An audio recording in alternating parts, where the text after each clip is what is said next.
Solo date Saturday. Reading and gaming with Kottontale. Hello, motherfuckers. Welcome, welcome to my club of Kottontales. This is the place for me to be 100% me while helping myself mentally and physically. It is Saturday. It is chilly as fuck outside here in the state of Oregon. I think all of the Pacific Northwest has a bit of a frigid warning. It is windy and snowing outside. It is wild. This is our second meeting. I had done a first meeting where we were just reading and chilling, and we started reading chapter 3, but I decided to restart chapter 3 because I want to do a little bit of both. I had Fortnite Lego on the mind, and I'm like, you know what? We have to take breaks from the reading. I can't hold my book for super long periods of time. It just really hurts my hands. Um, my hands are really achy, and we only read, 2.5 chapters. Um, so yeah, I'm quite excited. Oh, I need to just remembered I need to switch my links. Because I actually had posted links saying live, come say hello.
I'm not going to share this meeting, um,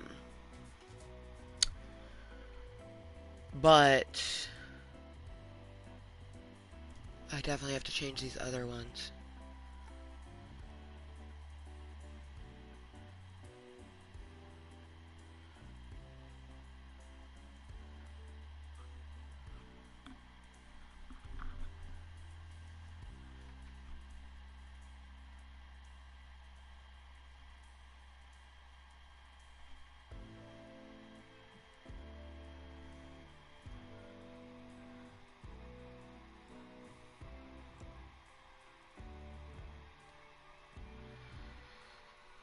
Alright.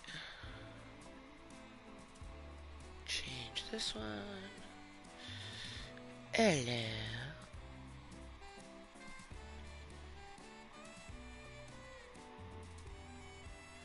There we go. Saved. Solo date Saturday. You are my fave.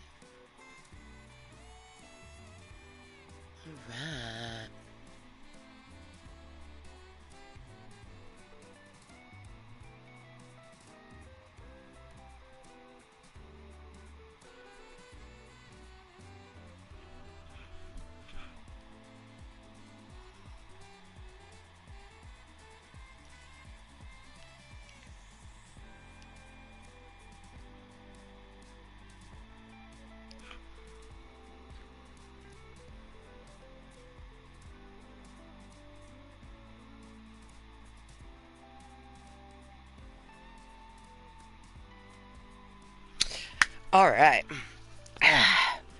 Okay, voice things voiced. We need to choose a character that kind of matches me. Ooh. That would be a good one.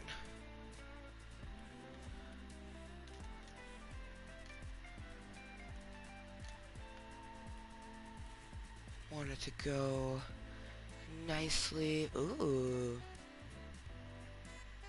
Ooh, I kind of love that. Yeah. We're gonna choose that for now. Oh, whoa. Whoa. Hope looks so fucking cool. Oh my gosh.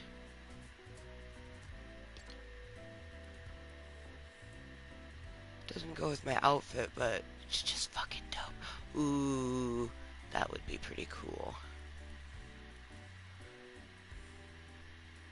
Evie, adorable.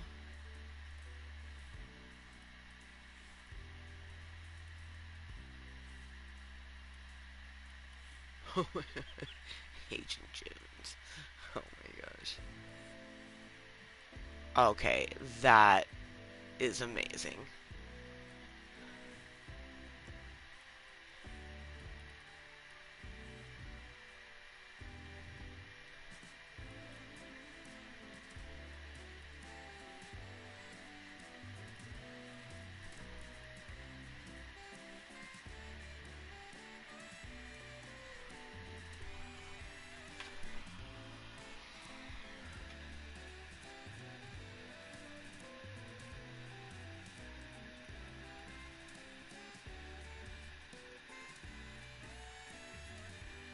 Oh, you know what? Oh, I'm so indecisive. Either her or...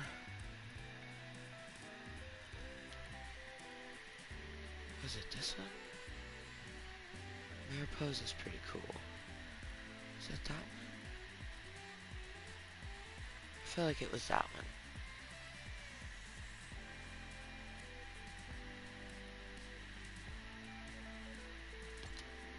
But I've been meaning to use her.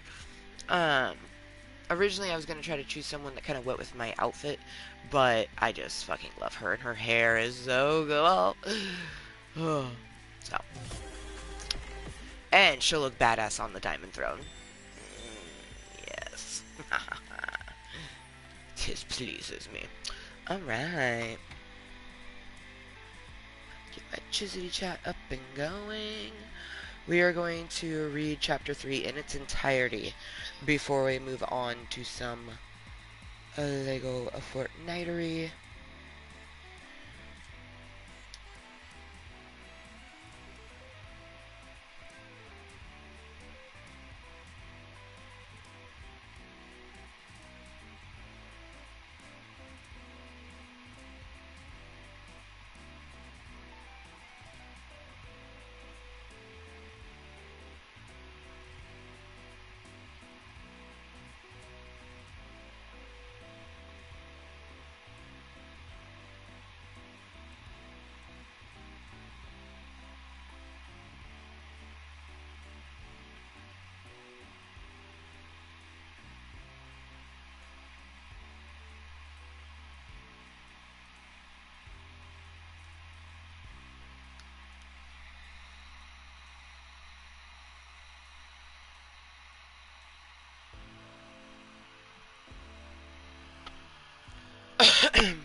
Ooh, it's literally 2:42. Let's do a cheers. Little reading, little gaming. Oops, that one I did the gaming first. What else?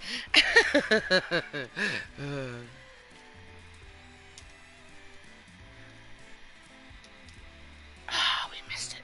That's okay though. I'm leaning more towards wanting like 4 minutes at 2:47. Just making sure everything is the way I want it. We're not on mute. No, we good.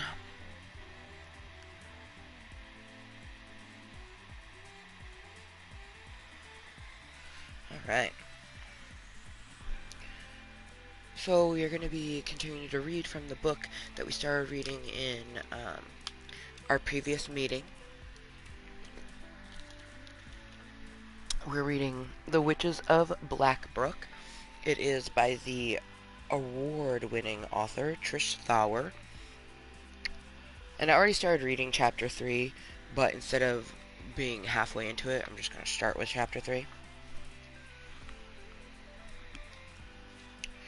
Chapter 3. Blood dripped into the charred stone bowl. Block her sight, dark as night, separate must she be. Take this blood and break this bond, never again the three. A high-pitched screech filled the cave, as drops of crimson dropped from his wrists and into the stone cauldron. He spat onto the sizzling potion. Infuriated, the time had come again for him to pretend to be something he wasn't. Witch's spells, though while they worked for him, always burnt his tongue. Trin and Jason made their way into Milano North, exchanging small talk while they waited for a table. It was the only Italian restaurant in Blackbrook, and was busy even on the coldest of nights. "So, how long have you been working at the spa?" Jason asked as they finally slid into a booth at the back. "About 5 years. I went straight to massage therapy school out of high school, and was hired at the wellness center upon my graduation." "That's great. Not a lot of people know what they want to do right out of school." Jason smiled. "Didn't you? I mean, have you not always been a cop?" "Oh no, I have. Straight to the academy, but in general, I think a lot of kids these days don't have a clue where they see themselves in a month, let alone 5 to 20 years from now." "That's true. But I've always known I wanted to help people. I thought about becoming a doctor, but I didn't want to wait 12 or more years before I could feel like I'm making a difference." Trin shrugged. "A lot of people don't get it, but massage can really help someone in a lot of ways." Trin didn't mention the magical touch she used during her sessions. She was a healer, and skin-to-skin contact was one of her ways her magic worked. Jason stared at Trin with a tilt to his head. "You're interesting, Trin. I like you." "Such a bold statement for someone who's just met me," she teased. "I may have just met you, but I feel I've known you forever." Jason winked as he reached across the table, taking her hand. A blue spark flared at the point of contact. "Whoa, what was that?" "My electric personality?" Trin giggled, amused at using his cousin's earlier words, then stopped short. She had to stop flirting with him if Karis was who she thought she was. Trin straightened, pulling back her hand. "Jason, look, you seem really nice, and I'm so grateful for your help today, and for dinner, but I don't want to lead you on. I can't follow this to any conclusion you might be expecting, and I think it's best if I tell you now." A slow smirk crept across Jason's face. "Well, Miss Hartwell, aren't we full of ourselves? I simply stated that I found you interesting, and that I liked you. That doesn't mean I'm looking for a relationship." Trin, mortified. How could she have read things so inaccurately? "I'm a man of few words, Trin, so I don't like to mince them. I truly do feel as if I've known you forever, and I'd like to spend more time with you because I enjoy your company. If I started to feel anything more, you'd be the first to know." Ooh, 247. Cheers! Cheers! Talk with me, reading and gaming. I am so happy. Solo day, Saturbae, treating myself the best of ways. Cheers.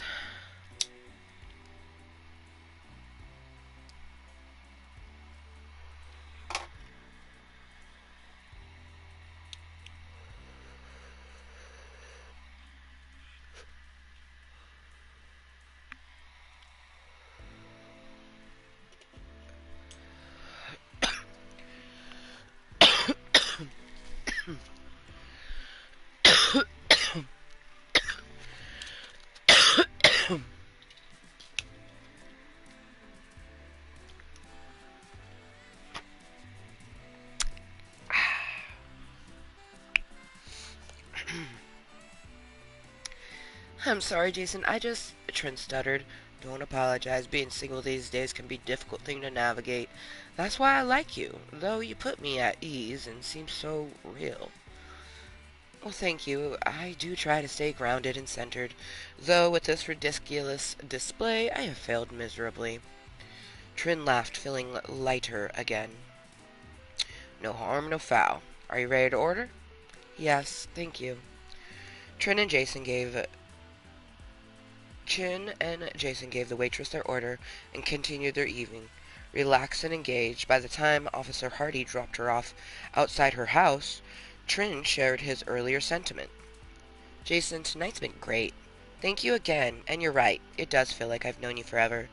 Give me a call anytime, and be sure to tell Karis hello from me as well. I hope to see her again soon. How about you come over to our place tomorrow? It's the first Saturday we've both been off together in ages. We plan to cook, watch movies, and hang out. You're more than welcome to join us. Oh wow, thanks. That does sound great, but I wouldn't want to intrude on your joint day off. Nonsense. Please come. Jason flashed a confident smile, and Trin felt her resolve slipping once more. Okay, sounds fun. Anything I can bring? Just the one. Jason winked. They exchanged numbers, then Trin exited the cruiser and unlocked her front door, waving goodbye from her stoop before stepping inside. Who is that? Trin screamed, spinning to find Kit sitting on the couch. Jesus, you scared me. What are you doing here? I thought you were on your way to the city. I was, but Harold called shortly after I got on the road. They moved the show back again. Another ice storm. Kit shrugged. Trin hung her purse on one arm of the coat stand, depositing her jacket onto another. Well, I'm glad you're home because I can't wait to tell you what happened today. Do we need wine? Kit lifted her eyebrows. Sorry, I wasn't able to stop for any. Kit unfolded her legs and jumped off the couch. I was. Trin laughed, tossing flames from her fingertips, setting the fire alight. She followed Kit into the kitchen and grabbed 2 glasses from the cabinet. Okay, well today, my first client was the new teacher in town, Karis Hardy. Wait. Back up. How did you get to work, and how does the cute guy fit in? Oh, yeah, Jason. He's the officer who gave me a ride to work this morning. I didn't have time to dig out my car, and Officer Hardy is Karis's cousin. Ooh, how very intertwined, Kit grinned. Indeed. Anyways, when I first touched Karis, there was a massive shock between us. I blew it off, of course, but in reality, as I massaged across your tattoos, I was flooded with visions. Visions of us in the past. All 3 of us. Kit's eyes dropped to the glass in her hand. Really? You sure it was us? I'm sure. I was once again Karina, and there you were. And Kara, it was us, our original selves. Kit sighed, then with a gentle smile laid a hand on Trin's shoulder. Trin, you know as well as I do that doesn't mean it's her. In our last life, you had a very similar vision, and it was because your spirit recognized the energy of another witch. It wasn't Kara then, and I doubt it is now. Trin dropped her head, crestfallen, as she had always was when Kit brought her back to reality, a feat her little sister performed all too often. I'm sorry, Katrina. I'm sorry, Katrine. I just don't want you to get your hopes up again, then spend another year depressed with your haunches proves to be wrong. Kit's tone was soft and gentle, but did not ease Trin's disappointment. Perhaps I'm right, and doubt our reincarnated sister would spontaneously show up with a cousin this time. It had always just us 3, and I know it will be again. Trin shook her head, mentally discarding her theory.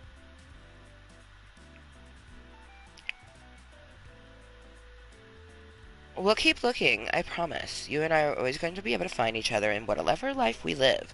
And soon, I know, we'll be able to find Kara, too. Kit promised. Okay, maybe I can do another scrying spell on the next full moon? Yes, let's. But for now, how about we enjoy our wine in front of the TV and cozy fire you've created? Trin smiled. Sounds great. Speaking of wine, this is good.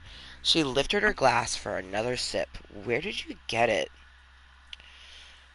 Lost in Time, a little specialty place outside of town of the 9 North.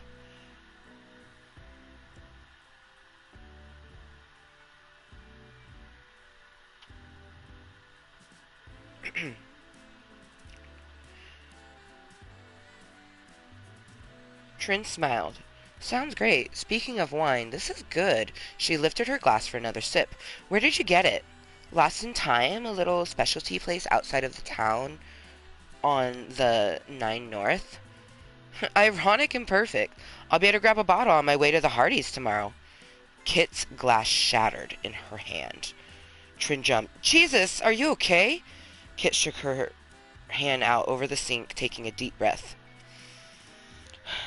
Yes, I'm fine, she stated, wrapping a towel around the thin stream of blood running down the side of her palm. Trin cleaned up the wine and broken shards, littering the floor, then looked up to find Kit watching her like a hawk. What? Nothing. I'm sorry. I've ruined our night. I'm going to tend to this and then head to bed. Just let me, Trin said as she reached for Kit's bleeding hand. Kit pulled away. You know I can heal myself. I don't need your help. Trin frowned and crossed her arms. What the hell is wrong with her? Kit has always been somewhat petulant and stubborn, but lately she was bordering on downright rude. Leaving her be, Trin eased onto the couch, watched the fire dance as she enjoyed the rest of her wine. Her mind wandered back to the time when she was able to use her healing gifts freely within their home. Ipswich, Massachusetts, 1686. Karina, keep close watch on your sisters while I'm gone. I should be back before day's end. Yes, Mama. Girls, if you're good for Karina, I may have a surprise for you when I return. Kara and Kenna squealed with excitement and started running around the kitchen, sweeping and cleaning to prove their worth. They obviously wanted their surprise. With the house tidy and the wash hung on the line, Karina settled the girls at the table and dug out their spellbooks. Now that they had been blessed as witches, their mother encouraged them to create their own book of shadows, as it was meant to be. Let's work on the spell that gets rid of all the dust in the house, little Kenna suggested. No, Kenna, you can't use your magic to take away your chores. Sweeping and dusting are tasks that ground you to this world. Be grateful you have a home to clean. Kenna smiled and nodded at her big sister's wise words. We could work on controlling water since we've already mastered fire, Kara offered. Yes, we could for the important skill. Why don't you two gather the scrying bowl and start with that, Karina instructed. Where are you going to do? Kara asked. I feel the need to hone my healing skills this day.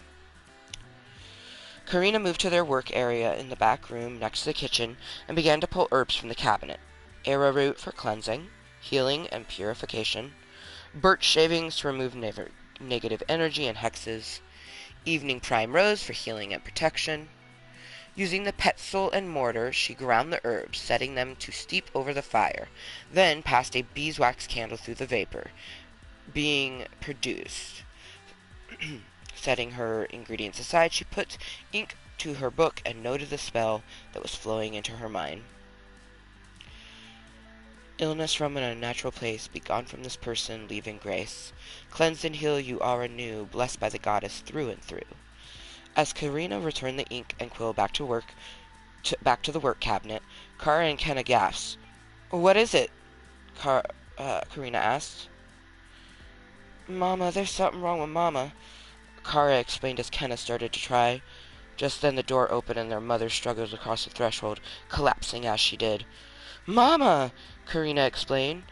Karina and Kara helped their mother into the parlor where Kenna gathered the spilled items from her basket. What's wrong with her? Kara begged. I'm not sure yet. Give me room. Karina took a deep breath and placed her hands on her mother's head and heart, drawing on her magic. Karina focused within her mother and felt a deep-seated wrongness. Whatever was causing their mother to be in the state was not natural.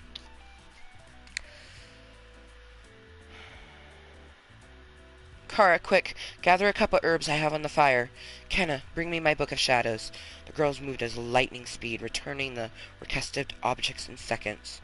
Karina lifted their mother's head and slowly poured drops of the herbal concoction past her lips. Handing the cup back to Kara, she then grabbed her book for Kenna's shaking hands. Illness from an unnatural place, be gone from this person, leave in grace. Cleansed and healed, you are anew, blessed by the goddess through and through. Karina repeated the spell she'd written only minutes ago. A deep careening sigh, a deep careening sigh escaped their mother as she herself was a tea kettle set to steep. The girls stood back, held hands, and waited. Karina rushed back to her mother's side when her eyes fluttered open. "You've done one well, my child. You're a strong healer, Karina. And girls." She reached for Kara and Kenna. "Your powers of foresight have proven keen as well. I'm so proud of you all." And that concludes Chapter 3. Chapter 4 starts with sizzle and bacon. Yeah, okay. Take a little break from the book. Give her hands. Some time. And 'tis time! Select our world. Oh yeah, I'm gonna enjoy this a lot.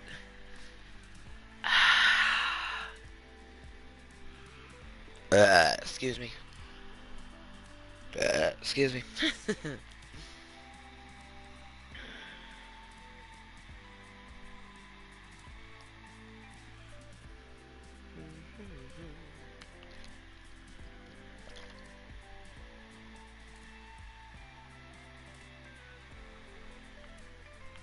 Custom World 3. Let's go.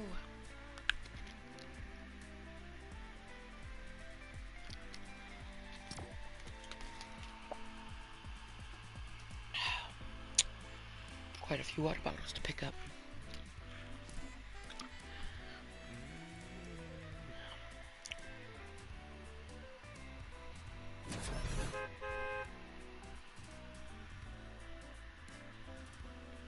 So at various points within, like, I imagine when we go to, and actually I might do that. I think we'll do some harvesting,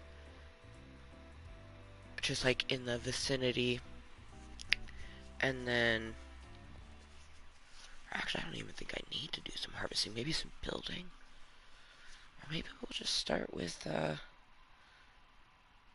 reading our book in our 420 room.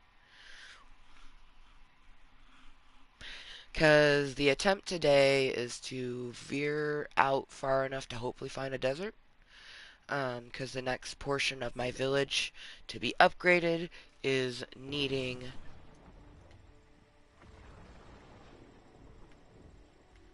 stuff from the desert.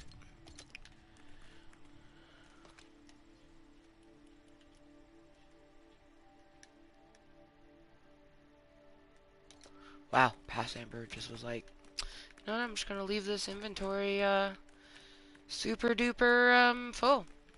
Alright. Okay, there's Bright Bomber. Okay, how's your job? Granite slabs. Okay, we are going to switch her job to, let's talk jobs. Help the village, food resources, extract seeds.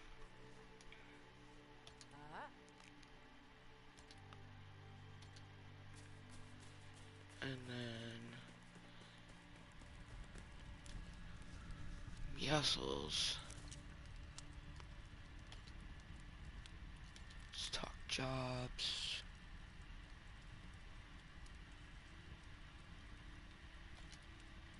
He'll be the one that travels with me, even though last time it was like redonk. Wow, where is Aw, man, not me fucking thinking that the chickens would actually stay in there. They done fucking, so everything spawns crazy randomly. Because I had 3 chickens and it took me forever to get them motherfucking chickens. So, like, that's so annoying. Okay, that's my bed. Where? is sunflower?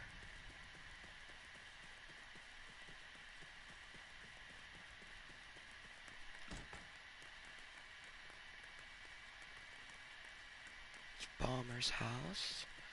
So this, okay. Are you not in your bed? She must be out gathering stuff. Oh my god, Sunflower, where did she even come from?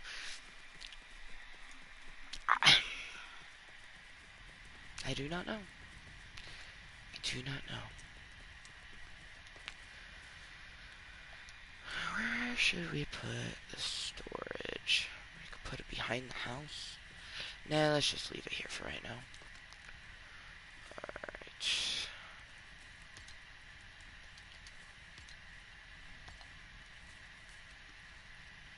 Merge things that can be merged.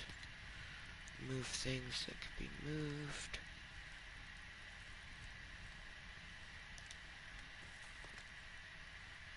Yes, the marble isn't in this one.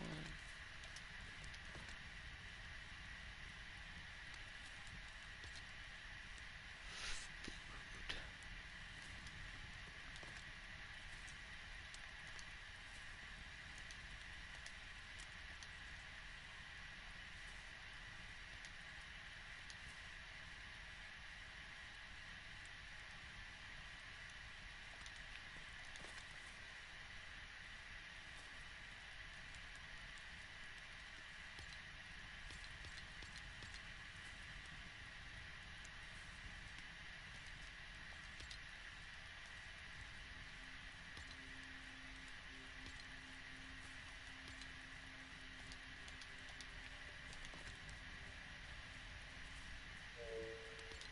And we're hungry.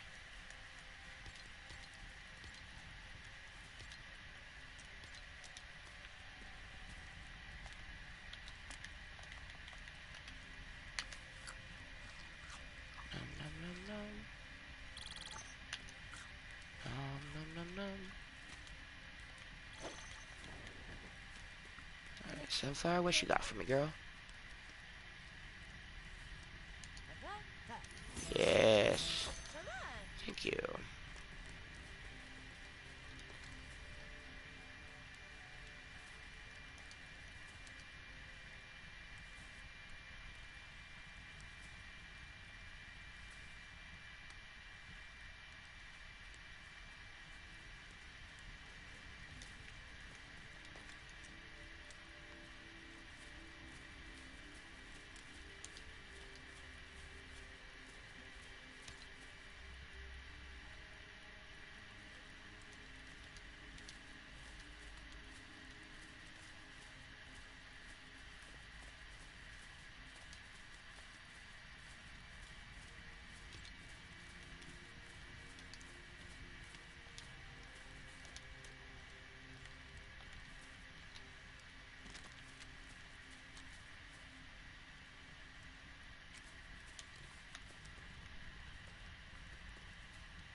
Oh, look at the rainbow.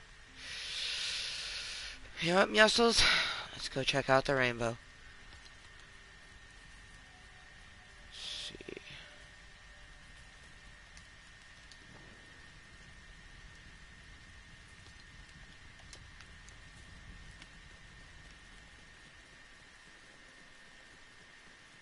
Wait, is it getting nighttime? No, it's just rainy, so that's why it's all gloomtastic.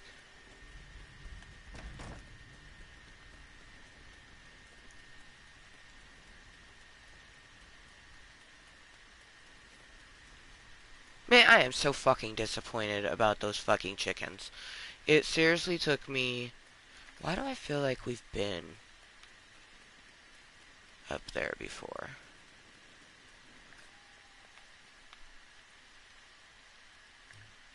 Yeah, because it's the top of the mountain there. Oh, maybe there's something new. Roller! Oh. I wanna fuck, he's gonna battle in line.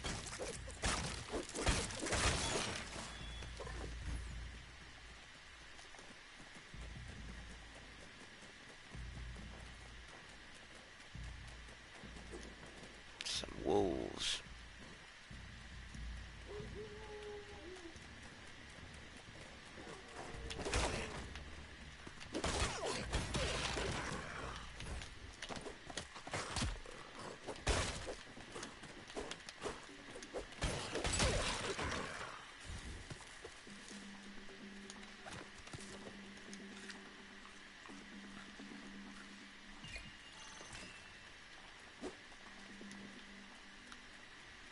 Oh, damn, did it straight up disappear? It did. And now it's nighttime. And that's why it's disappeared, is because it's nighttime.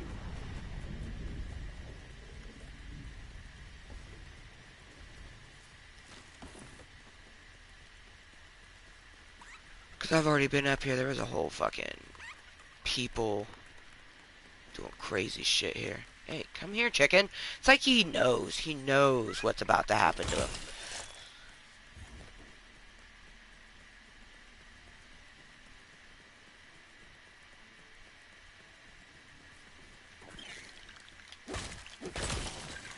But since this is like a base, just chill here for a moment. And we're close to our base anyways, but...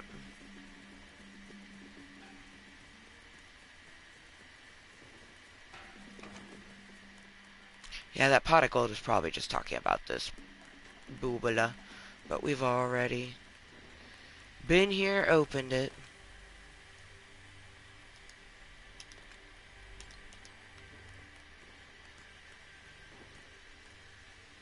There's a lever up there.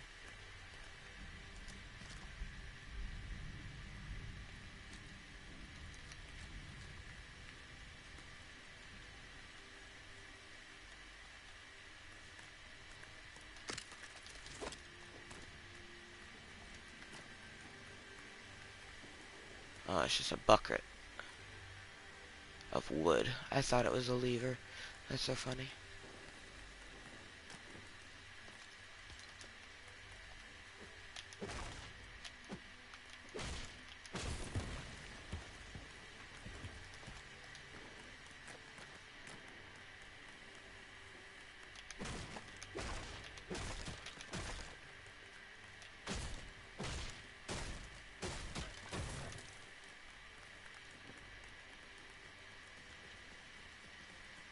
Alright, let's get the fuck back home. It got dark very fast.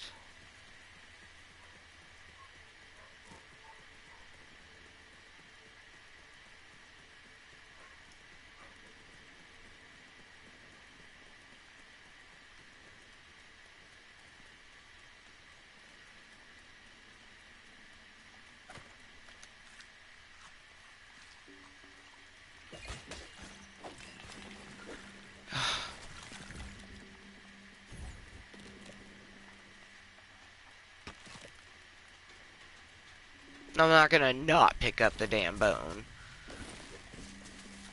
Because we do use it to make our stone axes, our forest axe, and the pickaxe.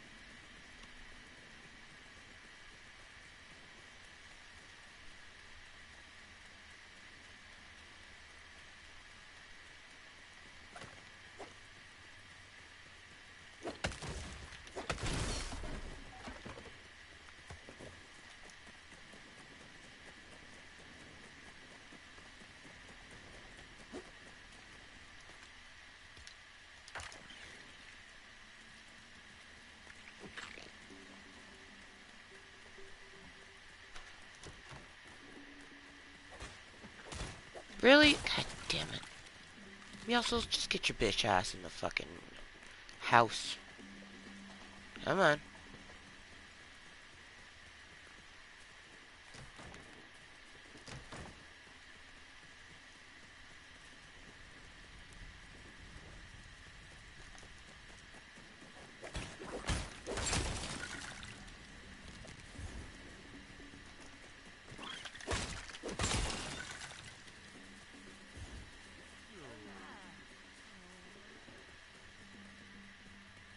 So disappointed. I had 3 chickens in there. It literally, like, I had to feed them so many fucking corns. Like, little bitch ass motherfuckers. I'm destroying this. Because that's how pissed off I am.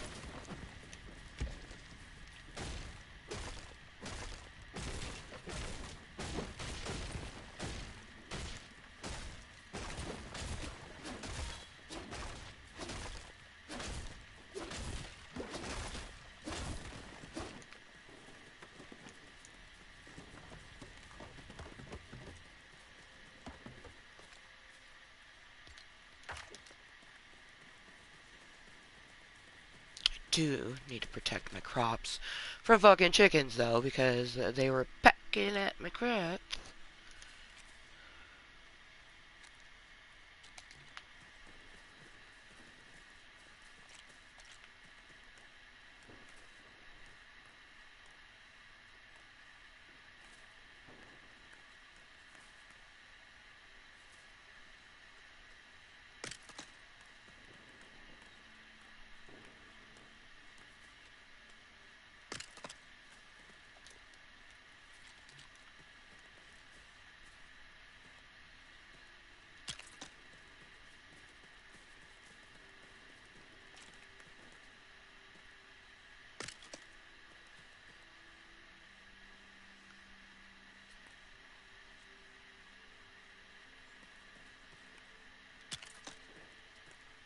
Oh, that happened.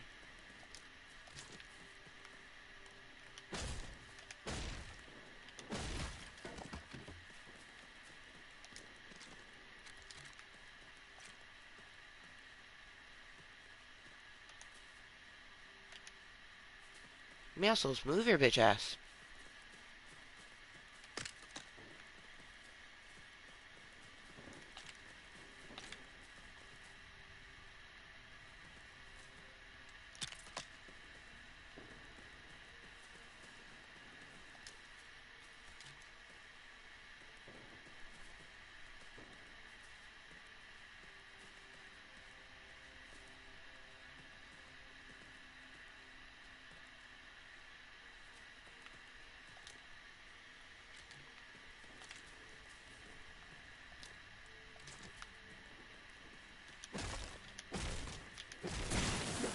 Motherfucker! Muscles, I do not need your help! Get your fucking bitch ass away. Destroyed one of my fucking crops, you motherfucker, you.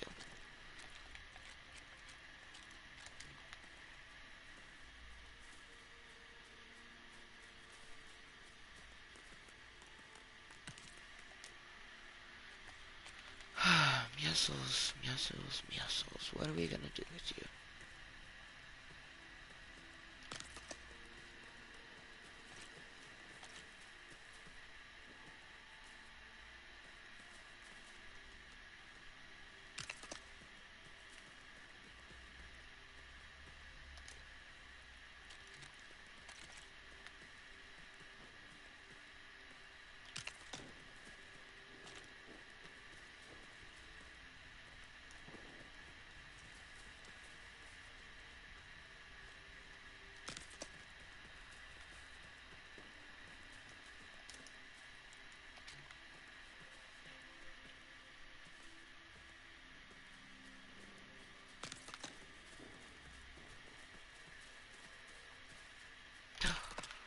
Oh, of course. Oh, I thought that was the hamburger guy. I was like, oh, of course he would show up when I'm... Oh, you know what? I think I can make it. I think I can make it. And even if we don't, it'll be 3, 2, 1. It's 3:20. Just 4:20 for my Nest friends. So we're up here in my 420 room. This is also a place where we will come to read our book. Cheers.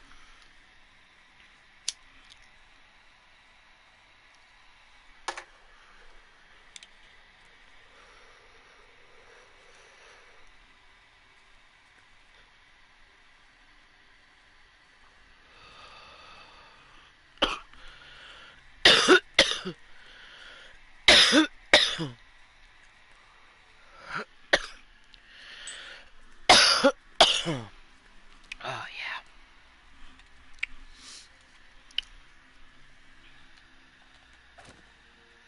Now I gotta go replant fucking slapberries.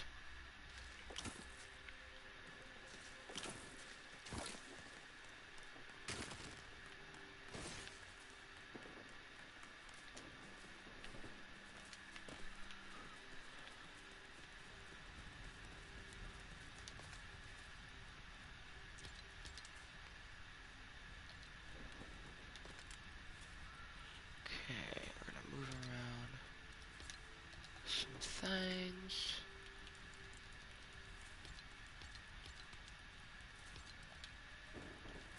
No! Mussels, if I didn't think you were so fucking cute.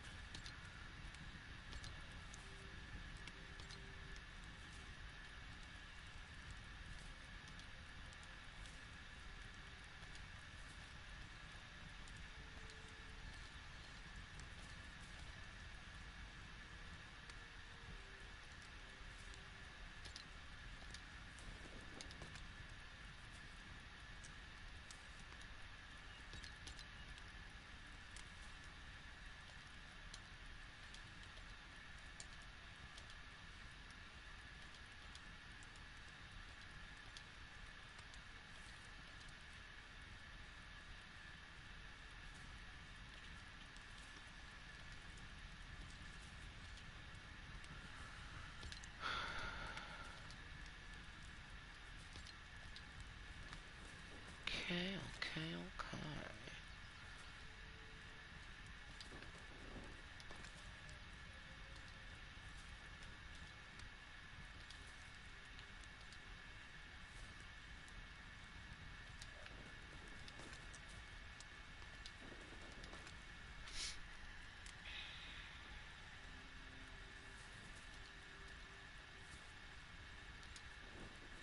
How do I have 14 shells on me?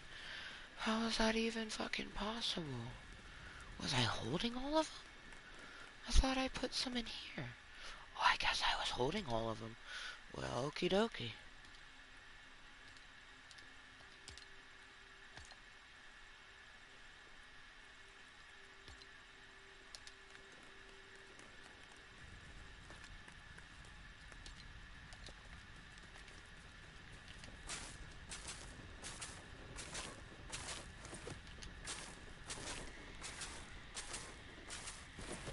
I need 2. Holy shit, we getting dirt and wheat grade? What the fuck? Bitch, if I had known that I could find seeds by digging, I would have been digging a lot sooner.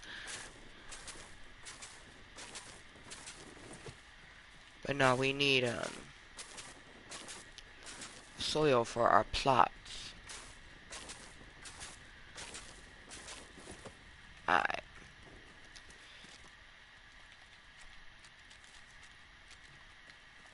Whee!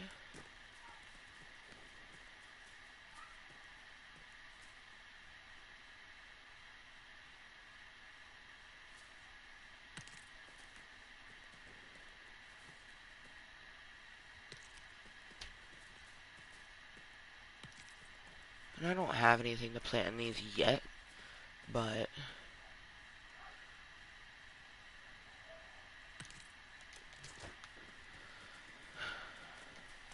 it just worked out this way. Originally, I was just trying to have the 4 rows, but I didn't like how it was coming together. But this, like, it... How would you even know that I didn't mean to do that unless I fucking said something? Like, it looks so perfect. But now, I need to put more fencing around it. Because, like, chickens can hop over these things. Ooh, shit, we hungry.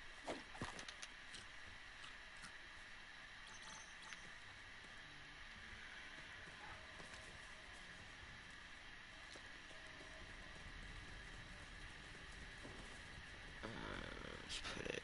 No.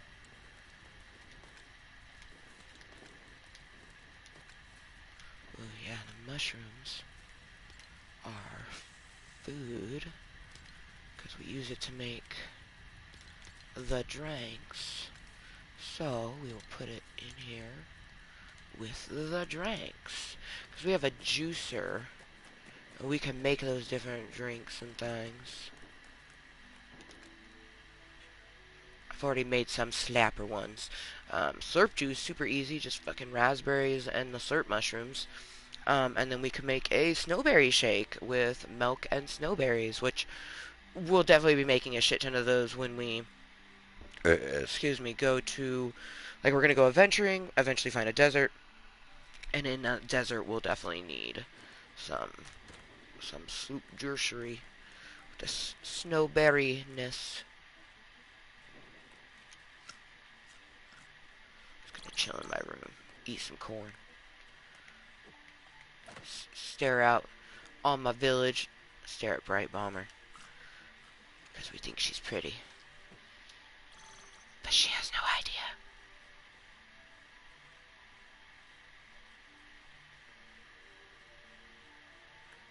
Oh, Bright Bomber, I love your pink hair. You're staring at that fire with such tender and care. Maybe one day I'll tell you how I feel. But for now, you're just a person outside my windowsill.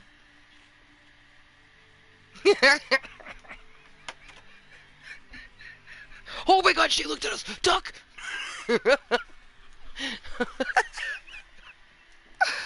Oh man, that was a cute little ditty. Also, I really love my fucking house. Like, a lot, a lot.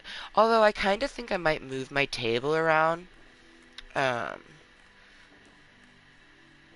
maybe, possibly.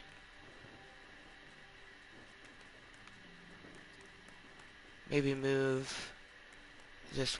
Ooh, yeah, actually.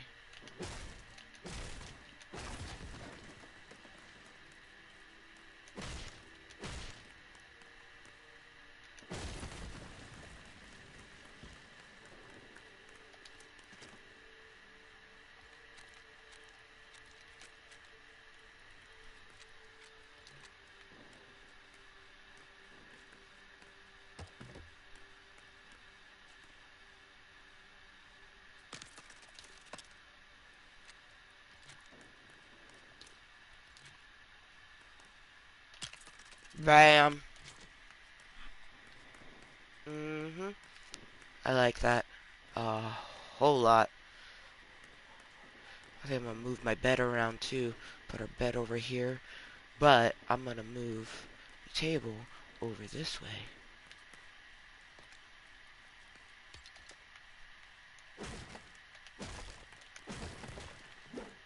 You know what? We're just gonna dismiss him until we actually leave the village, because I do not need him doing his whole measles thing all up in my fucking house. You know what I mean? We do not, oops, we do not need that type of energy. Alright. Like how there was just a hatchet on the ground, like, meh. But this is the best part about the Lego bits, is that you don't like the way it's set up. That's okay. Break it and make it anew. It will completely give you back all your resources, which is just fucking phenomenal. Okay. My little countertop.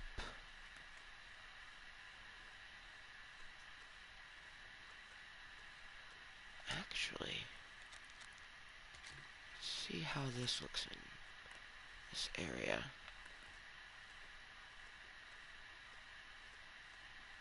So it can't go up against the window.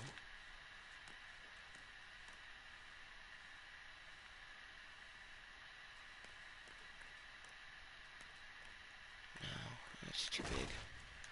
It's too bad it doesn't have like a little bit like that. I like that size of the counter just without the nub. I wonder...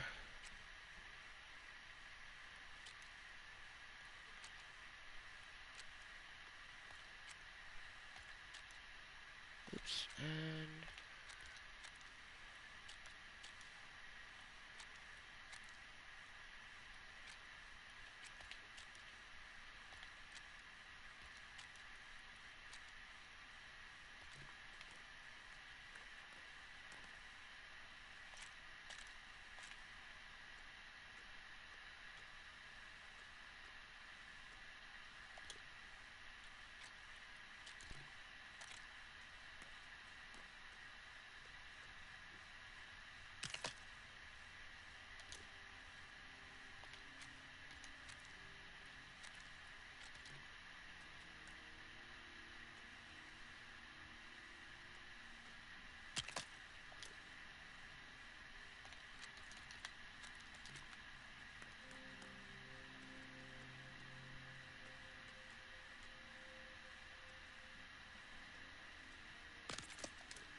Yes. Yes. I hate that she can't sit on the benches, but... And actually, I think I'm going to make this one a smaller one, because she doesn't need a big-ass bench. Shouldn't have someone that lives there with her. So, let's just put her a little cute one right in front of her bowl.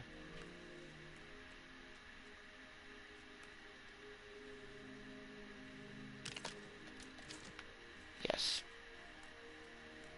Perfection. Sup.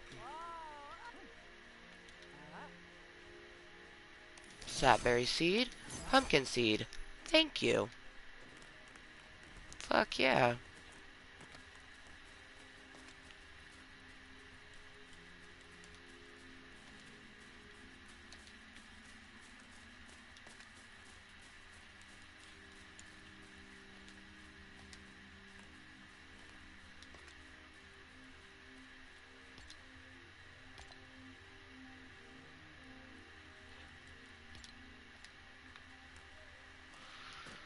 Okay, open our 420 room. I gotta use the restroom, so I'm gonna go use the restroom real quick. Whoa, she looks so fucking cool. Ooh, you know what? We should put a little chair up here, at least for the time being, until we get something fancier. Also, I don't want the table to just be barren. What's this? Oil, glassware, oil and pan. That's really cool. Oh, we can't make those yet.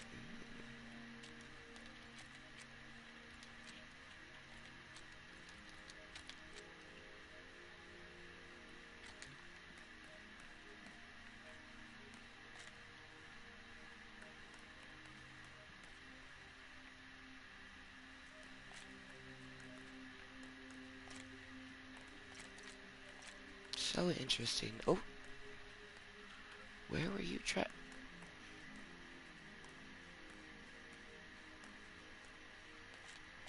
Where are you trying to put yourself?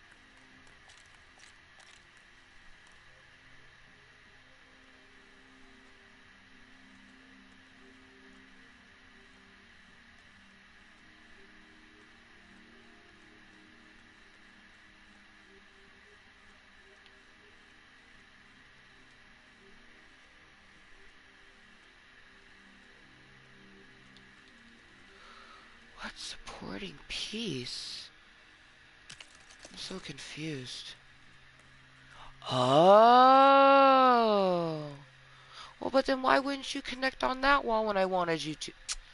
Man, you fucking don't make no sense to me at all. You're pretty as fuck, though.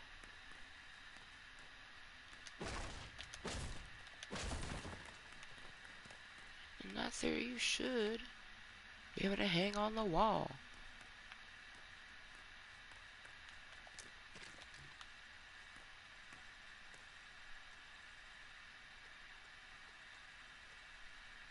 Now it's saying that something is in the way. It's like, but you hadn't previously stated that. Interesting.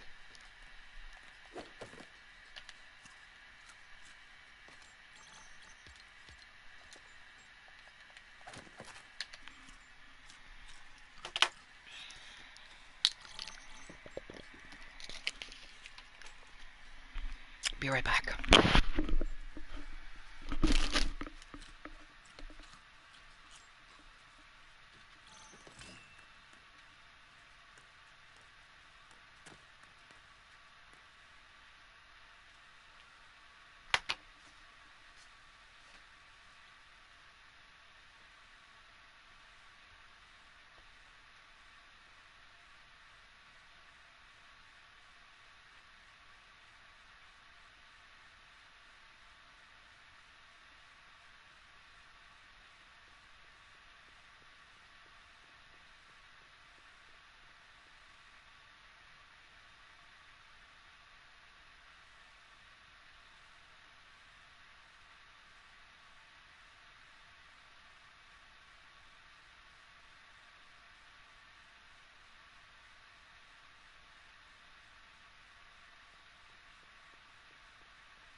on to chapter 5.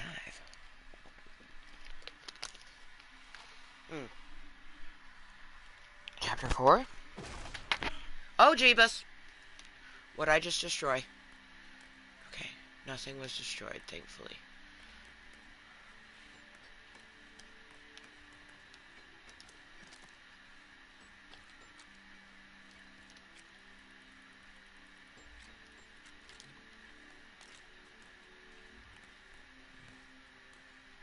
If it was just a little bit smaller. Yeah, 'cause that's originally where it was. So I could, but it would have to be to there. Actually, let's see. Oh, okay.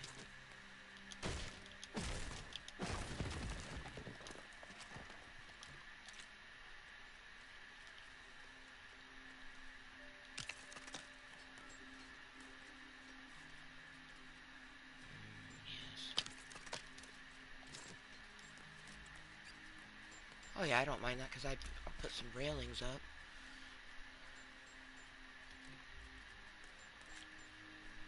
It does mean I'll have to move that, but that's okay.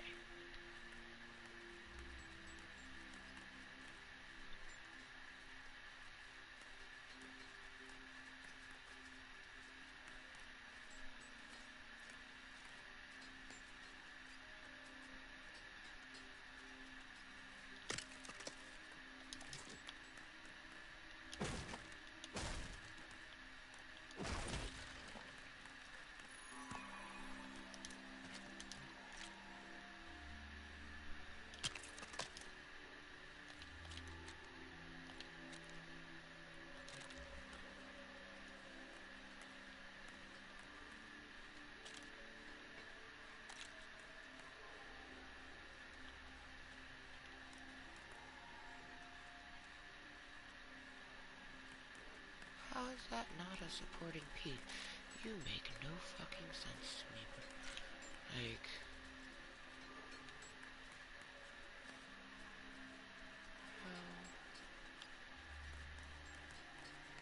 how is that not a supporting piece? Man, the whole reason we did that was so we could put something on the wall, so fuck these half-walls. Although, I'm not gonna lie, kinda like it, but also kinda dumb.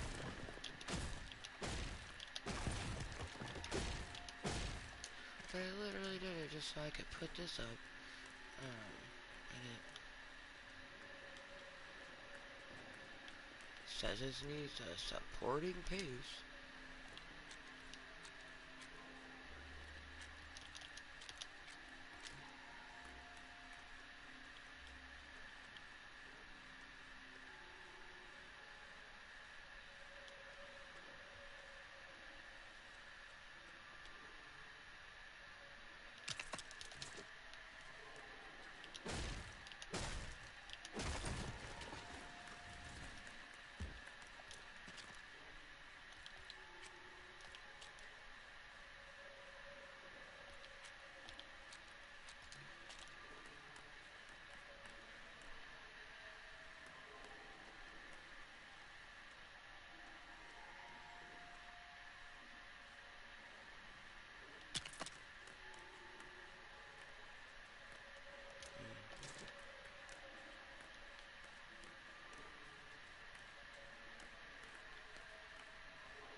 I think I would like to do that. We'll fill in those little areas, but for right now, it's okay. It's cool the way it is. Go put a nice rug right here. It's gonna be nice.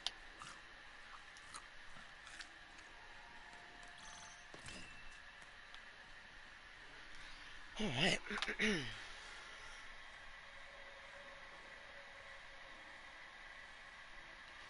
Cheers to anyone lurking, twerking, watching incognitally. It's 3:47 in the afternoon for me. Good motherfucking afternoon from me to you, and good evening and good morning to all the wonderful, deliciously moist cocktails around the world. We are enjoying a solo date Saturday. We already had previously done a meeting, Kottontale Reads. This one is a solo date Saturday, reading and gaming with Kottontale. 'Tis a grand and wonderful feeling. It's a good day.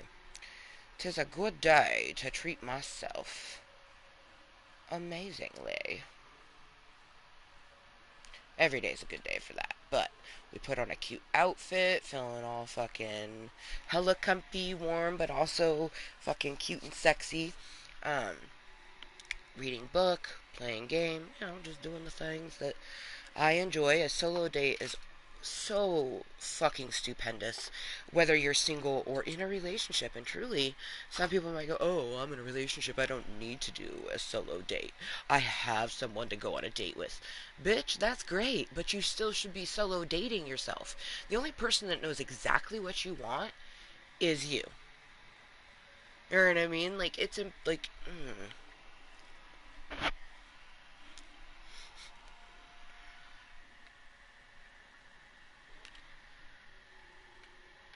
like, yes, a person should definitely like gear a date around you every once in a while. That would be cool. But for the most part, dates are like two-sided. Both people sort of like agree upon a place and go do something mutually fun. Whereas like on a solo date, um, let's say I have a complete opposite hobby of my prince. On a solo date, I can do that. Hmm.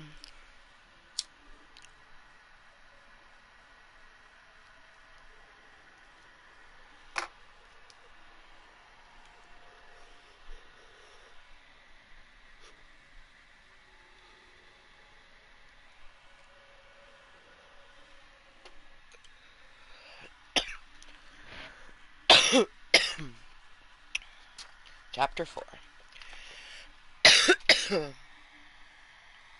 We're reading from an amazing book. It is called The Witches of Blackbrook. It's from the award-winning author Trish Thauer.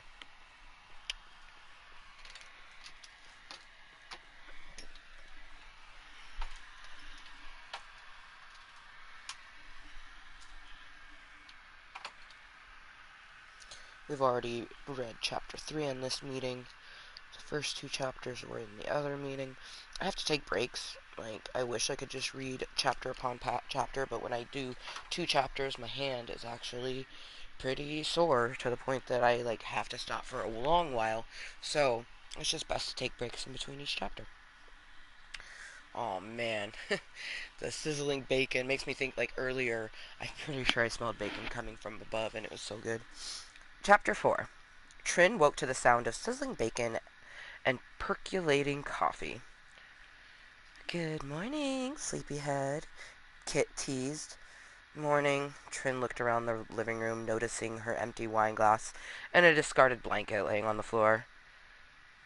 Must have fallen asleep on the couch, she mumbled. Obviously, Kit laughed. How much of that wine did you end up drinking? Just the one glass. Trin shook her head, attempting to shake the strange grogginess she was experiencing. Well, hopefully you got a good night's sleep, because today we're going shopping. Wait, what? I told you I had plans this afternoon. Trin rubbed her eyes and poured her first cup of coffee. And yes, there would be multiples. Kin scowled as she turned back to the stove. Oh, that's right. Trin took a seat at the bar and sipped her coffee as she watched Kit work. Her auburn hair was pulled up in its usual high ponytail, and her tan complexion was sprinkled with freckles, just like Trin's. What is wrong with you? The first time I mentioned going to the Hardys, you bust a wine glass in your hand, and now you look downright pissed. What gives? Kit forked the bacon onto a plate and set it in front of Trin with a sigh. I just don't want you to get hurt. I think the more time you spend with them, the more you'll try to justify that Karis is, in fact, Kara, and I'm not ready to pick up the pieces again. An image of herself crying in Kit's arms flashed into Trin's mind, uncertain if she or Kit projected it there. She clenched her jaw and kept her mouth shut. Kit may be right, but she wasn't going to change her plans because of it. Look, go have fun with your new friends, but keep in mind that that's all they can be. Kara's can't possibly be Kara if she has a male cousin. Soul travel doesn't work that way. I've shown up as your friend, stranger, roommate, etc. over multiple lifetimes, but it's always been just me and a single female, until we find one another and our powers sparked. Regardless of our outward circumstances, it's then that we become true sisters again. Trin took a bite of the bacon and smiled. Don't worry, sis. I'll be fine. Kit left the kitchen without a word, leaving Trin to plan her day in peace. She glanced at the clock. 10:30 a.m. First a shower, obviously, then a trip to the market was in order. Trin dressed in jeans and boots and then layered a thick cream cable knit sweater over her tank top. Donning her fur-lined jean jacket, she settled her long auburn hair in place with a cream beanie. Digging out her car proved less difficult now that the sun had rose to its midpoint in the sky. The snow was still thick on the ground, but the warm rays not only thawed the ice, but also brightened her mood. Trin pulled her Volvo into the grocery store lot a little after 1 o'clock, excited to gather the items on her list. While Jason had indicated all she needed to bring was the wine, Trin couldn't in good conscience arrive with nothing to contribute to the meal. She gathered fresh sweet and yellow potatoes, some coarse sea salt and black pepper, a small jar of extra virgin olive oil. Stopping next at Lost in Time, she picked up 2 bottles of the sweet sweet Moscato she enjoyed last night. Jason's text came through around 3 o'clock, supplying their address and indicating that she could head over whenever she liked. Trin fired up her GPS, began to follow the turns being announced. 20 minutes later, she was further out of town than she had ever been, pulling onto a lone road off the 9 North. Your destination is straight ahead. Your destination is straight ahead, her phone announced. Trin eased her car up the heavily tree-lined lane, gasping when she rounded the final corner. The Hardy's house was not elaborate, but a stunning plank-frame structure with a square lower level and jetting peaks, reminiscent of the old world, reminiscent of her old home. Ipswich, Massachusetts, 1689. Karina, please retrieve the potatoes from the cellar. Yes, Mama. Karina looked at her mother's frail frame, happy she was still alive. The spell she survived had changed her physically. She no longer had long raven hair, but instead sickly gray. She also always tied up in a bun. Emotionally, however, she was still the strong, loving woman the girls had always known. After their father's untimely death, their mother had been their only provider, and never left them wanting. Returning with the few remaining potatoes, Karina gently took the knife from her mother's hand and led her to the chair by the fire. Rest, Mama. Kara, fetch Mama her tea. Karina finished preparing their meal, while Kara and Kenna doted over their mother. Bringing her the healing tea, Karina kept in the full supply and covering her with a blanket. As Karina placed the new batch of porridge? Yes. As Karina placed the new batch of porridge on the table, their mother called over them. Girls, gather round. Sitting cross-legged on the threadbare rug, the sisters looked up into their mother's loving eyes. I fear I have not much time with you left. I held up a hand to stop any arguments. She held up a hand to stop any arguments. My magic is almost gone, and my body is too frail to contain my soul. You need to prepare to let me go. Kenna, not so little anymore, began to cry. Kara's bottom lip wavered, but she remained strong. Karina's unshed tears were accompanied by a sad smile, for she knew her mother was looking forward to her release. I've left the house to you, Karina. Take care of it. and your sisters when I'm gone. Of course, Mama. Now come, let's have some food. Karina gathered her sisters around the table while returning to her mother to feed her from the spoon. Karina, you are the heel and the strength of this house, and I will always recognize the duty I've placed upon you. Return to the cellar and tell me what you see. Karina set the bowl aside and did as she was asked. The shock and joy upon her face when she returned was answered with her mother's knowing nod. 3 more potatoes had replaced the ones she cooked earlier this eve. No more than you need, but never shall you want. Her mother kissed her cheek and tasted her sweet tears. That winter, just before Yule, they laid their mother to rest. Hey there, Jason tapped on the window. You okay? Trin shook her head and wiped at her eyes. Yeah, sorry, I was just lost, she thought. Lost in memories, lost in emotion, lost in her belief that she and her sisters would ever reunite. Jason opened the door and held out his hands. Need me to carry anything? He nodded to the grocery bags in the passenger seat with a wink. Trin laughed. I couldn't show up with only wine.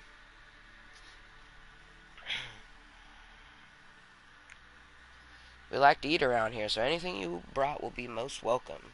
Jason took the bags from Trin and led her inside.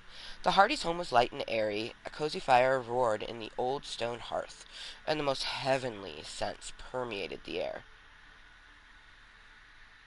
Trin, I'm so glad you made it, Karis explained, crossing the kitchen to give her a friendly hug. Thanks for the invite. Like I told Jason, I don't want to intrude on your guys' day off, but I can't deny I'm happy to be here.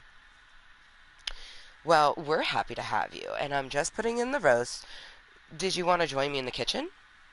Yes, if you don't mind. I could borrow a baking pan and a rack in the oven, Trin asked, pulling the bags from Jason's hand. Of course. Karis washed her hands, then pulled out a Pyrex dish from the cabinet, setting it on the butcher's block in front of Trin. Need anything else? No, that's it. I have all the rest all here. Trin emptied the potatoes into the sink and pulled the peeler and knife she brought with her from her bag. Peeling, washing, and chopping the sweet and yellow potatoes into cubes, she layered them in the glass pan, drizzling them with olive oil, and coated them with sea salt, pepper, and a sprig of rosemary she brought from home.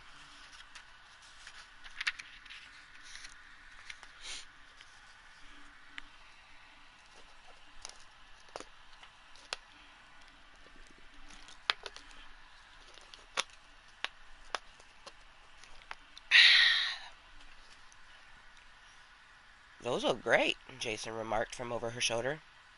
They're so simple to make and taste fantastic. I hope you'll both agree. I have no doubt. You seem to know your way around the kitchen. Jason smiled. The blush on Trin's cheeks reddened when she caught the grin on Karis's face. My stuff should be ready in an hour. How about your potatoes, Trin? How long do they need? About 30 minutes at 400 degrees. Perfect. I'll set the timer to add them in just a bit, Karis offered. Would you both like a glass of wine while we wait? Trin held up the bottle she brought and smiled. Yes, please, Karis replied as Jason retrieved 3 glasses from the rack. I hope you like Moscato, Trin stated, subtly unsure whether bringing 2 bottles of the same thing was the smartest choice. Oh, yum. I've had that kind before and I love it. Great pick, Trin.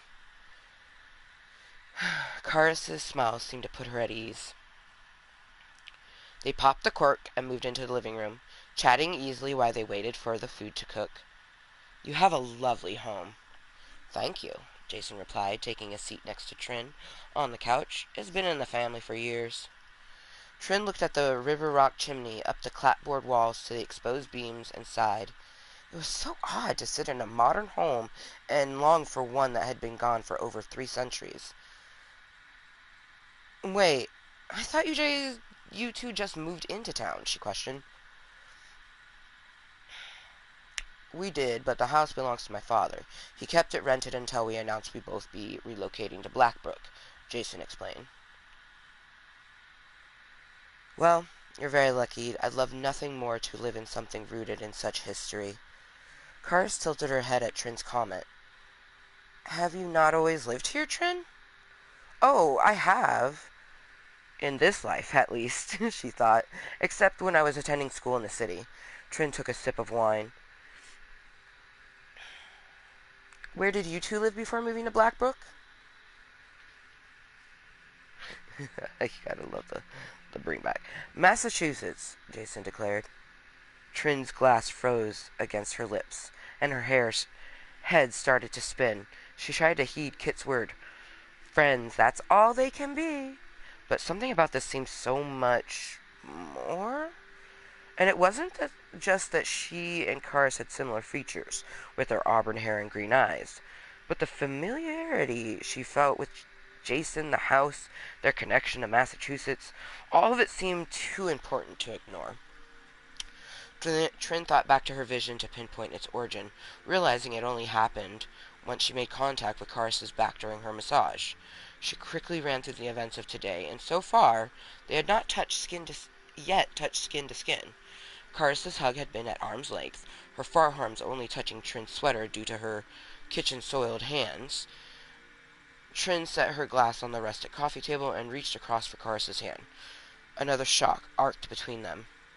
Whoa! I can't wait until winter is over, Karis laughed, rubbing her fingers on her jeans.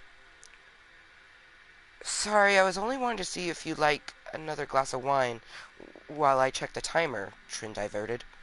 For sure, thanks, Karis replied. Trin walked in the kitchen, leaving Karis and Jason alone in the living room. She reached the island and gripped the corner. It was happening again. Visions of her and her sisters, full of joy and magic, filled her head. Ooh, this book is so fucking good. That concludes chapter 4. There is 33 chapters, so we will not be reading all of the book in this meeting, but a good portion, at least. Okay, that is Booty. We'll get it reloaded. Okay, it's currently daytime. Ooh, yeah, girls. Working hard? Yeah. You make them seeds. Chicken.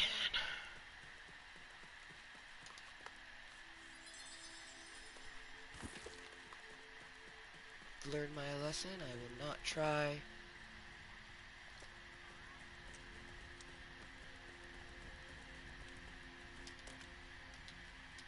to capture these chickens.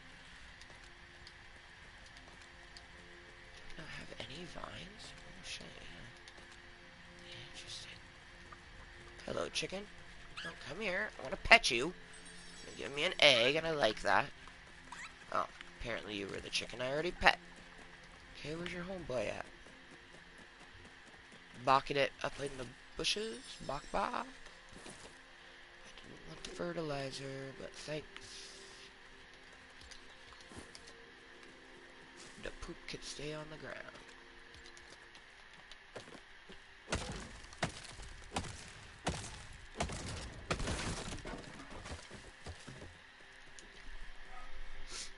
I should put some...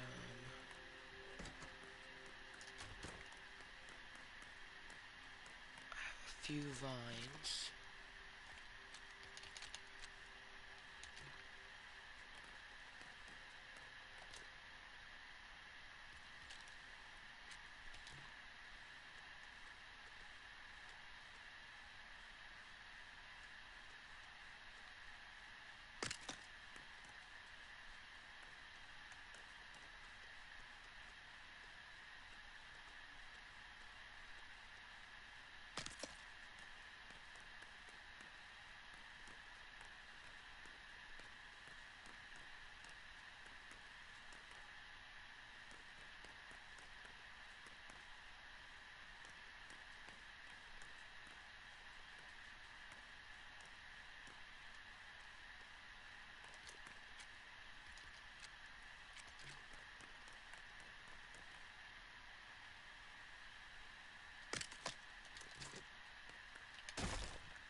still so weird that it says it needs a supporting piece. Like, I don't understand.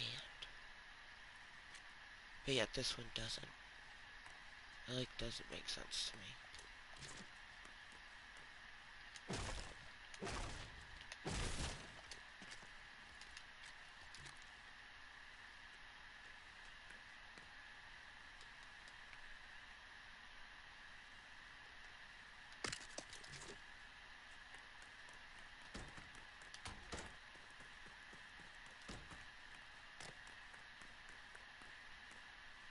Okay, cool. I already put one in here.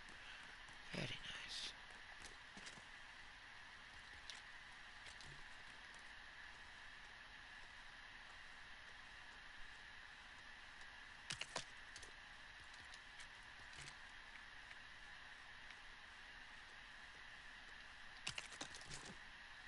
Okay. Let's go put another one in. Sunflower's house, and we'll put it right here.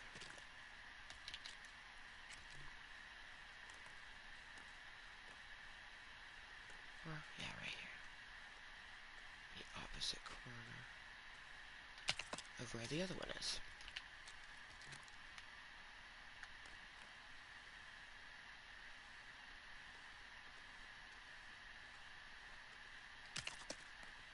Damn it.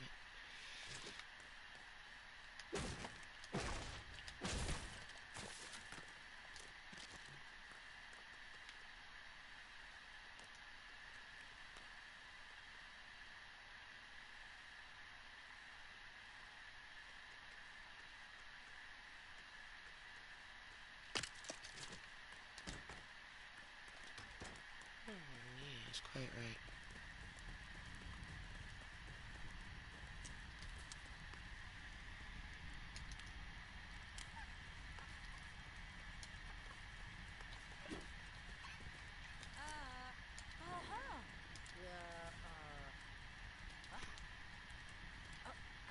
Oh, nice. Holy shit. Oh, fuck. Yes. You keep up that good. Oh, she said something about Silas. Because he was right there. Visiting our humble village again.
Hopefully she finds some more of those. That would be frickin' stupendous.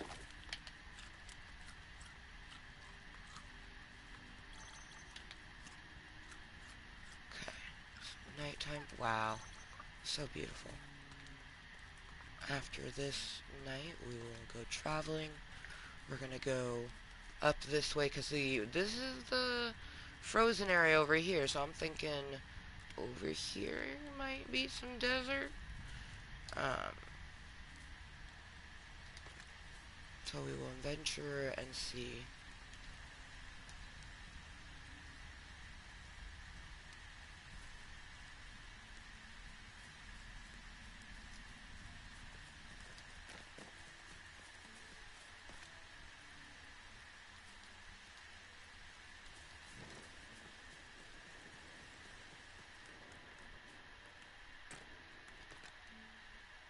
Oh, I need to grab materials first. Material.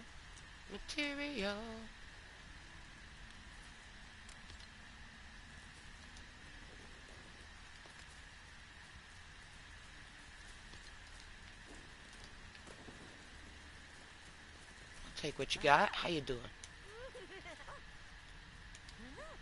Yes, bitch. Thank you. She's so good at her job, Sunflower. Oh shit. Got 8 minutes to 4:20. That sounds like mighty fine. Mighty fine idea.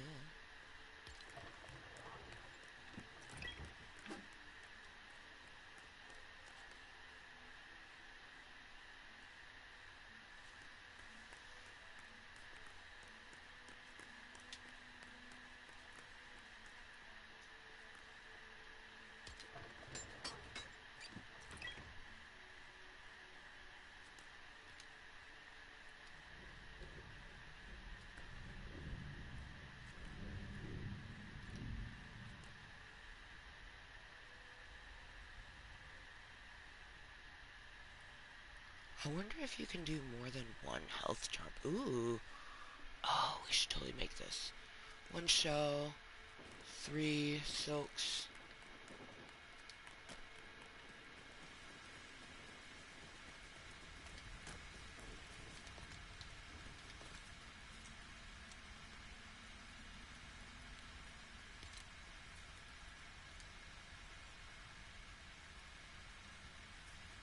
What was the other thing? I know it's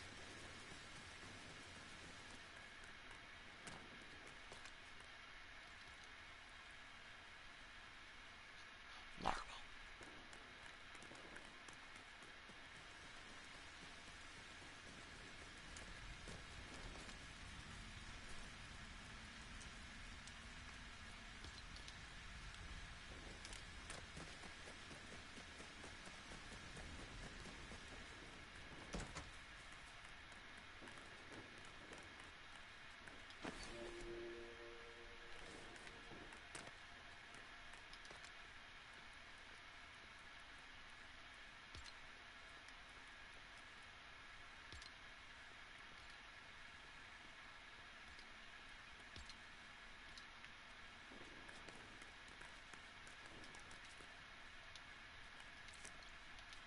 Oh, I want to close my door.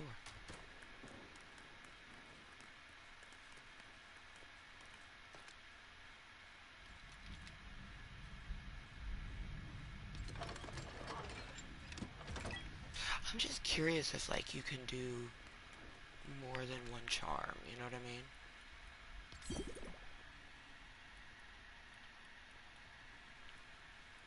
See, I'm wondering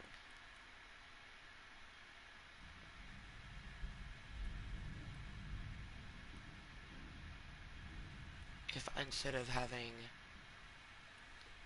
like, can I do 2 of those?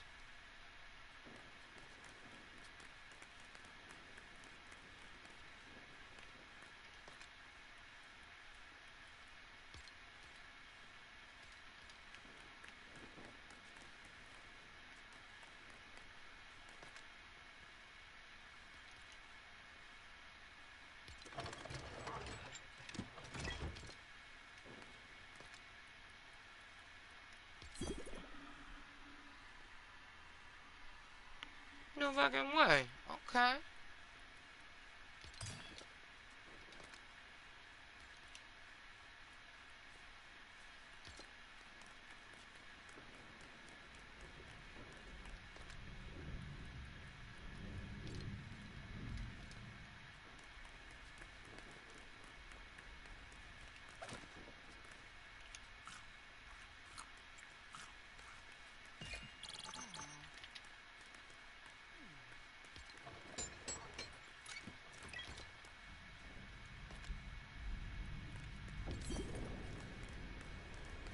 Well, holy shit. Okay. Oh, that is some next level shit right there. Like, my mind is blown. Oh my gosh. Okay. I'm gonna sleep for a moment, cause like, what the fuck is life right now? Like, homie. We have so many fucking hearts. How does, like, oh my gosh, like, wow. It's like, wow.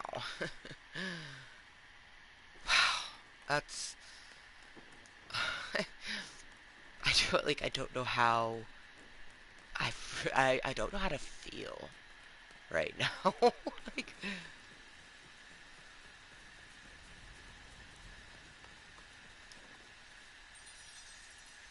wow.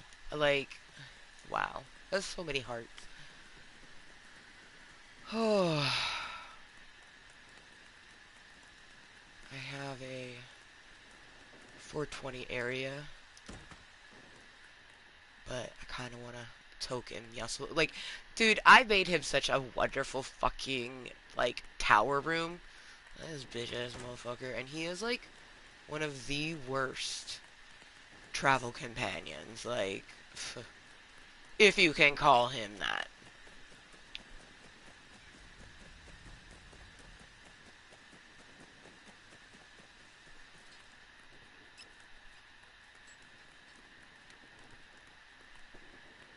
Alright, 420 room.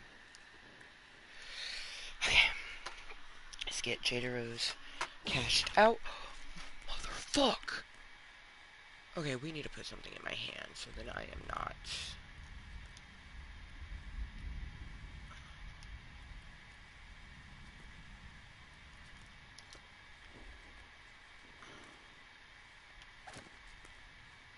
That way I'll end up eating an egg. Why do I not have any raspberries on me to... Oh my god. Okay, focus, bitch. You got 419. We had so many minutes. It's this game, though. It gets you distracted. You just get sucked into it.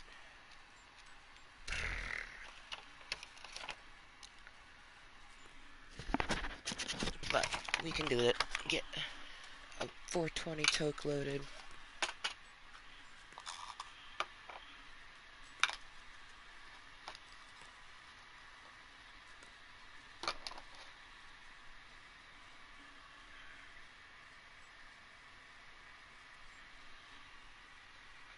And I want to say thank you to the universe and technology for still being here with us, considering it's super snowy and wickedly windy outside. I'm ever so grateful that we have power. You know, one of my friends this morning was like, "Oh, I'm out of power." It's like, oh my gosh.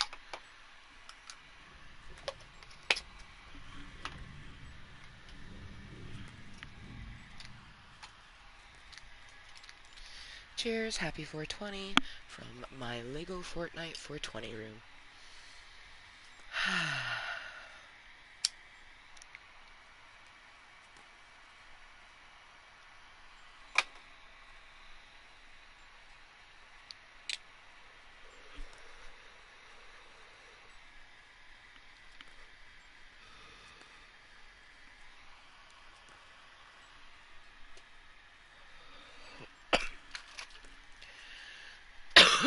You know what we should do? Let's take some of our wheat.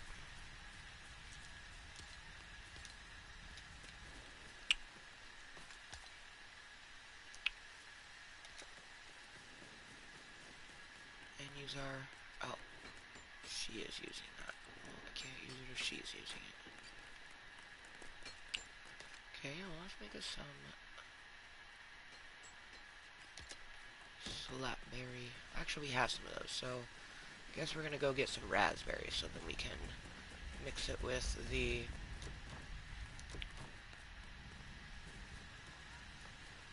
mushrooms that we have.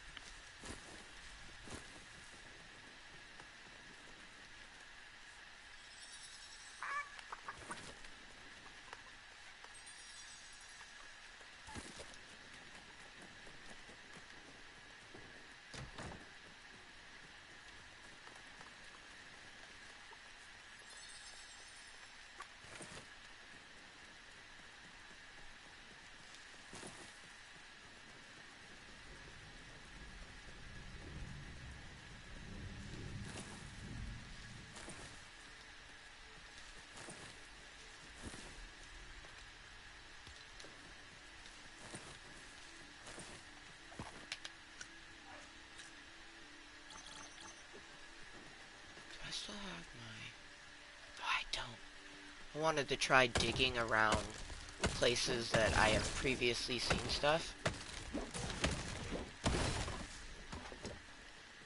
I really dislike that he's using the pickaxe for that, but now that I know that the characters are freaking not the sharpest tools in my crayon box, I'll be very, very cautious when giving them certain weaponry.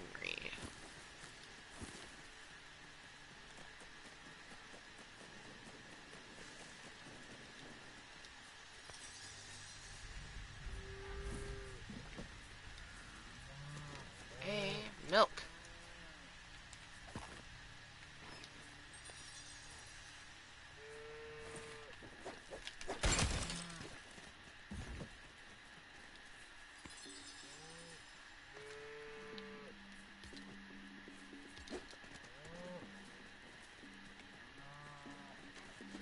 Alright, cool. Let's go venturing. I mean, I got a shit ton of stuff on me. Nah, let's just continue what we were doing. Collecting these raspberries. We have like 20 mushrooms. Actually, I think we have 30. But we'll grab.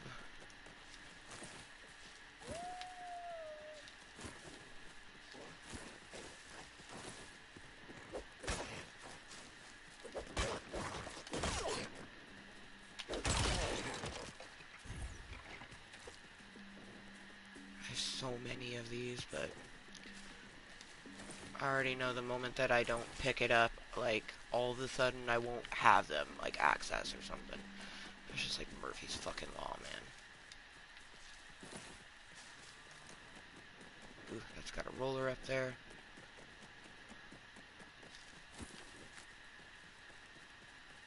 Luckily, the rollers, as long as you don't get too close to them, you're just fine. Oh, there's some raspberries. Oh, apparently a chicken died over here.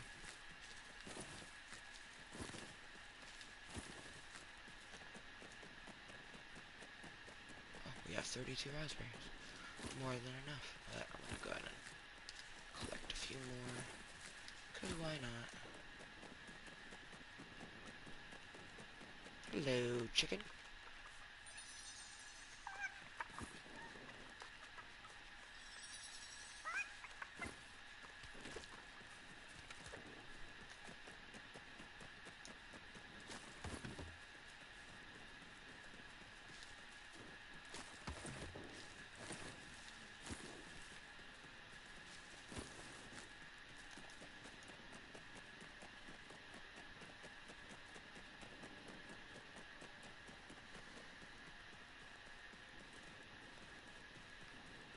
Kind of like it without the spikes.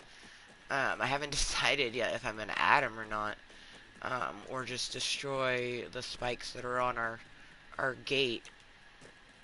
Like, I feel like the spikes make it more like, keep out. Versus like, the regular wall just like, seems very inviting. I don't know. Decisions.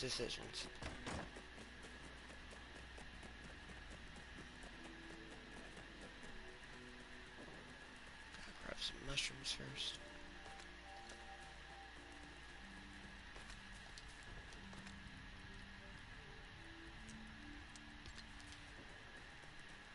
Make 30 of these bitches. That's gonna be awesome.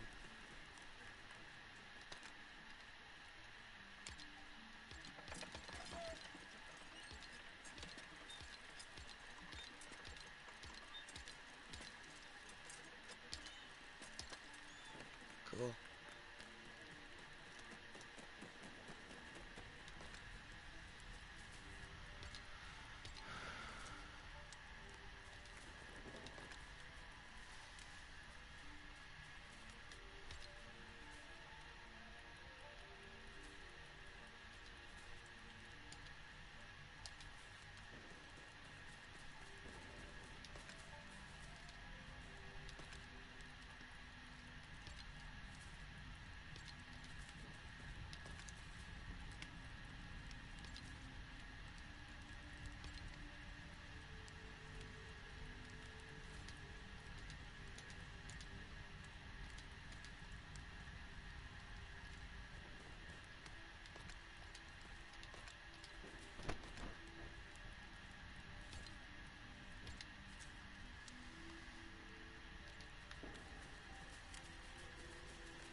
thought maybe I could give him this health charm.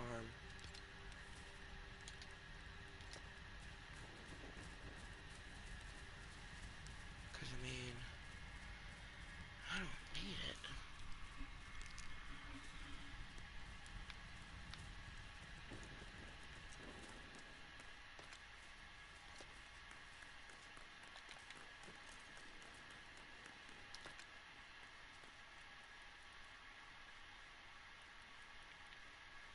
Sweet.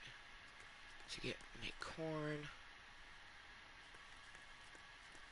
Oh, so awesome.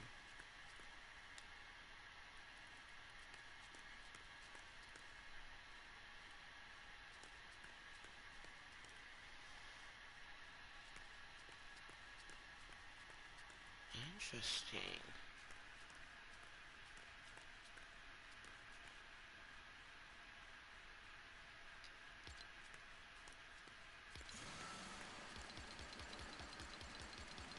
So you have to extract the grain from it, and then you make flour out of the seed. That's so interesting.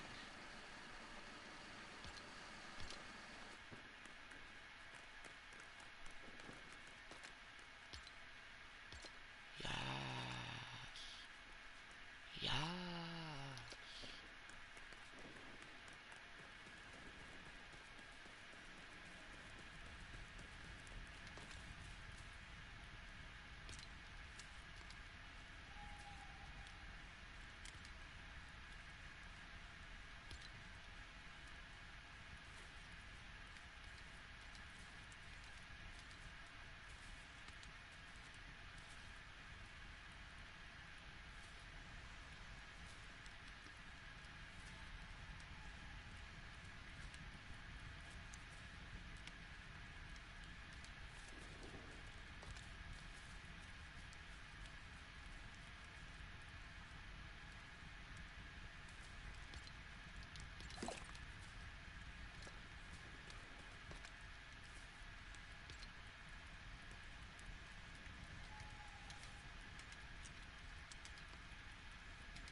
I need to find some corn, extract the seeds, and then get my own corn growing.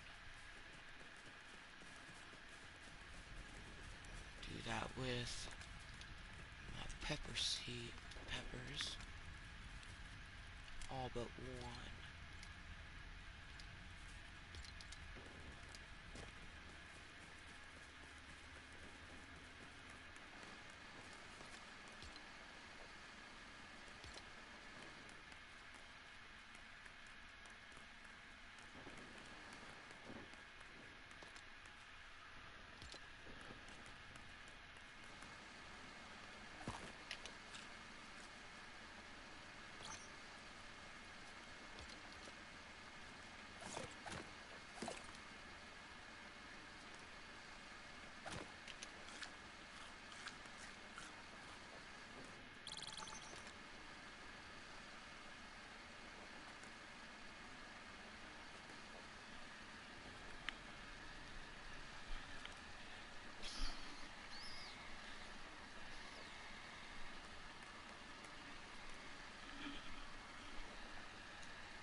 Pepper sage, pepper sage.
can make burgers.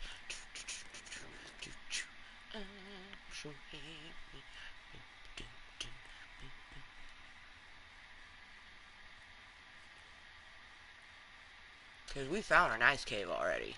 I do kind of want to go in it, even though the ice cave is scary as fuck. Even in just a map without bad guys, in survival mode, it's terrifying.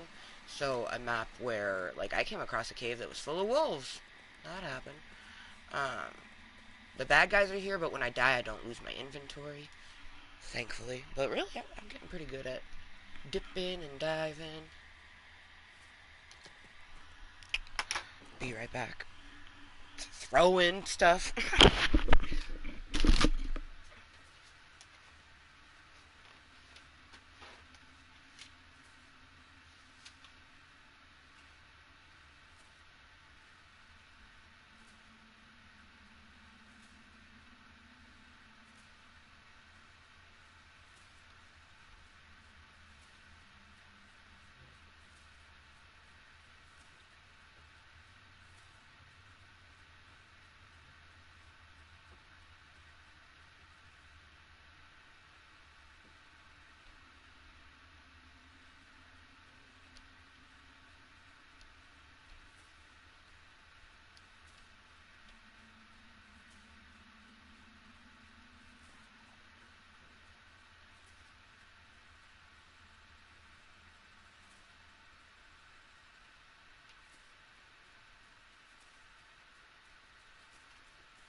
fucking cold.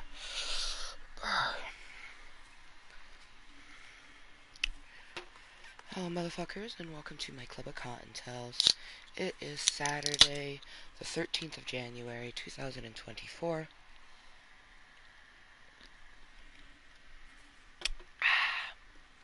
So naturally, I'm having myself a solo date Saturbae. We started out with reading my book, just reading it, chilling, taking breaks, and listening to I Know A-Rail, which is like this person that does trust uh, tests and things like that. It's shit's funny. Loyalty tests, not trust tests. Loyalty tests. But yeah.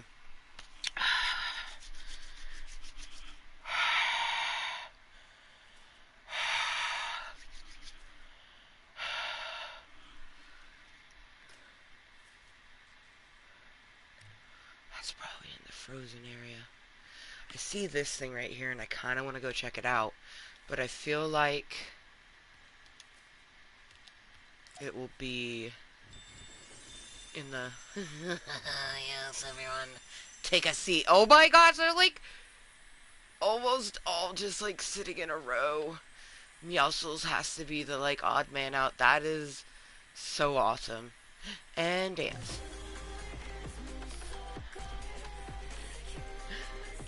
Meowscles. He's such an a-hole. He's just like, nah.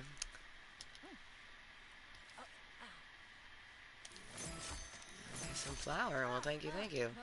Hilarious that you have flour. Considering I just made myself some. Where'd you go, sunflower? Oh, working hard. Okay. Oh yeah, I wanted to grain my pepper.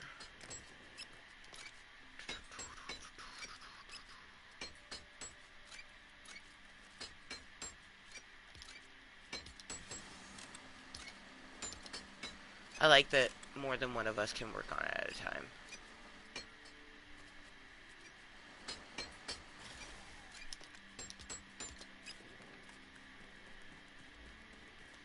Whee!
Flower, my lord. See, where should we put the flower? Yeah, right there. Yes, yes, this pleases me.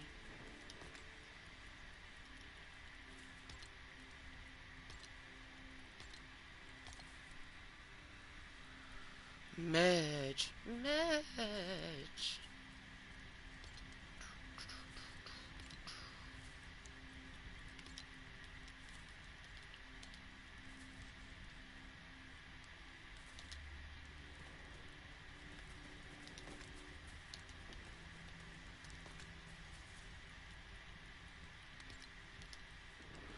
because we have no vines. Like, it's so funny because we had a shit ton of vines at one point, but then we fed a lot to some chickens and a bunch of other stuff, and but yeah, this is my humble home.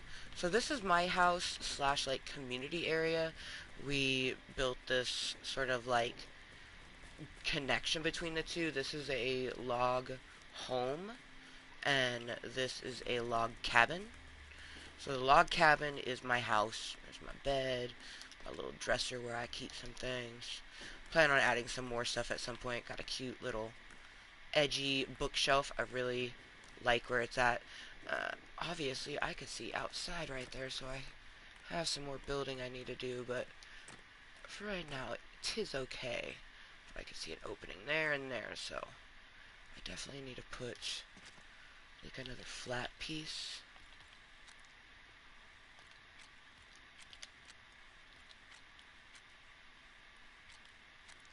I wonder if that would be too big. Yeah, that's too big.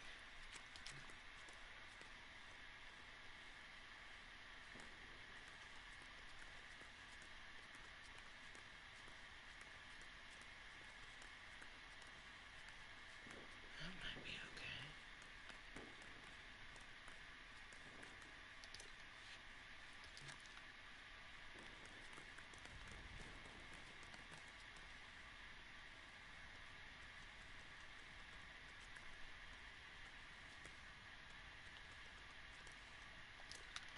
We will worry about that later. Anywhoosies, my little cute house, and then it connects into the log home that has all the little devices that we use for making different things. And then we come up here. Caught on the grain machine to our 420 room.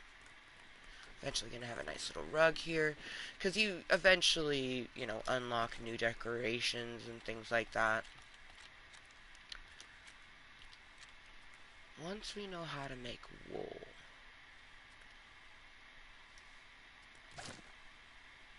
Which probably comes with, you know, an upgrade of some sort. But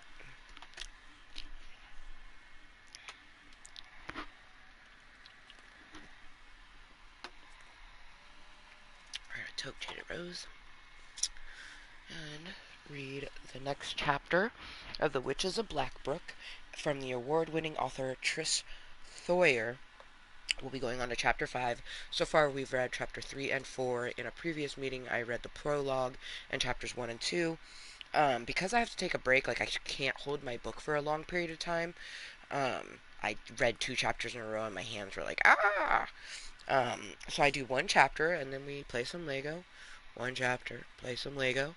I imagine after this chapter, we'll probably have to back out of Fortnite Lego because it does have not necessarily like a time constriction. Well, I guess it kind of is. Every so often it will pop up something like the server will, you know, end or whatnot in X amount of time. And it's like, what? And like, I didn't heed the warning the previous time that that happened when I was in Fortnite Festival, and then all of a sudden it booted me out, and it was wild.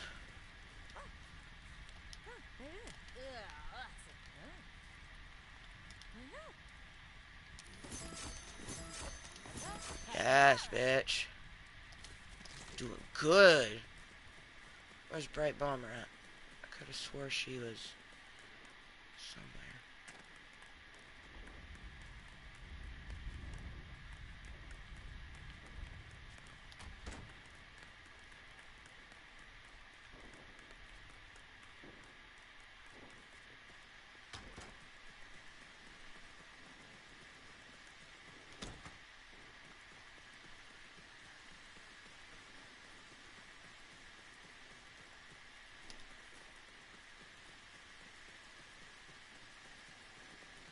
Oh, there she is.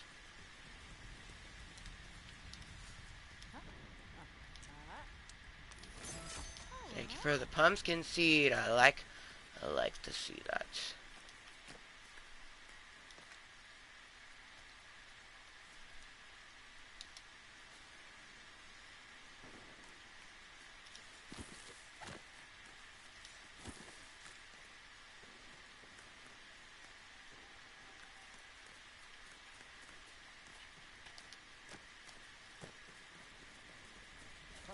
Hello. Oh, hayseed. This is a new person. Just holler if you'll need some. Cool. Well, nice to meet you, hayseed. Almost called him haystack again.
Okay, cool.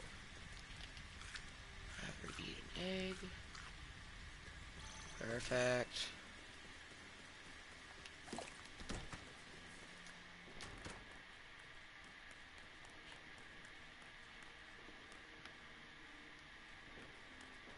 Ooh, because she looks so cool in the dark. Really nestles.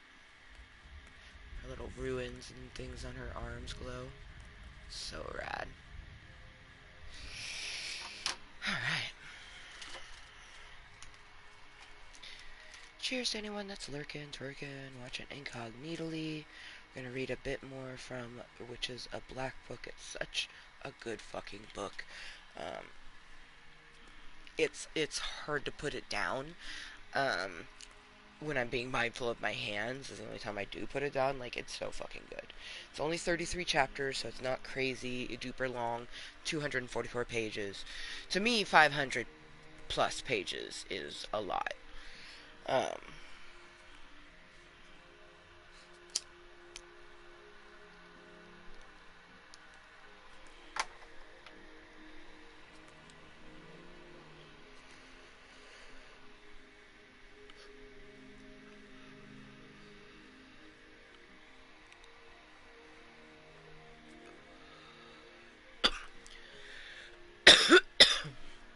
Alright. Chapter 5.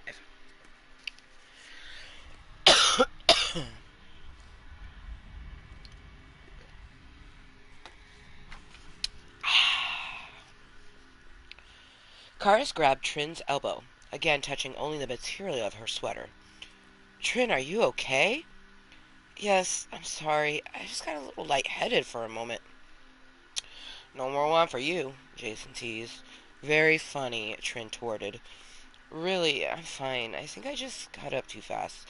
Now let me get these potatoes into the oven. Then you can give me a tour of the rest of your home, if that's okay. I'd love to, Karis responded. Trin tossed in the potatoes while Karis checked out her roast. About 35 minutes to go, she calculated. Karis led Trin to the back door and pointed. It's hard to see buried under the snow, but we have a garden in the yard and a small shed in the back there. Trin smiled, spotting the cute structure in the far corner, then butted up to the surrounding forest. It's truly lovely. I can't wait to see it in spring with everything in bloom. Trin shook her head. I'm sorry, how presumptuous of me. That's if I'm invited back, of course. Karis laughed while Jason smiled and shook his head. Of course you're invited back, Trin. Jason ran his hand down the arm of her sweater, their fingers touching briefly, igniting yet another shock. Trin didn't pull away this time, but instead looked deep into his eyes. Time sped, and suddenly it wasn't Jason in front of her, but her long-lost love, Jeremiah Holdstein. Ipswich, Massachusetts, 1690. Karina, please do not deny me any longer. Your sisters are old enough to get on along, and if need be, I will move into your home and provide a father figure to them both after we've married. I love you, Karina, Jeremiah professed. My sweet Jeremiah, I love you too, for I have always have and always will, but I fear that this terrible time is upon us. I have to remain vigilant. I have to remain vigilant and not get caught up in the trappings of love. I'm sorry. Jeremiah dropped his sad eyes and hung his dark head. Karina touched his cheek, lifting his eyes to hers, then placed a sweet kiss upon his lips. Do not despair, my love. While I cannot commit to becoming your wife, I will never deny you my heart. Jeremiah, strong and handsome, gathered Karina in his arms, and in an instant transported them to their special place, a hidden meadow deep within the Berkshires.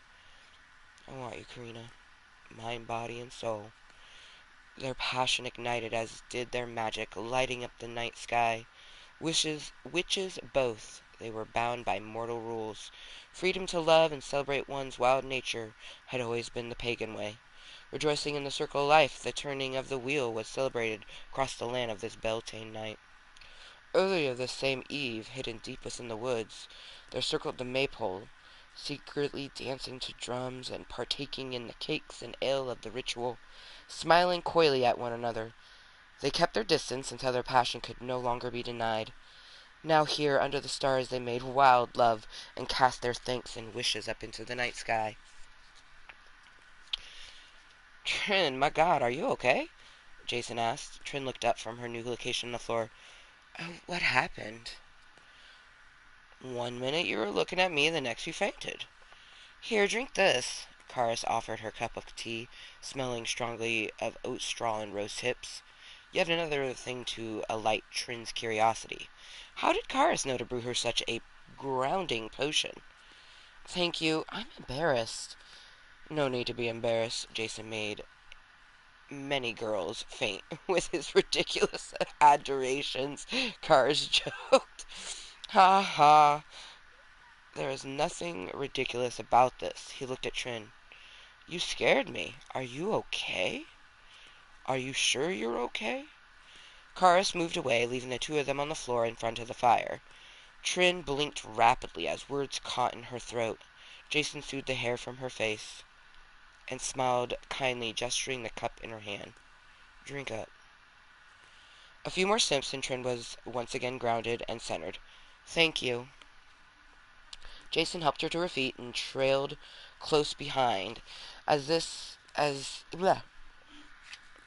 trailed close behind as Trin made her way back into the kitchen. Thanks for the tea, Karis. It did the trick. Trin smiled at the petite redhead, hoping Karis would reveal her secrets. No problem. I get it at a little herbal shop back home. Back home? Where in Massachusetts are you from, exactly? Ipswich. Karis winked as the oven timer went off. Oh, good. I think some food will help settle your head. Trin couldn't agree more. This push and pull between the present and the past was becoming too much to bear. As Kit had mentioned, she had visions before in other lifetimes, but not like this. Not actual memories of her former life, but more like echoes of who she used to be. This was different, and despite that Kit said, she needed to figure out why. Karis, do you mind if I ask you a personal question? Trin asked as Jason returned to the living room to clear their drinks. Sure, shoot. Karis smiled as she grabbed her pot holders and opened the oven door. With your tattoos and carefree spirit, now seeing your home and knowing where you came from, not to mention your familiarity with herbs, Trin took a deep breath. I'm wondering if you're Wiccan?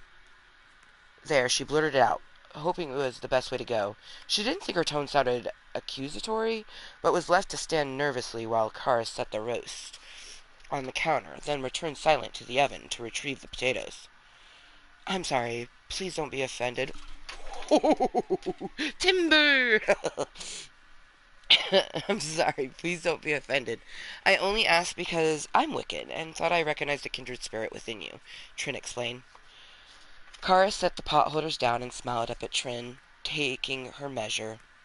You have good instincts. Actually, we're both Wiccan, she gestured to Jason as he returned to the room. You giving away our secrets, cousin? Karis and Jason laughed while Trin stood relieved, happy, confused, and conflicted all at once. Kit was right. It was Kara's magic energy that had drawn her, nothing more. She couldn't be Kara if Jason was her cousin. It simply didn't work that way. Trin tried to relax, popping a potato in her mouth in an effort to unclog her mind. In one way, she was disappointed, hoping that somehow she finally found her long-lost sister. But in another, this meant that she could pursue a relationship with Jason, if that's what she wanted.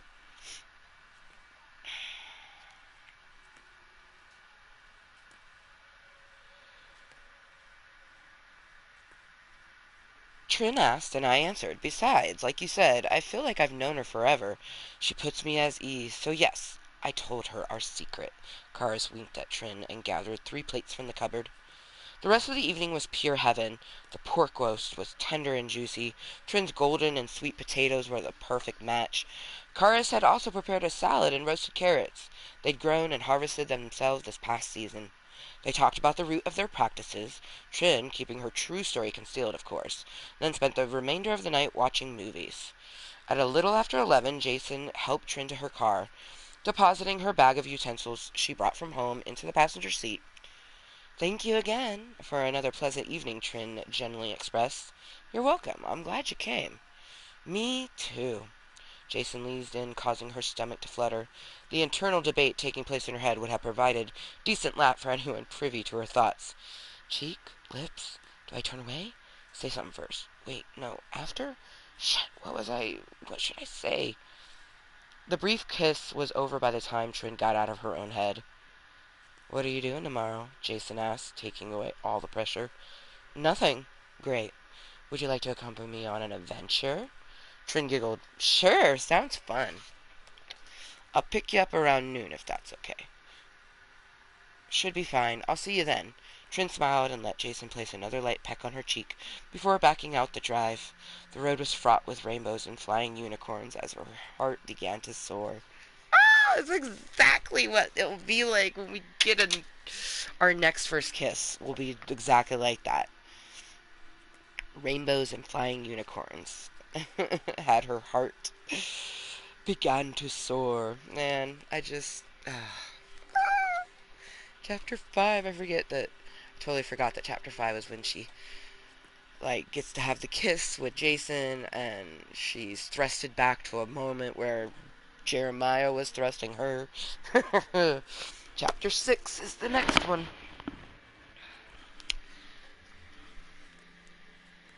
Alright, muscles. Let's go.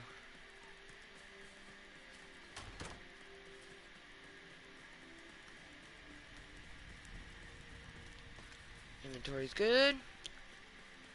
Hi ho. Hi ho. Hi ho.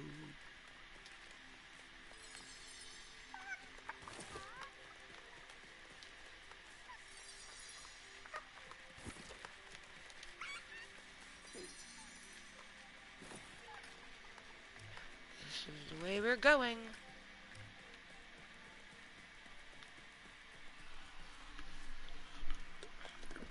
Oh shit. That happened. That fudging happened. She just drank like 2 of those. Just fucking downed them. Man.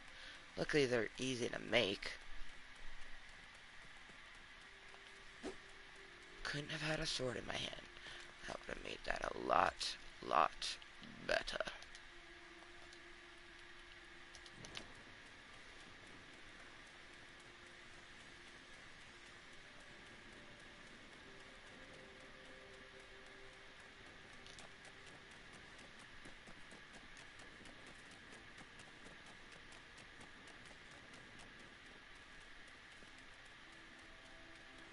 Oh, I never noticed that chest before. Maybe this is new.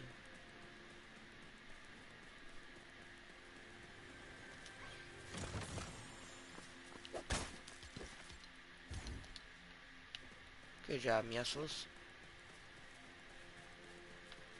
You actually got that spider before it could bite my booty.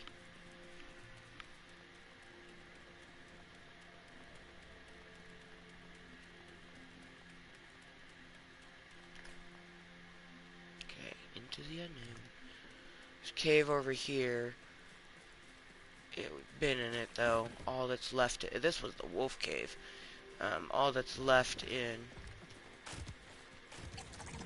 Damn it. Fucking roller. Didn't even see the motherfucker, but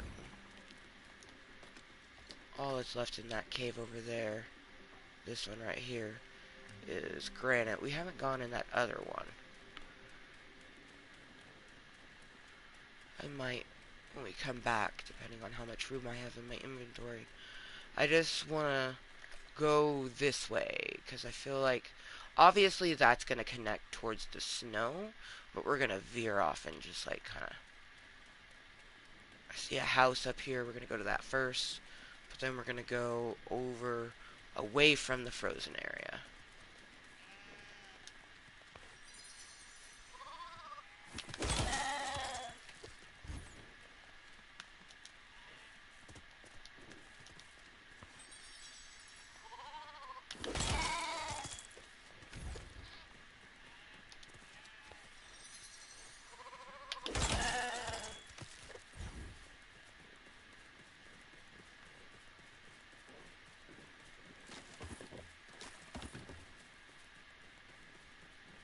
Some wolves.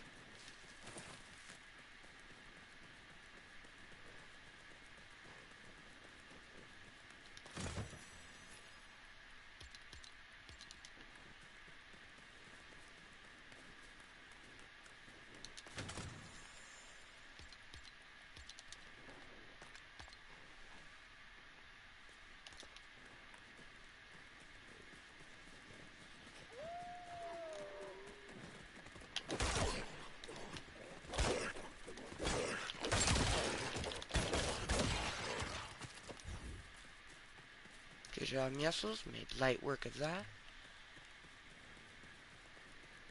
Yeah, you can see how it goes over towards the wintry air there, so we're gonna go this way. That's what we find over here. Because in my previous map that I had, the desert was, like, the grassland was in the middle, I was right next to the frostland, and then I traveled and I found the desert. So, I'm gonna do something similar.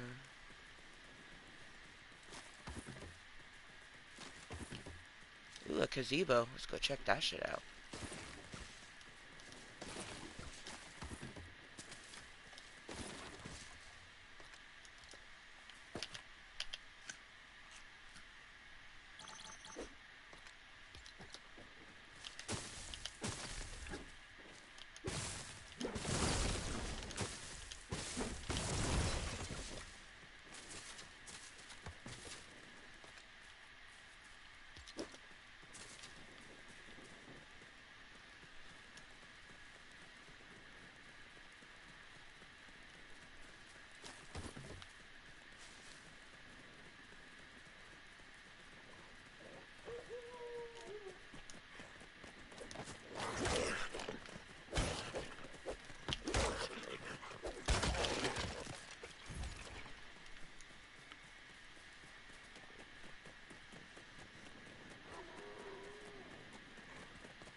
Good job, Mussels.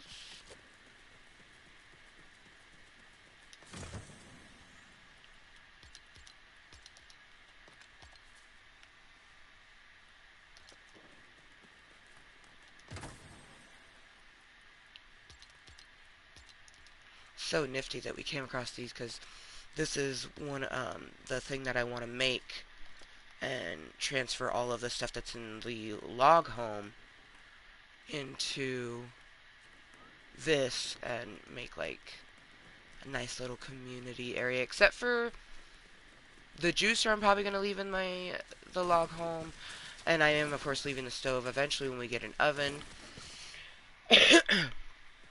Which I so look forward to the ability to make an oven. Oh, there's a pathway.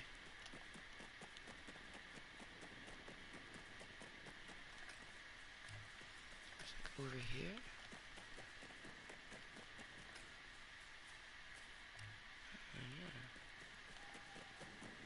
Oh, there's a fire. Let's go check. Oh, yeah. Okay. Oh, shit. Okay.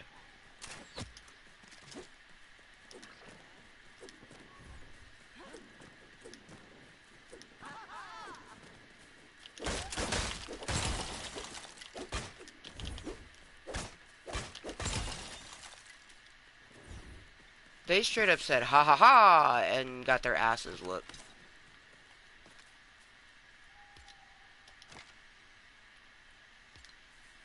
I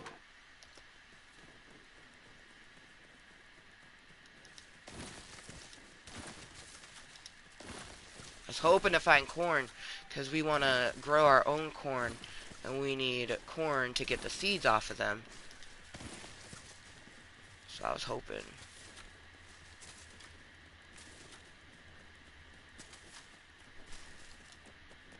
I think that's so funny that they really were like, ho ho!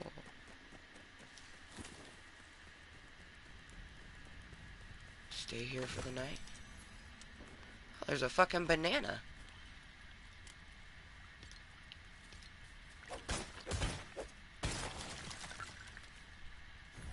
Hey, where? There he is. Peely looks at as if to say, I'm Peely. Claps her hands excitedly and points at you.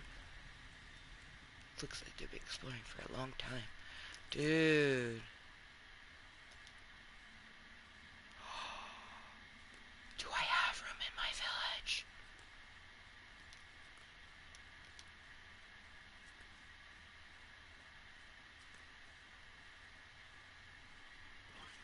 Join the closest village? What? Okay, like, I've never encountered people before. Like, what the fuck? It's, like, blowing my mind right now.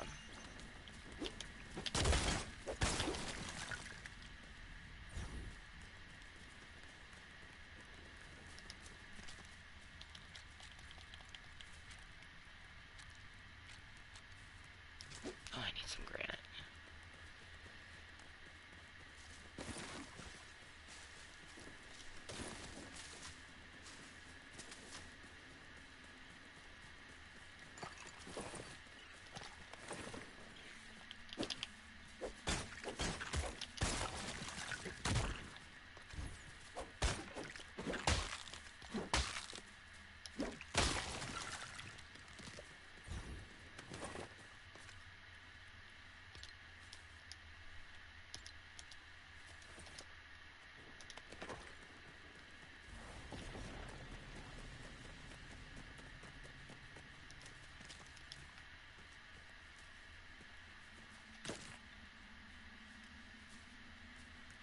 There's a person here.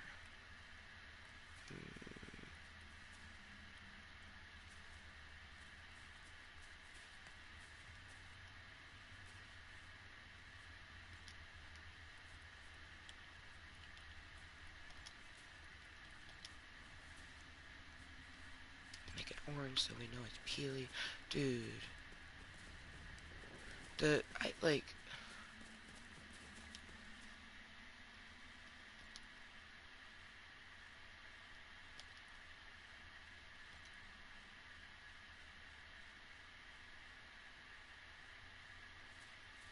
I don't, like...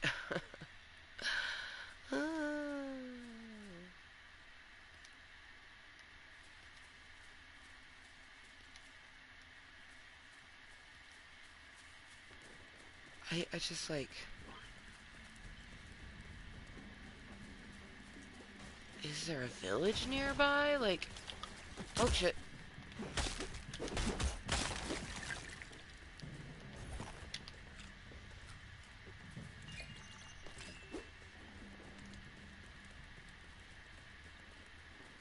It's got my intrigue peaked so hard.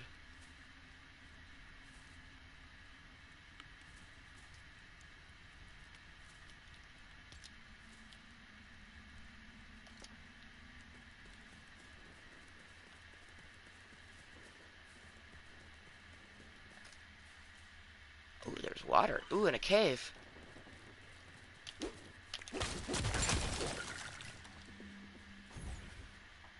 Because, like, my village isn't that far away.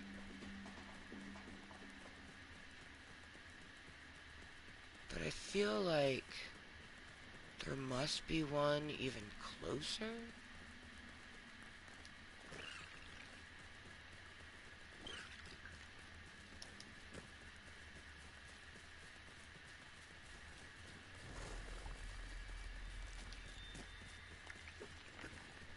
Okay, looks like that's the cave. Or a cave.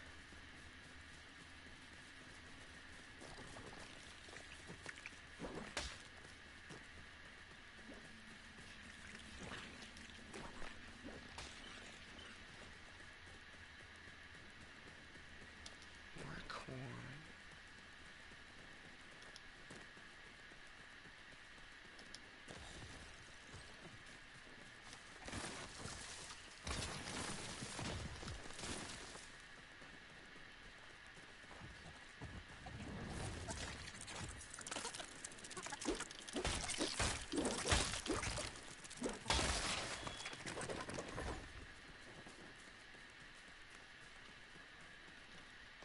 Didn't need to pick up that granite.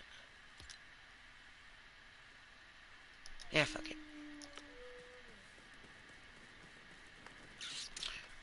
I should have left those planks at home. Not entirely sure why I kept them on me, but...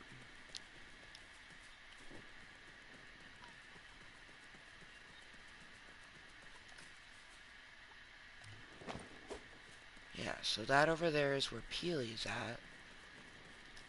Cave right here. So another grassland cave.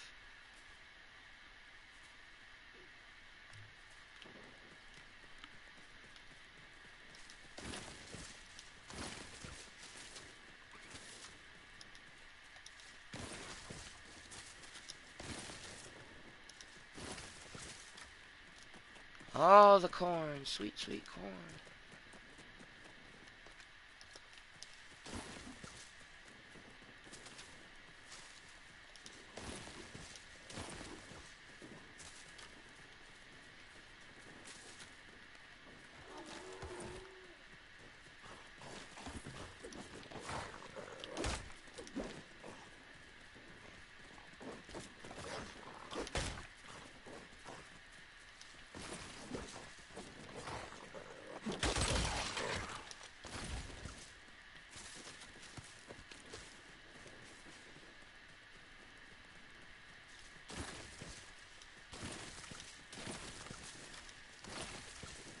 So much corn.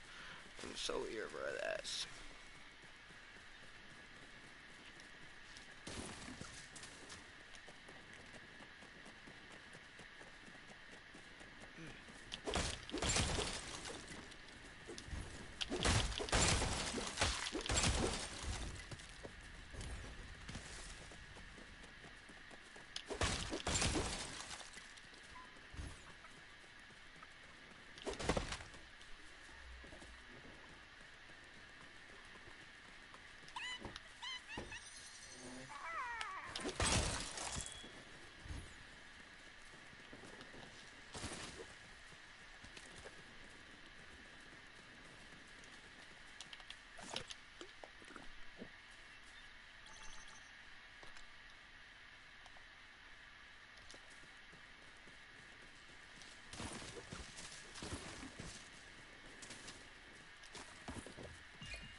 Whoa!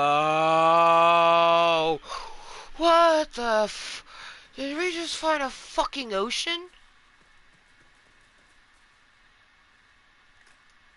Holy shit.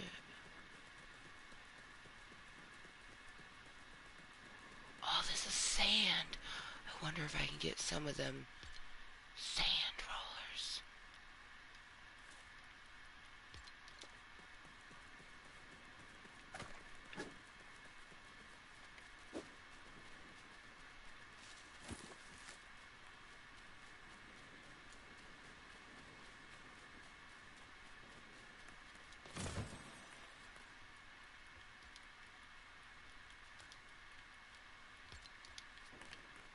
Whoa.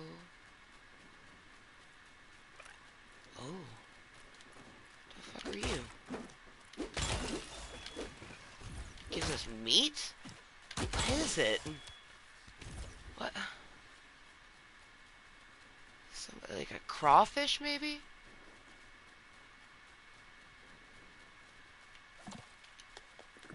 Oh my god, I found a beach! Holy shit! We found a fucking beach! Like, what the fuck? I didn't know beaches existed!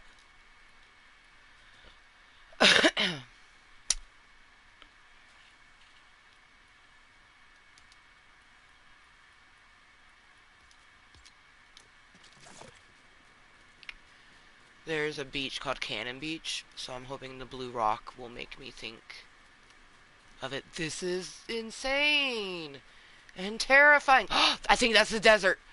That looks like the desert over there. I found a sand roller. I'm so excited.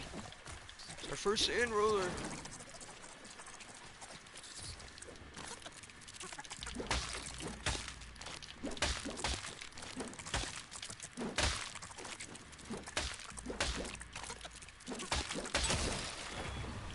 Oh, my inventory's full. Fuck, fuck, fuck, fuck. Oh, I do not need that dirt. What the fuck am I holding dirt for? Oh my god, I'm so excited. Muscles, I don't want to talk to you. Okay. We have to toke. Oh, we have to toke. Oh, we have to toke. Dance, muscles, dance.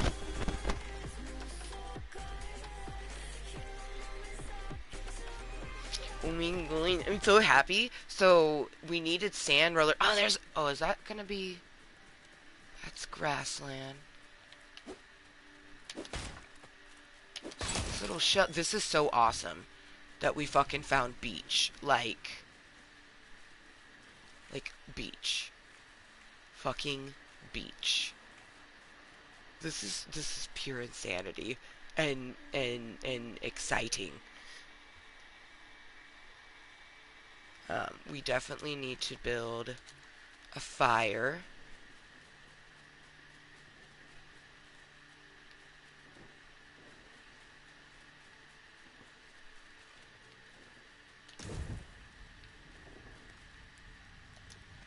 Shit, I'm almost thinking maybe we build, like, just a little ditty.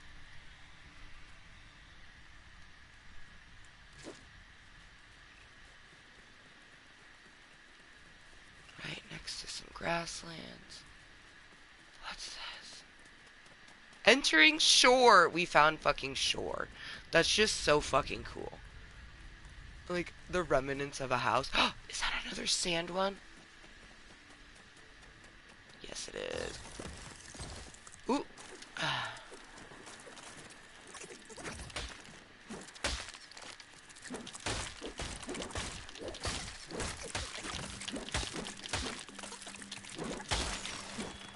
Yeah.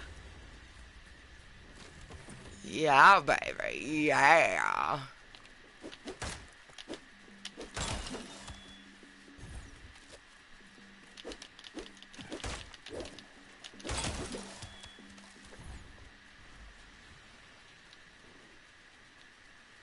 But yeah, I definitely think we're going to build a little cabin and build a crafting bench within it.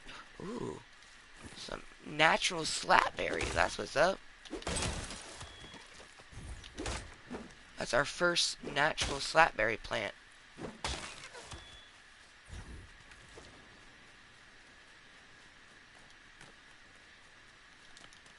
So fucking cool. Just so fucking cool.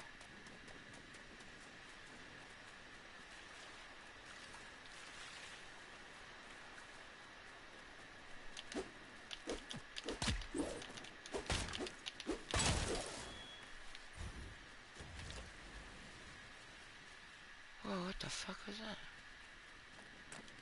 Be like Little Mermaid. Oh shit, see there's something over there. Oh, there's like a big ass river. Oh my god. This is so cool. This is giving me such Minecraft vibes where I have to fucking build a bridge across the water because I'm not about to get in the water.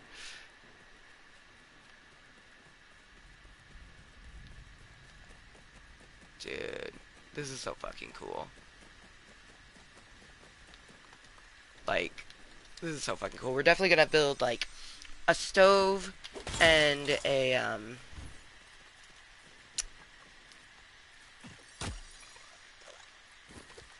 really, crawfish? Get the fuck out of here.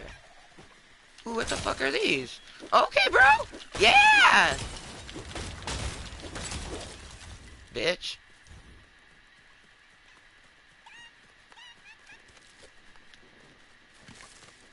No, don't eat my corn kernel. Oh, I can't hold it. Oh, shit. Go ahead and eat the corn kernel. Thank you.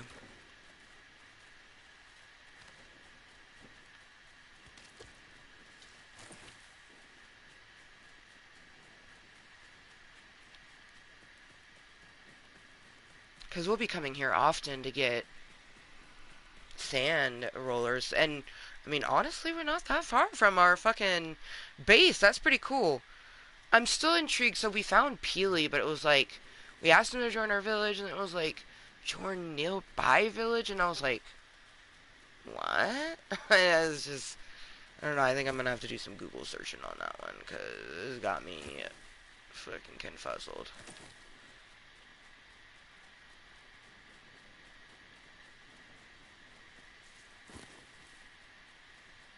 I think it's so cool that we found natural slat plants.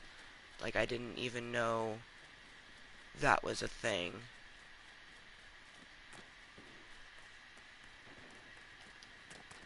I mean, obviously, it's gotta be. Where else did they come from?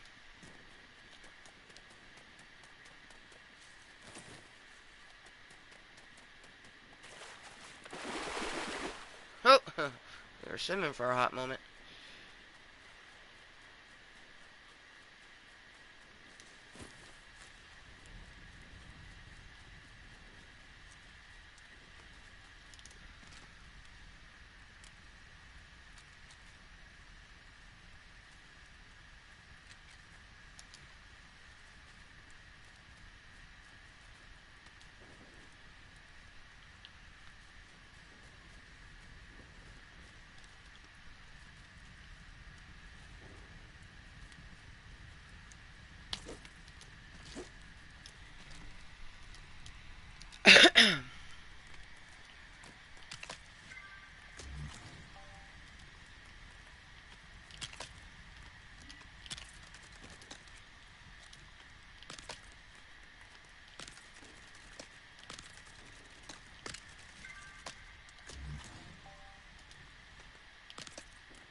Also, move your bitch ass. God damn it.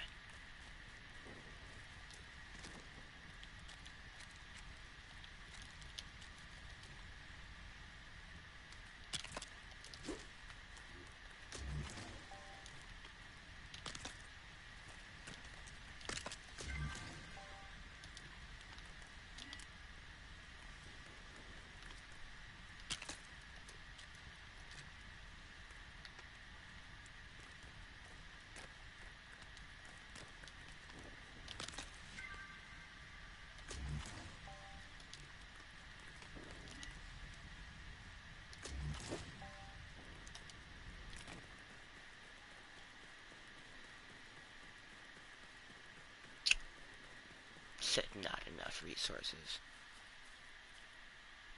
My ass.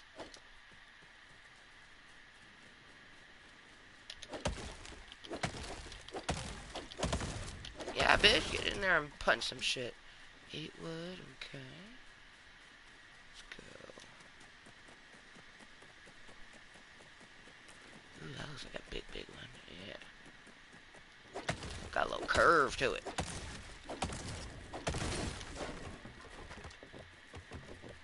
I already know that these big ass fucking trees would not go down with just a fucking basic. Hey, really? Really, little fucker? Get out of here. Cook your meat. Just wait and see. Had to harvest some wood so I could finish doing what I was doing. Oh, fucking timber! Yeah!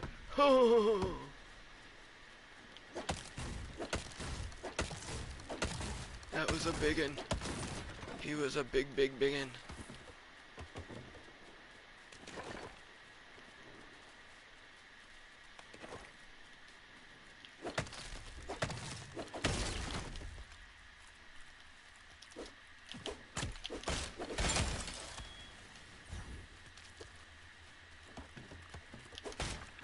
Cool. Palm tree grows back. Look at the little sprout already. Alright, where the fuck is my fire? Oh shit.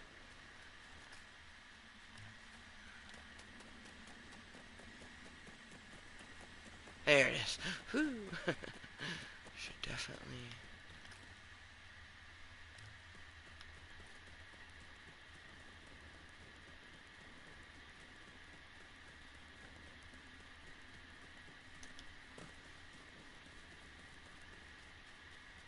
I love it. Entering shore. I didn't even fucking know it had a shore. Like, what? Like, a shore?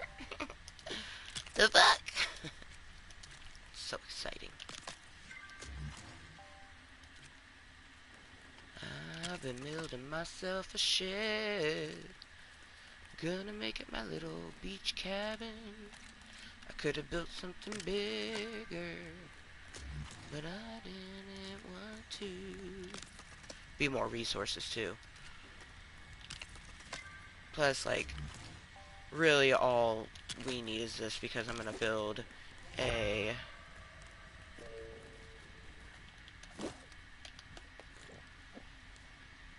cooking stove and... Oh, it's a pirate one! Oh, it's a pirate one. Oh, it's a pirate one. Oh, yar me har har har. Oh shit. Ooh. Yeah, no, bitch, I ain't following you. What, you think I'm stupid? Oh my gosh. Okay. Seriously, fucking amazing. It was a fucking... Oh my gosh. That's so fucking rad. Okay.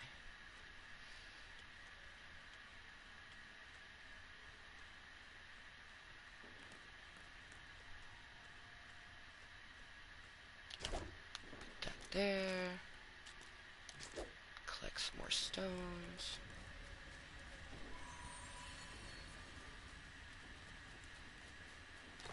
Said like 30, right?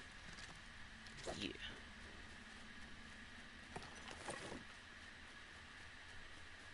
After I've made my stove, then I'm gonna toke on Jaded Rose.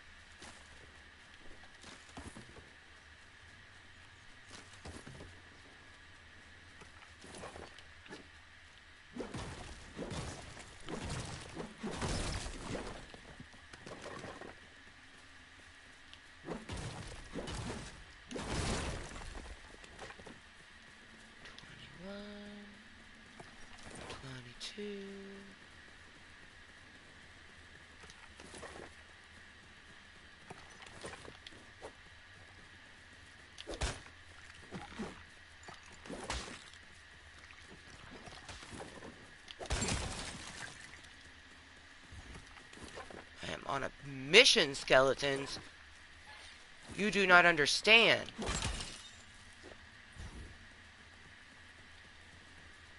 much more do I need? 2.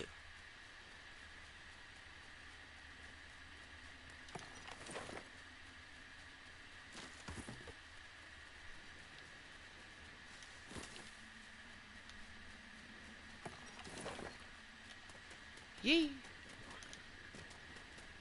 Yeah, this motherfucker wants me to go out into the water. He's stupid.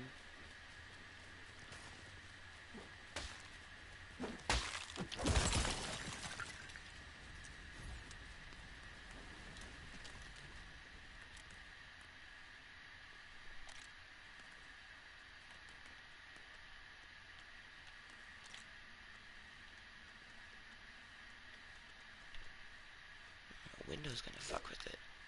In that case...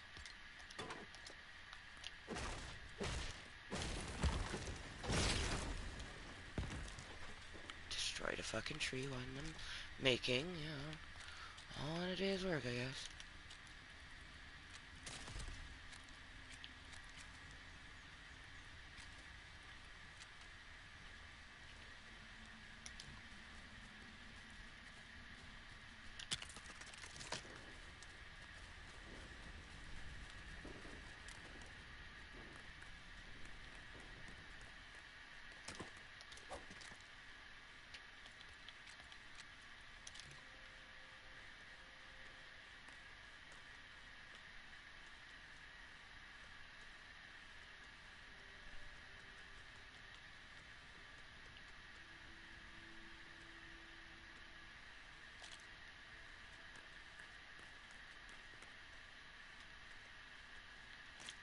Ah! Hey, damn it.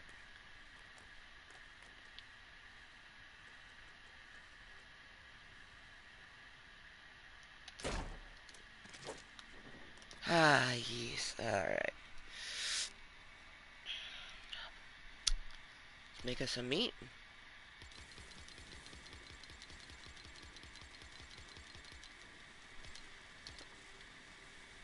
Meat. And then this is so we can make basic tools. Eventually we will upgrade it. Oh,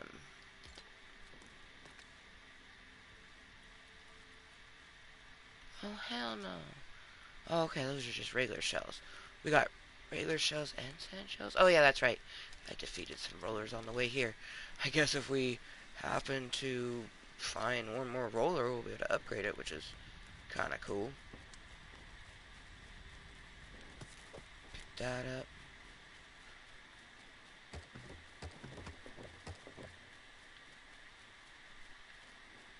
Really, I could just venture off into the grasslands a little bit. Find ourselves a regular roller, and then be able to upgrade that crafting bench.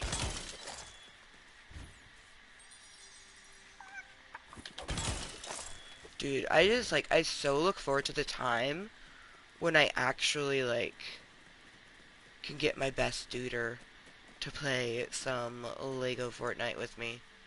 Because we will just have a fucking blast. I already know.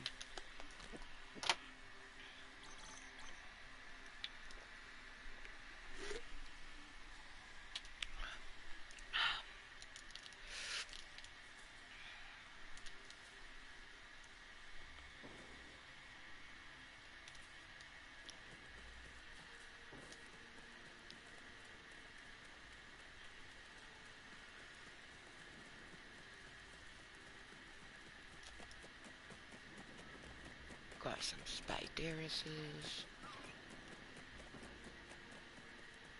Some sheep.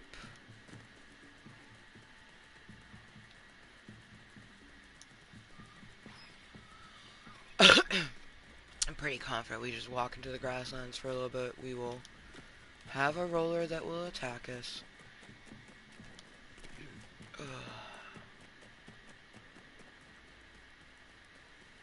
Ooh, a bridge that's already there.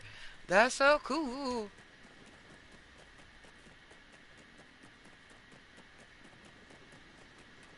We found a bridge. Yes. Yes.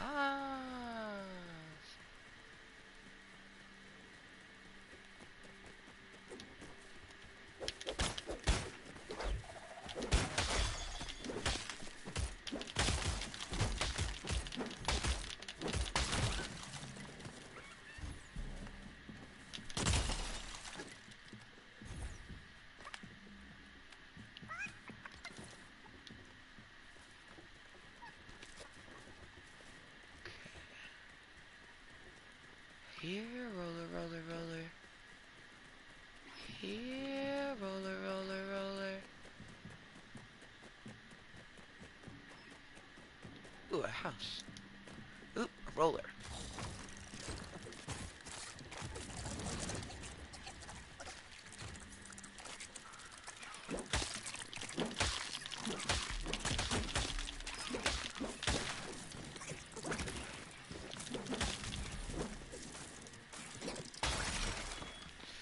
Dude, apparently we found a spider house.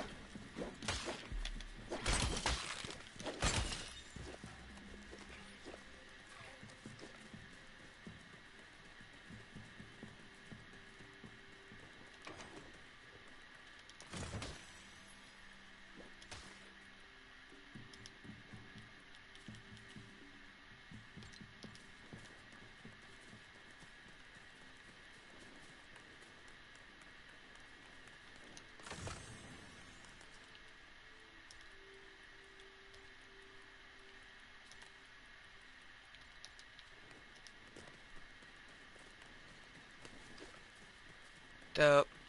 Now, run back to my camp. Ooh, another cave. Oh yeah, right there.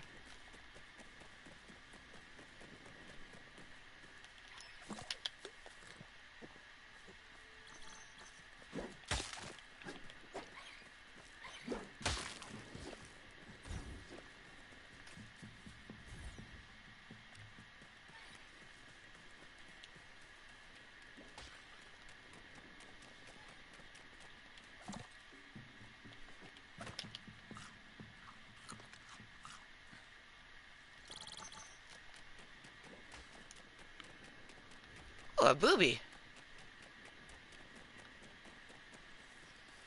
I don't mind if I do these. Oh, shit. Oh, I see. Ah, close, close. Oh my gosh.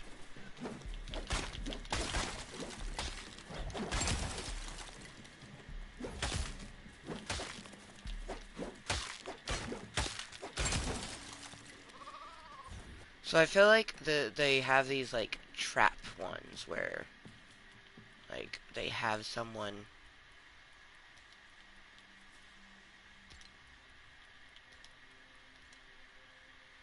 Cool, you can hold more than 50 arrows. That's good to know.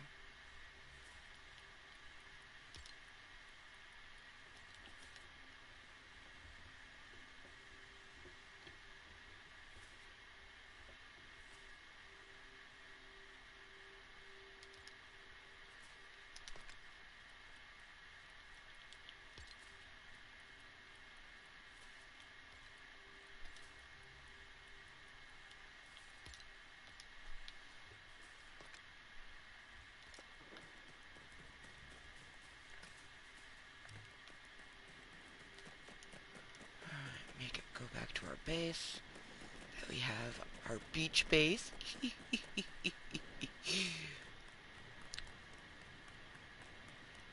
Upgrade the crafting bench that we made over there. Probably make a chest where I'll keep some of these things that are on me in it.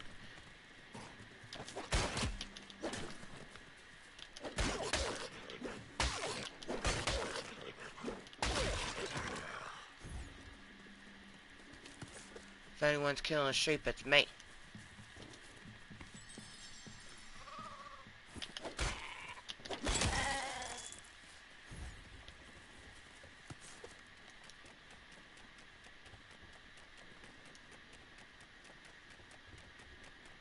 Oh, I love that I can see my little log cabin.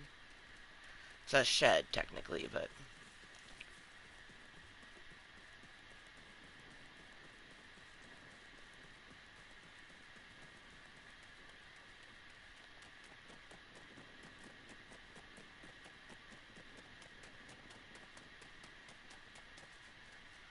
could just even use this chest. Let's see. We'll put those in there.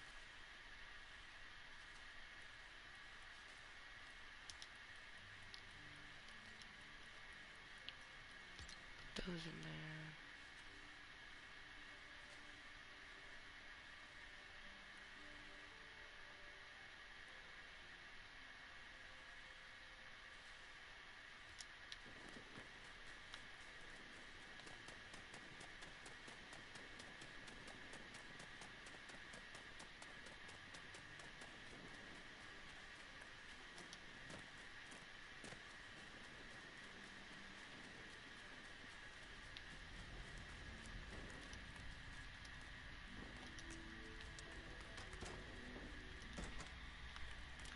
open.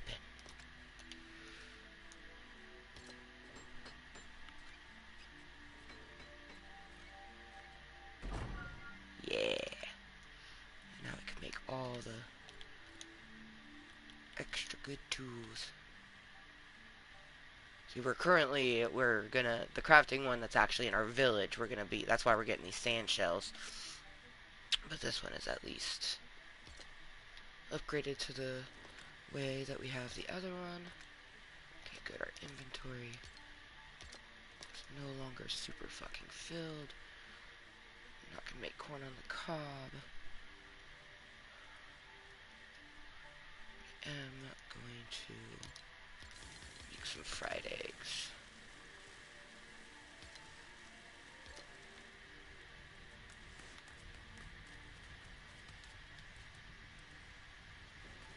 And then we need to hope for one more sand roller.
Actually, take that back home and put it with my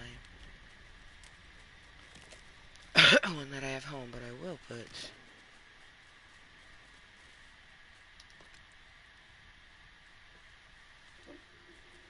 these bones in here.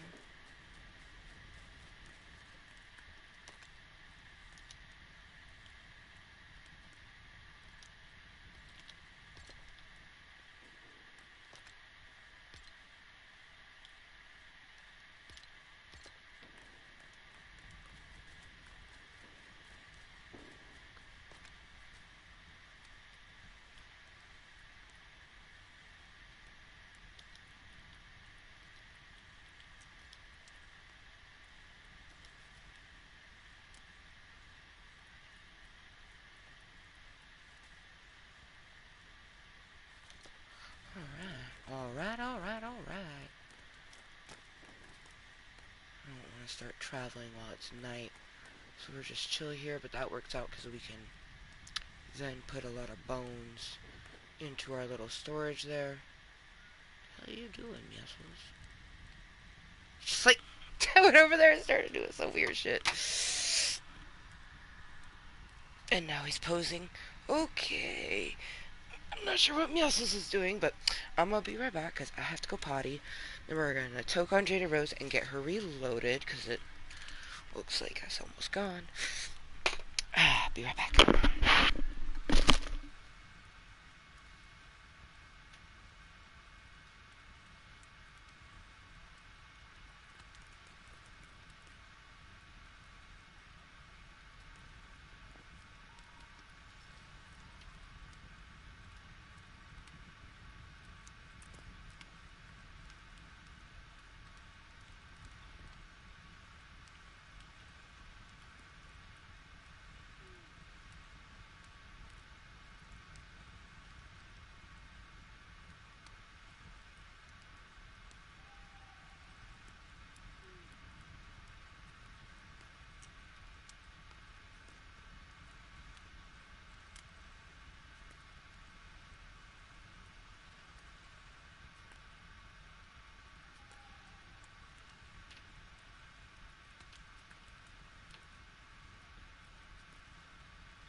Imagine Yesels is just like, he came on top here with me. Dope. That was unexpected, honestly. I'm cold. Brr. Whew.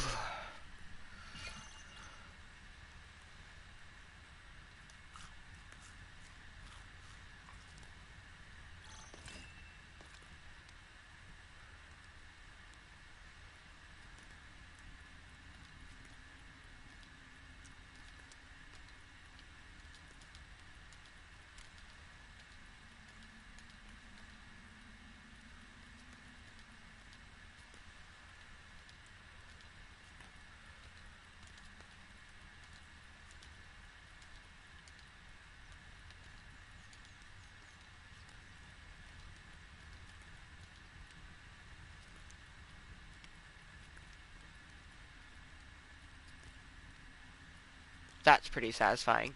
Raspberry, raspberry, wheat, pumpkin, kernel. Satisfying.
The pirate ones are so awesome.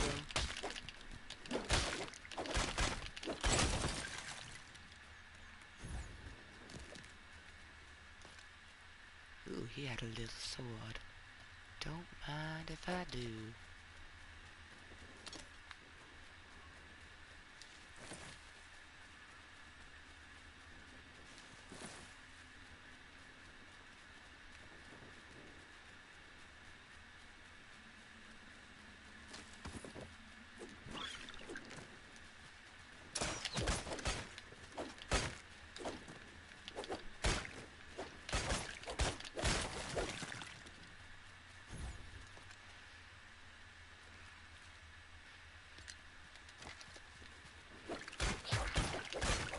That's like a beanie on or something? So cute.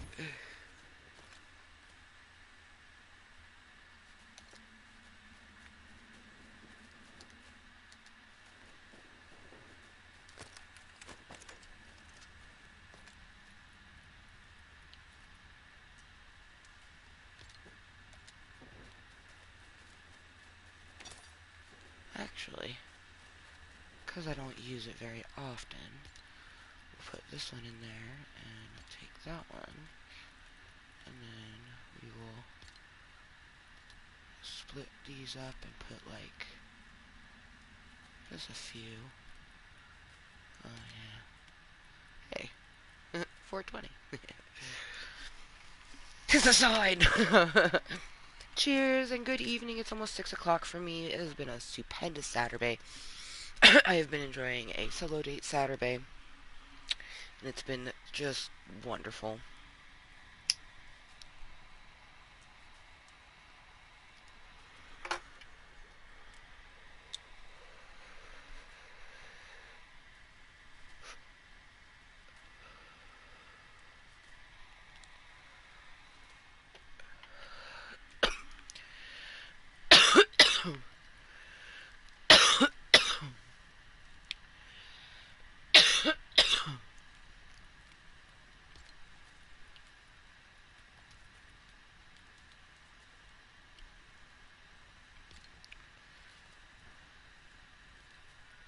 I know I'm gonna end up killing some chickens along the way, so. Alright. Let's go, Musios. Because wait, no, we gotta look for a sand roller. So let's just mosey around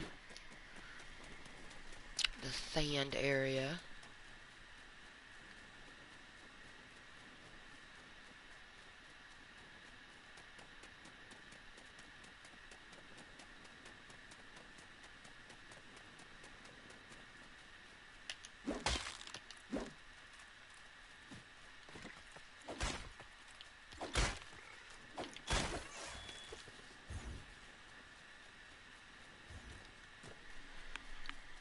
Here's sand roller.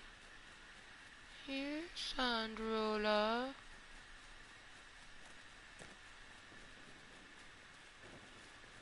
Ooh, so you could kind of like see something. Oh, it's just the moist rocks.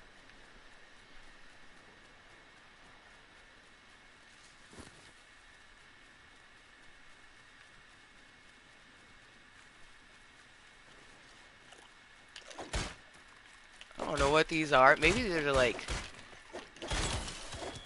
sand spiders, but you get meat from them, so I feel like they're gotta be like crawfish or something, or I don't know. I don't know of any. Ah, yeah, baby.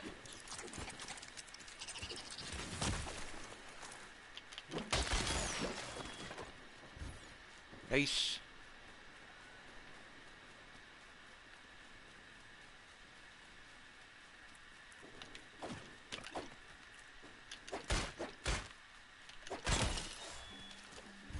Some more meat.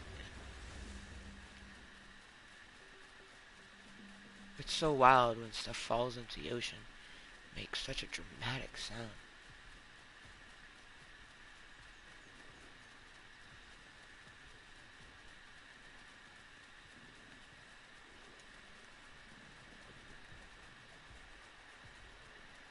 What the fuck is that? That's gotta be one of those brutes and the thing that threw fucking green fire at me.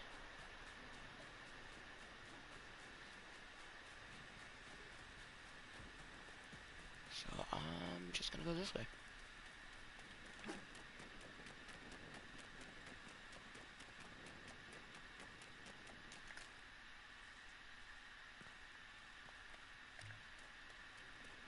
Make sure I'm going the right direction to get home.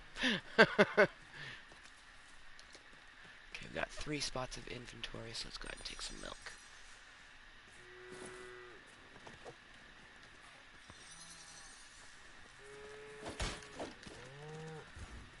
Sorry, I didn't mean to do that, cow. I just wanted to milk you. Thank you.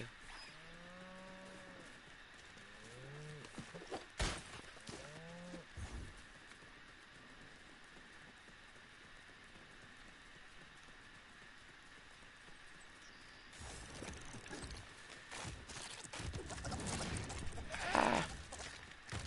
I think this is a regular one, but still gonna destroy it, because why not? Ah, you bitch-ass motherfucker, you.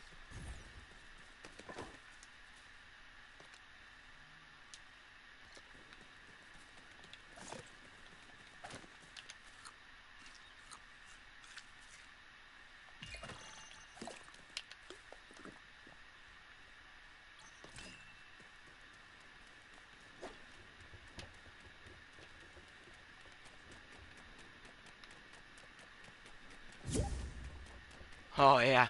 Put up the server time thing saying it will close out, so it's definitely time to make our way back. That's where Peely is at.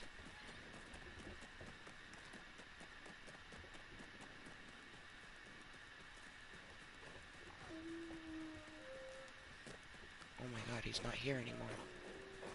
Holy shit. What the fuck?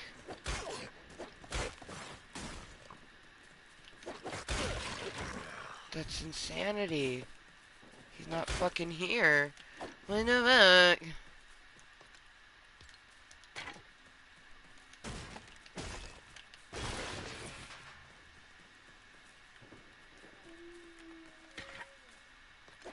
This shit's wild.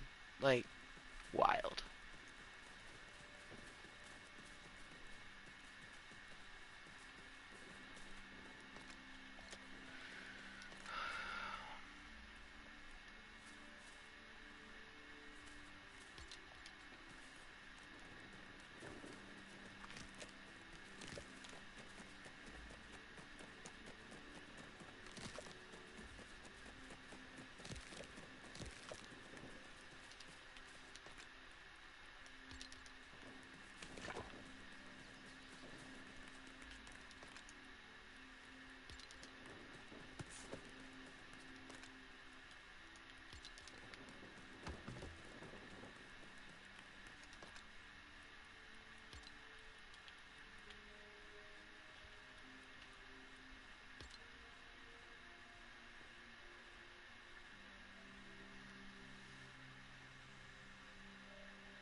Oh shit, another little bridge. Oh shit. You know what? I think that pathway might take us home.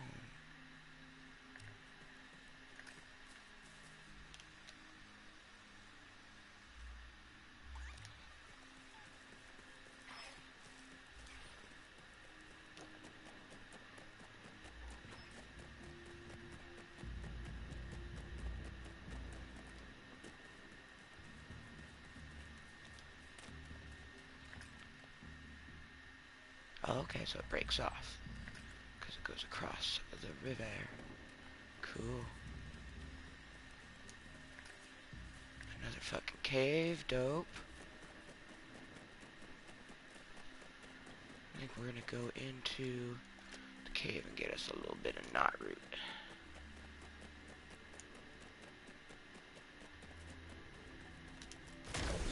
Oh, I am not coming home without some knot root.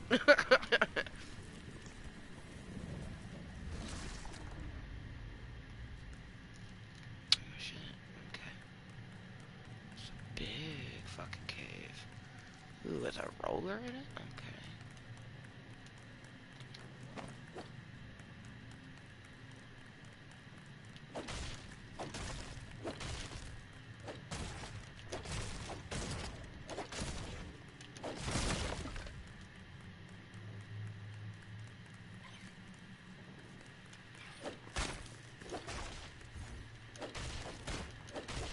Bro, he just like preemptively is like, I'm gonna take this guy out.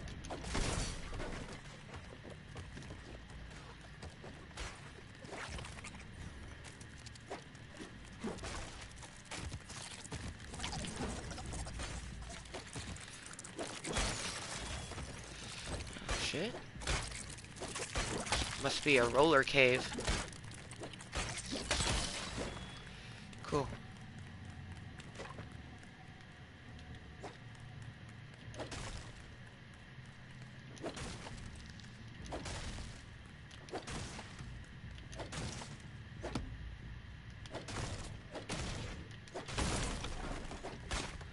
A scorpion? Okay, well, scorpions exist. This is new.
Who is a big ass cave?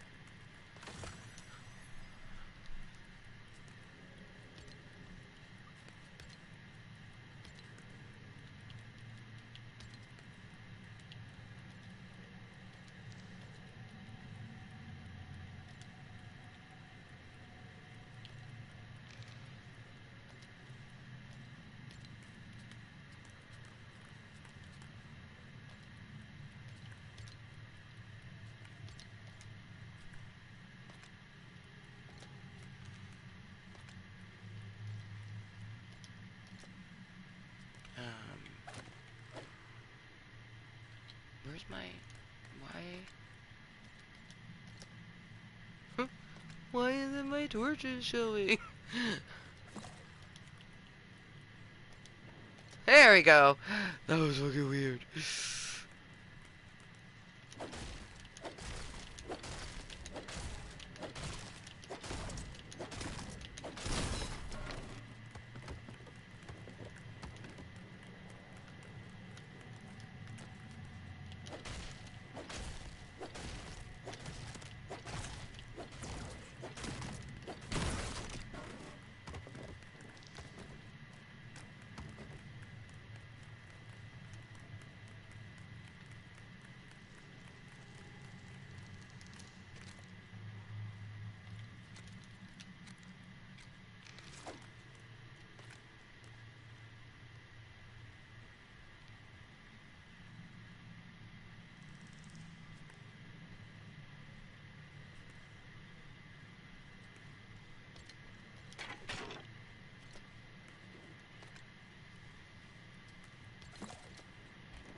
wood.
Alright, let's see. Pretty sure knot root can stack in 50s, so move something down. Let's move the milk down. Because I'm trying to get as much knot root from this cave as possible before I leave it.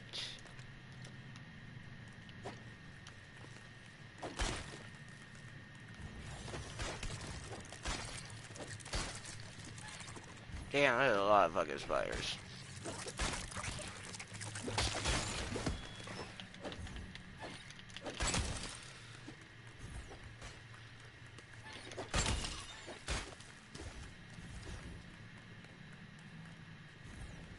Definitely the creepy crawly cave.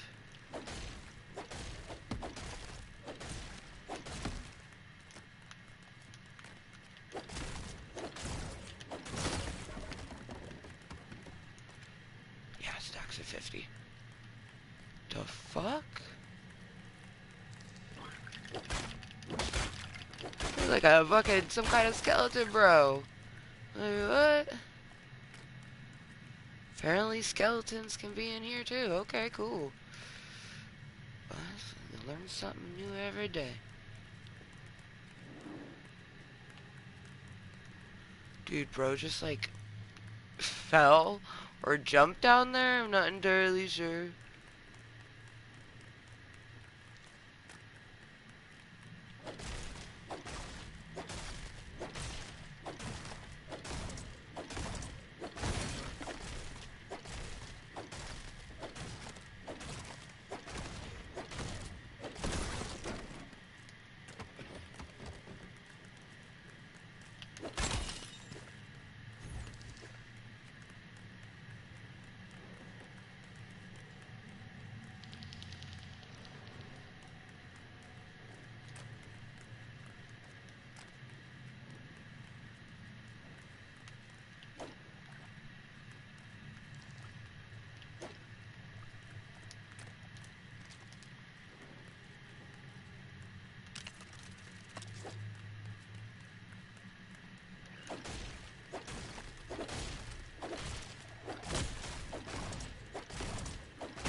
fucking is the feather?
There you go, meowsles. About fucking time you did your work. Nah, it's like because they're at a weird angle, it's hard for the NPC to get it. Okay, we have 100 knot roots.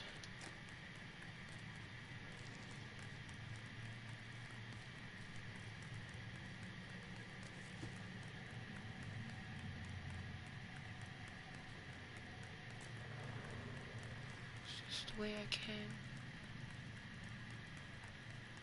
Yes, yes it was, okay.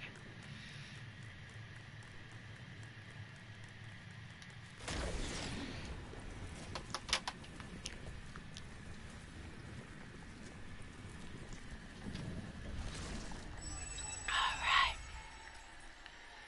Make our way back home. Make sure we're pointed in the right direction. Let's go!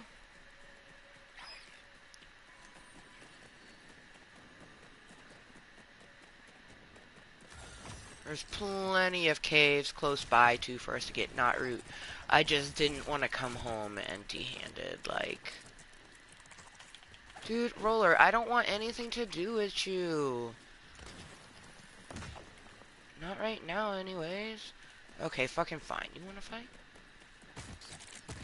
Bitch-ass motherfucker, fine. Let's fight. Now you're dead. How do you feel?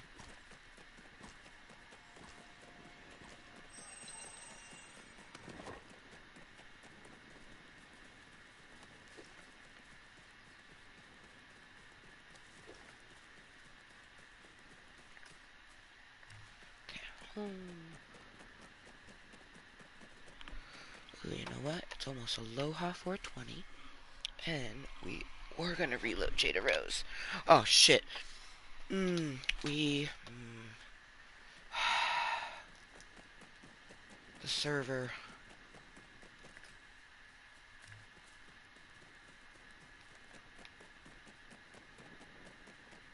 I mean, do I have to travel home? Will it put me in the wild? Or will it put me back at home? If I just leave here, because my inventory will stay where it's at.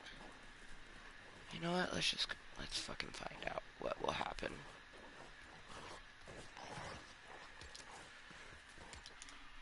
As we don't want the server to kick us out. We want to choose.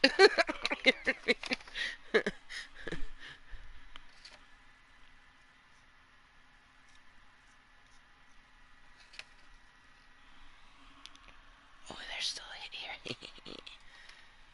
Aloha 420. In probably like just a few moments, because it's 619 and has been 619 for a moment.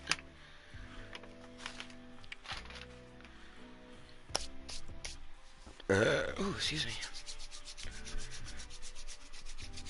Perfect time to read another chapter from the book. Oh, but I definitely want to play some more. We were like, oh, it's coming together so nicely. I'm a little disappointed that we came across Peely, but like, I still don't fully understand like how. What else?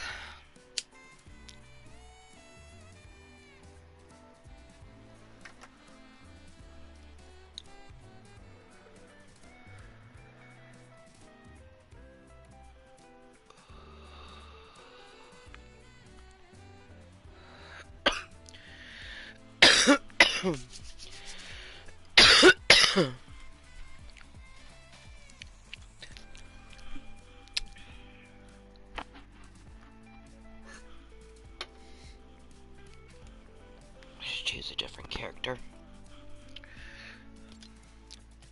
Since I don't even know what would be the chances that we would get Peely again.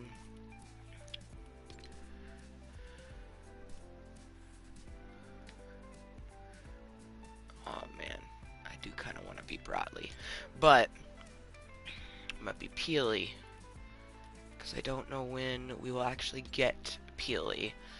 And ever since I got to see him, but not like get him to come back with us, I'm just like, oh.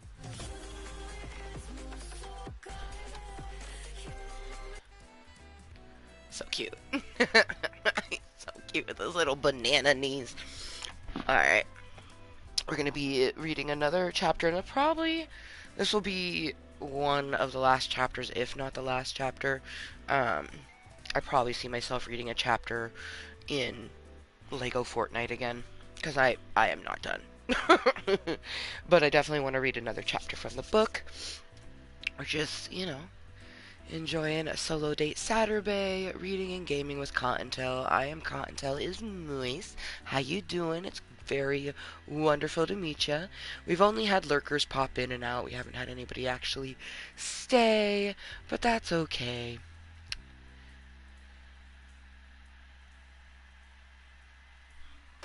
Let's see. He's probably still at work.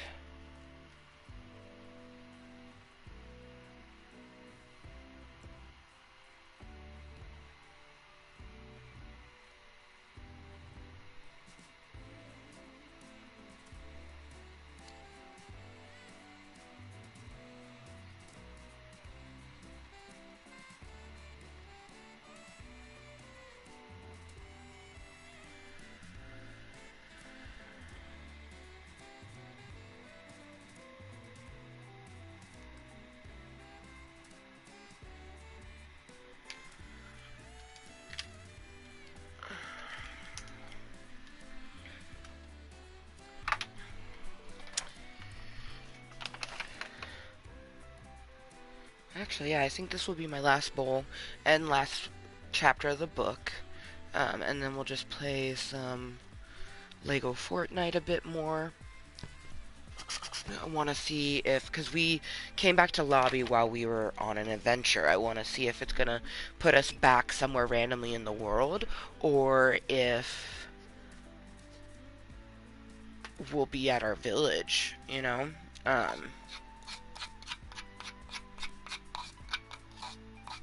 I'm excited because since we got the sand rollers, which is what we needed, and I hope we got enough. I'm pretty sure it was 3, but if I'm being honest, I don't remember 100%. But we need, at least we know now where a beach is, so we can go and get more. But we need sand rollers to upgrade our village to the next level. So, pretty excited about that.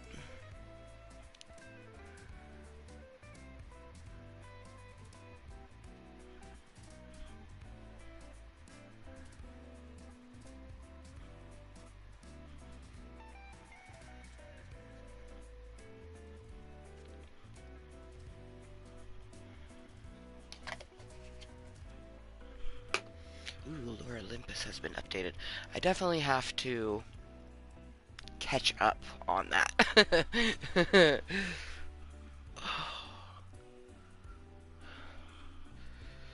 just want to flip a coin. Should we read one last chapter from the book?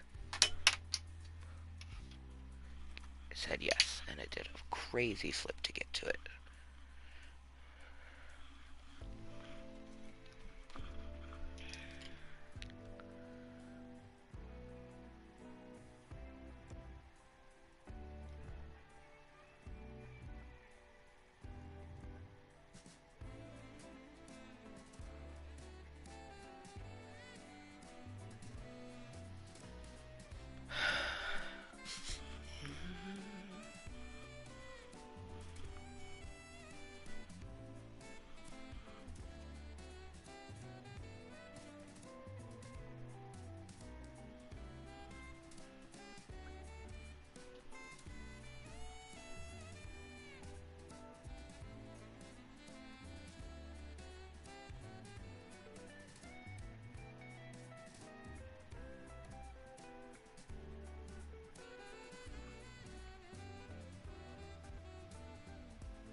Gosh, I miss natural light. Oh, I'll be so thankful when we're one day out of the cave and then on to, after the, transition of it getting to our wait list, Duplex will one day have a house that we will have designed, and oh, it's gonna be amazing.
Alright, I want to read the book in my world, but the bowl we have loaded will be our last bowl for this meeting, and the chapter I'm reading will be the last chapter. And then I plan on doing a little bit more in Fortnite Lego because I've been trying to work towards upgrading our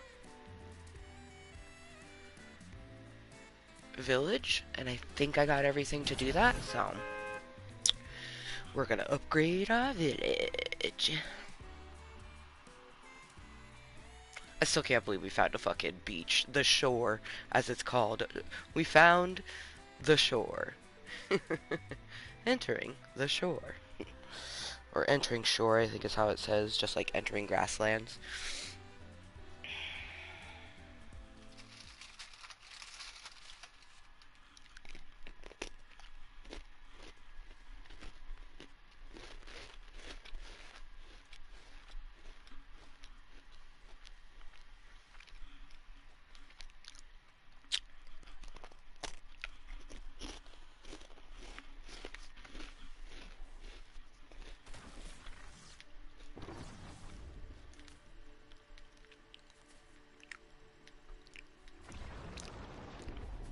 Alright, cool. It put us back on the adventure portion. But we literally just take this road home. So, yay, adventure ho.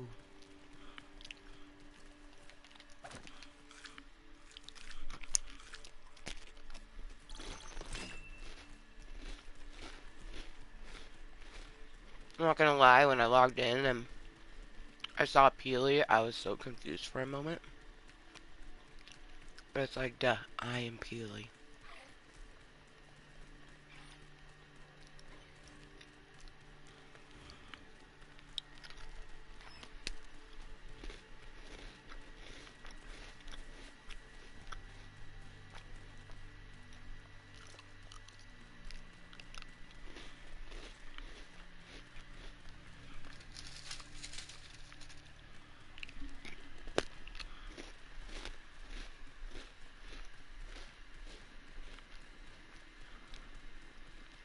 Oh, I can see our village.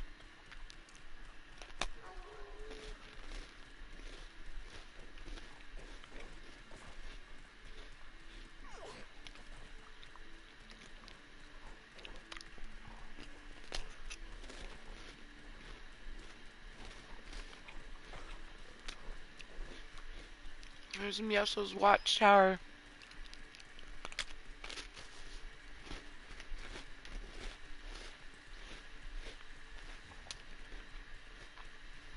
I know he was gonna sleep so well.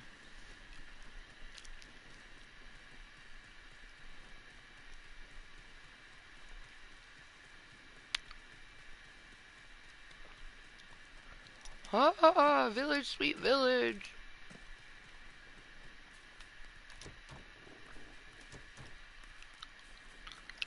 Honeys, we're home.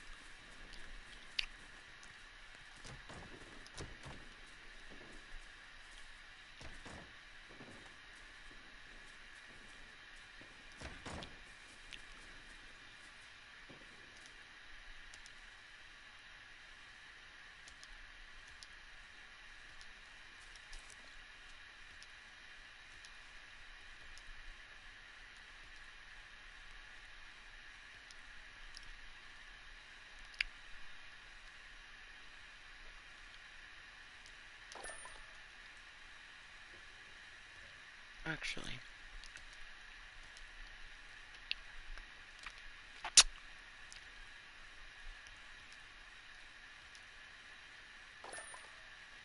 collect nearby resources.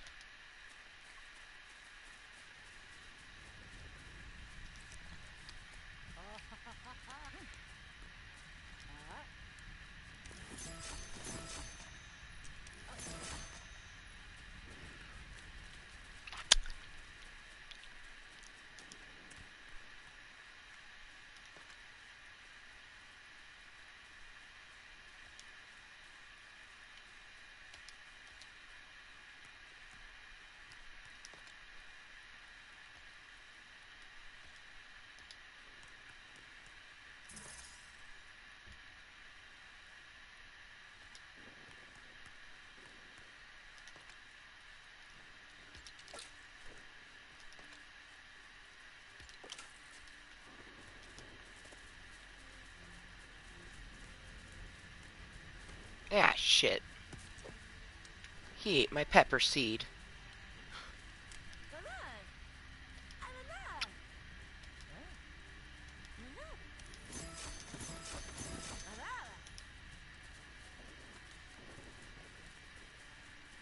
I'm sorry, sheep. I'm bitter that you ate my spicy pepper. Thank you for your meat.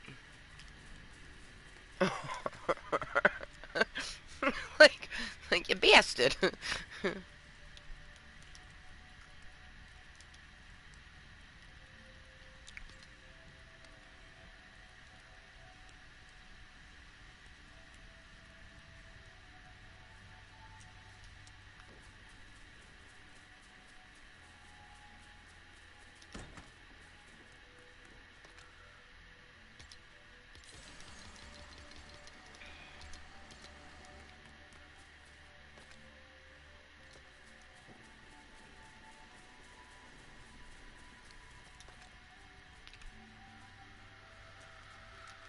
Okay, put our knot root. Perfect. Can turn those into rods.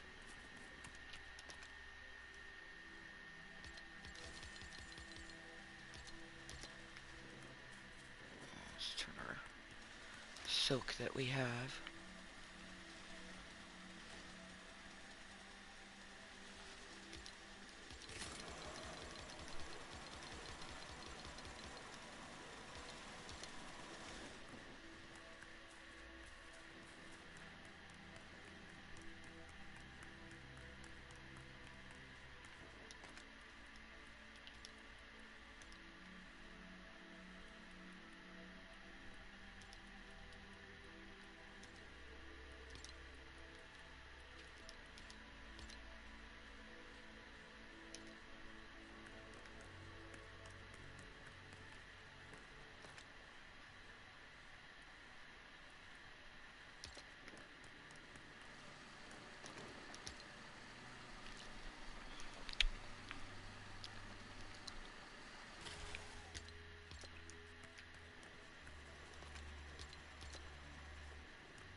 again!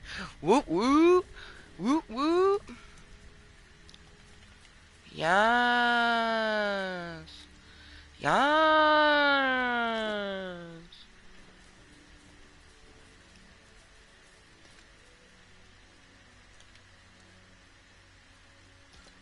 Oh yeah, it wasn't the village, it was my crafting bench that we were getting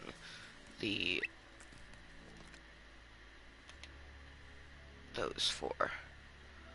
Oh. Fuck, but we still need Sandclaw. Fucking Sandclaw. Dude, that means that we gotta find a desert. The actual desert, and... Okay, well, we'll put our sand shells away for now. At least we have them for in the future. You know what? I've been meaning to build a dresser in here. We need planks for it. Let's go get us some planks.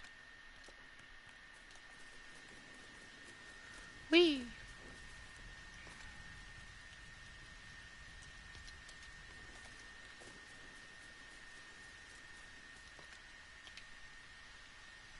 Ooh, we could totally upgrade again if we wanted.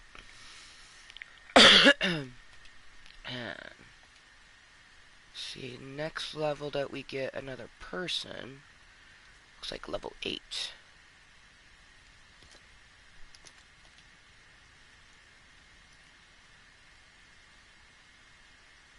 Jumbo Lodge build. Ooh.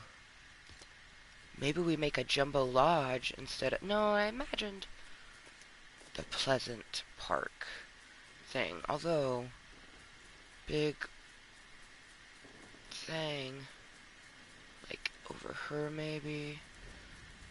No, right over here, because this is where I was going to build the Pleasant Park thing. Let's see, how big is the... I mean, it's going to be bigger than the log home.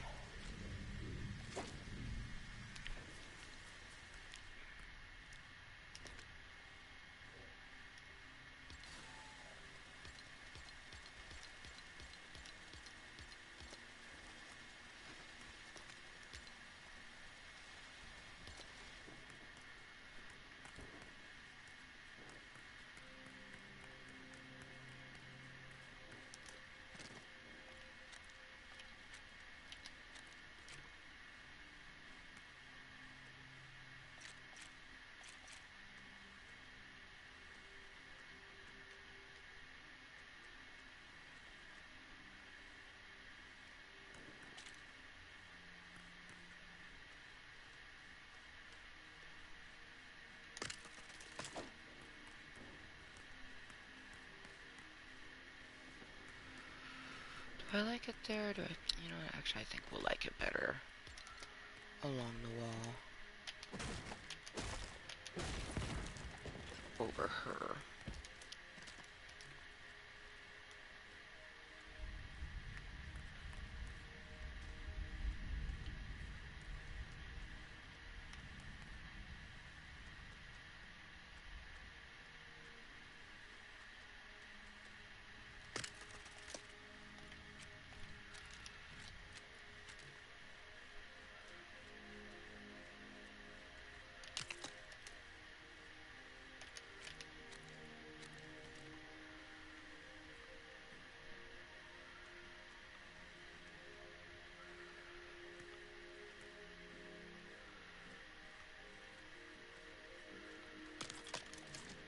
Ah, yeah, that's satisfying. Alright, this is where we're gonna put these fucking claws that we'll just end up getting more and more and more of.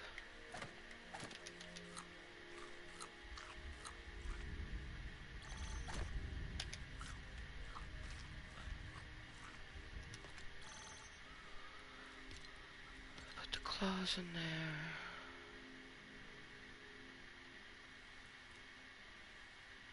We're also gonna put the silk threads in there.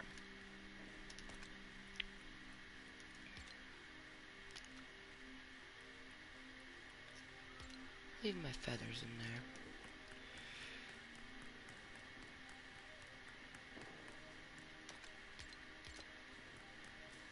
Do-do-do. Do-do-do. Do-do-do.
Alright.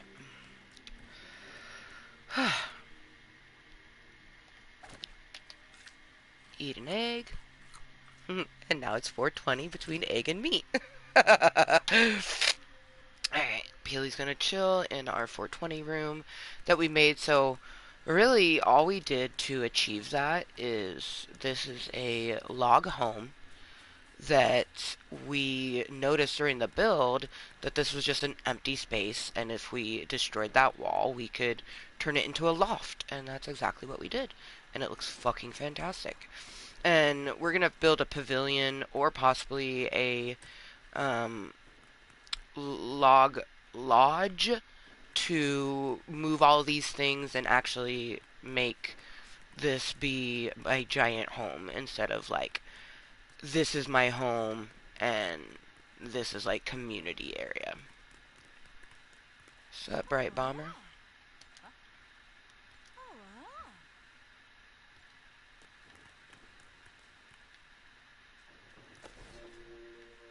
My bed. I like my bedroom a lot, actually.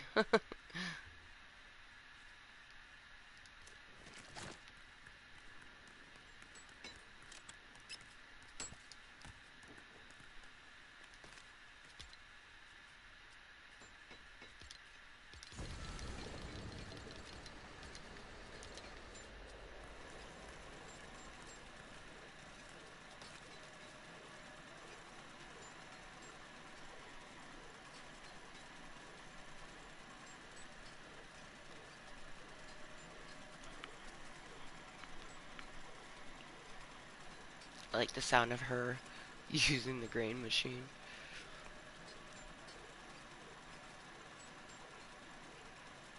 I have a feeling that when I make drawstrings, it might unlock more things.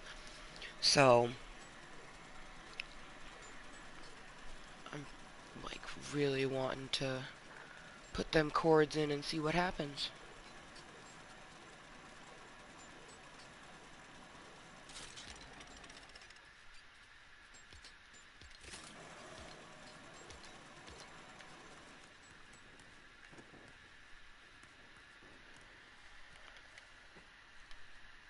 He's so fucking cute.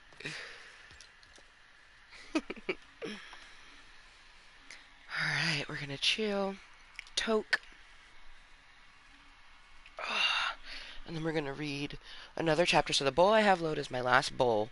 And I'm gonna read one more chapter, but we're still gonna play Lego Fortnite for a bit. It's just once the bowl is gone, I'll probably end the meeting relatively short after that, because I do not plan on actually toking any more for the rest of the evening. So this is actually my last bowl of the entire night. Ooh, that moment when 646 is like super satisfying and I kind of want to toke it right now, but I was waiting for it to say 47. So, whereas the 646 looks very satisfying, I am going to do what I had originally planned and wait. I appreciate anyone that's been tuning in. For the most part, we've just had, lurkers. But I appreciate anyone that takes a moment to watch my contentery. There's so many things you can do in this life, so you take a moment of your precious time to spend with me. I really appreciate it. Cheers.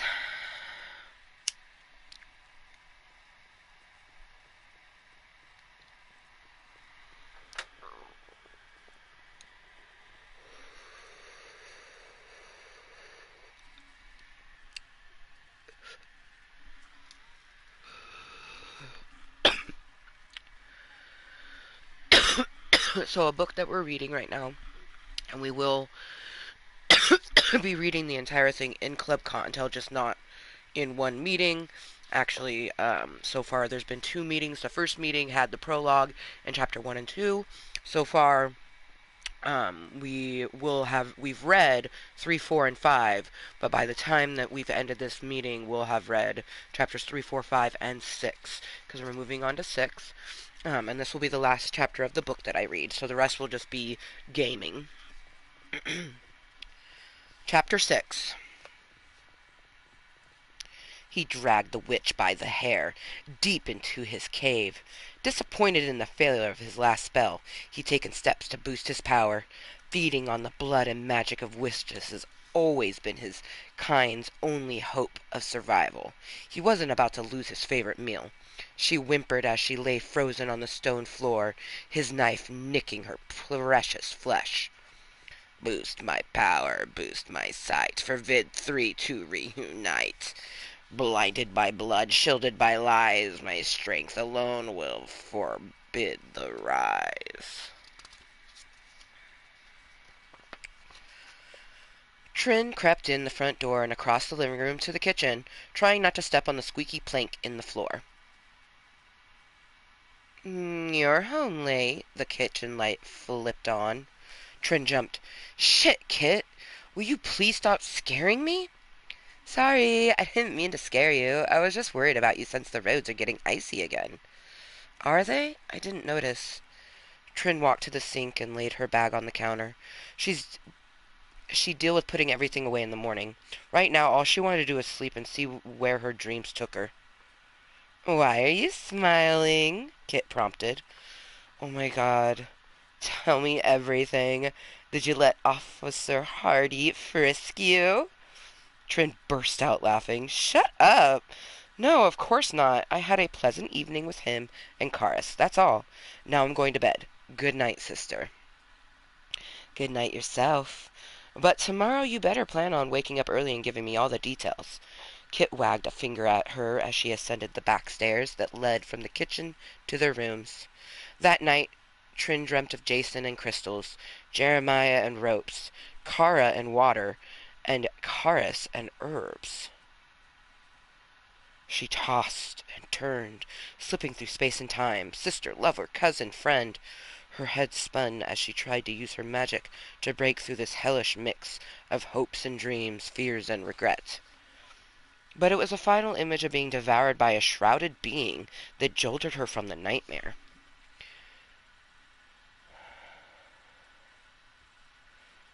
Trin, wake up! Light poured in from the windows as Kit shook Trin's shoulders. What's going on? What time is it? Oh my god, are you alright? I couldn't wake you. The fear in Kit's voice brought her quickly to attention. Trin looked around the room, trying to get her bearings. What the hell was that? She thought. I'm okay. Everything's okay. Calm down. I heard you screaming, but when I tried to wake you, I couldn't, Kit sobbed. That's so weird. I feel like I just laid down, and yet, obviously, it's morning. Obviously, you're not okay. It's not morning. It's almost noon. Shit! Trin bolted out of bed, startling Kit even further. What the hell are you doing? I have a date. What? After what you just went through? Relax, Kit. I didn't go through anything. I had a bad dream is all. Really? A bad dream that kept you locked inside your mind for hours? You're just gonna blow that off for a date? Kit's fear had turned to anger. There's nothing to be done now, and I can't do it later. I will return when we'll do the scrying for Kara, and I'll take some time to look into my dream then, okay? Yeah, sure, whatever. Kit stomped from the room. Trin raced to get dressed. Thank God it was winter and she could throw on multiple layers of clothes and a hat without appearing rushed or lazy. She brushed her teeth and grabbed her camera, racing downstairs just as the doorbell rang. Good morning, Trin explained, out of breath. Good afternoon, Jason smiled, looking down at her bare feet. Oh, yes, come on in while I grab some boots. Jason stepped over the threshold and closed the door while Trin hopped from foot to foot, putting on her flannel-lined hiking boots. All set, Jason laughed. Are you okay? You seem a bit flustered. No, I'm fine. Getting a late start is all. I'm all set. Let's go. Trin rushed Jason back out the door, wanting to avoid an awkward introduction between him and a grumpy Kit. So, what are we doing today? Trin asked. You'll see. Well, as you can see, Trin held up her camera case. I plan to document everything. Jason laughed, washed away any lingering stain her nightmare had left. Snapping pictures out the window, Trin enjoyed the 20-minute ride and was excited that they crept up to the edge of Taylor Pond. Jason parked the truck, then helped Trin out and onto the path that led them to a very cute, well-maintained ice shanty. Have you ever been ice fishing before? Jason asked. Nope, Trin giggled. This is... Then this is truly an adventure. Jason opened the door to the little shack. It is not big, so be careful and mind your head. Trin climbed in and took a seat on the futon that was placed against the wall, pulling the heap of blankets over her legs. Give me a minute and I'll get a fire started, he gestured to the tiny wood-burning stove that sat in the corner. Its pipes were only about 3 inches in diameter, and it was just the cutest thing Trin had ever seen. This tiny, functional little house had Trin smiling from cheek to cheek. She debated lighting the fire with her magic, but wasn't sure how advanced Jason and Karis were. Most Wiccans could access magical energy, but only a select few actually became attuned enough to hone it into a manifest power, at least not in this century. Sparks flared as Jason lit the fire starter already placed in the belly of the tiny stove with a long wooden match. Within minutes the fire had taken the chill off, and it was downright cozy.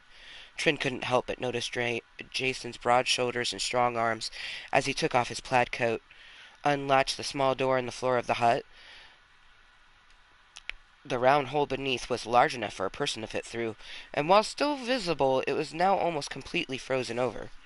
Jason used a hefty handheld ice auger to reopen the hole, scooping out the loose pieces with a large skimmer as he did. Okay, all done. Which pole would you prefer? Jason asked, all smiles. Trin laughed and grabbed the wooden pole shaped like Tweety Bird, leaving the one shaped like a duck for Jason. You've got a real grumpy old men vibe going on here. Jason's boisterous laugh filled the space as he tossed his head back. Well, that little comment just made me love you even more. The movie is a classic and one of my all-time favorites. He wiggled his Green Hornet look-alike in the air. Trin sat straight-faced, all joking aside. He just said he loved her. But was he being serious, or was she once again taking him the wrong way? Jason eased the tension and placed a small speck on her cheek. Let's get you baited up. Baited up? Jason nodded. Yes, I'm going to be putting a lure called a jig with some shiny minnows, and all you have to do is lift your pole and let down the attract the fish attention. Lift your pole up and down to attract the fish's attention. Sounds exciting, Trin smiled. 10 minutes later, she found out that ice fishing was anything but exciting. Trin had done it as instructed, bobbing the pole up and down, but hadn't gotten a single bite. The cabin was warm, and in the background drifted soft music from the old-time radio Jason kept on a shelf. The two were enjoying each other's company, and Trin quickly found herself lost in thought as she stared at the icy water. Flashes of her past with Jeremiah played in her mind. Memories at first, then faces of strangers twisting throughout time. Always dark-haired, hazel-eyed, exactly like her lost loves. She looked at Jason and felt a connection, one that couldn't possibly be. Trin desperately wanted to grasp at the thread for being laid out. Trin desperately wanted to grasp to the thread that was being laid out for them both, but knew it was only a desperate woman's wish. This couldn't possibly be what she was imagining. Magic or not, Jeremiah had been lost long ago. Focused again on the developing vision, Trin closed her eyes, sighing as Jeremiah's smiling face, contentment, suddenly turned to panic. However, when the vision of Jeremiah began to frantically wave his hands in warning, Trin's eyes snapped open. Jason? Her eyes... Trin's eyes snapped open. Jason! She screamed. Without warning, Jason's body was slipping through the icy water as phantom hands dug him under the frozen surface. Down, down, he spiraled away from Trin and straight towards his death. Trin moved to dive in after him, stopping short, realizing a fool's plan. She couldn't save him if she too were dead. Trin closed her eyes and pulled what little magic she had from deep within her, and placed her hands on either side of the hole. Words fled from her lips. Break the grip of this cursed hands. Return my love safely to land. Feed my power from 3 to 1. I will, as I will, so, as I will, so shall it be done. Trin slammed her palms on the ice, sending a massive energy blast throughout the pond. The tidal wave created sent the water rushing outward, then back on itself, forming a solid spout to jet up through the hole that carried Jason up and out with it. Jason, oh God, please be okay. Trin scrambled to grab the blankets off the futon, casting flames from her fingertips to stoke the fire. What happened? Jason asked through chattering teeth. I'm not sure. 1 minute everything was calm, the next you were slipping through the hole. Do you remember anything? Not really, he mumbled. Only that I became really tired all of a sudden. I must have nodded off and fell forward through the hole, he struggled to explain. Trin stood silent, choosing to let him believe his own version of the story. I'm sorry. I should have been more entertaining company, she joked, trying to lighten the mood before she burst into tears. That's it, Trin. I'm so comfortable around you that I find myself at peace whenever we're together. I can't explain it. I've been out here by myself with no one to talk to, yet I've never fallen asleep. You calm me, Trin, Jason professed through blue lips. Without another word, Jason leaned in, placing his forehead against her, while taking her hands in his. Another blue spark flared at their contact, and Trin looked into Jason's heated eyes and was overwhelmed. He had opened up his third eye to her, whether he meant to or not, and in that moment their connection became a tangible thing. She looked in his heart and mind and found Jason to be a kind and loving man. Suddenly aware of his unabashed feelings, she felt his lips on hers and didn't resist. Tentative tastes and sweet pecks quickly turned to playful nips and sensual swipes of his tongue. Jason pulled her close, her body still cold and shivering. Jason pulled her close, his body still cold and shivering. They say to warm a hypothermic body, you should lay skin to skin, Jason smiled. I've heard that too. Jason raised his hands above his head, mischief playing in his eyes as Trin lifted off his wet shirt. Oh! And that's the end of chapter 6. That's so bad. I want to read chapter 7. But that's why it would be the perfect one to read. Wow. Literally, we finished chapter 6 and was like chapter 7 would start, and it's 7 o'clock. That's fucking destiny. And Ray just invited me to a party. That's like, that's that's destiny, motherfucker.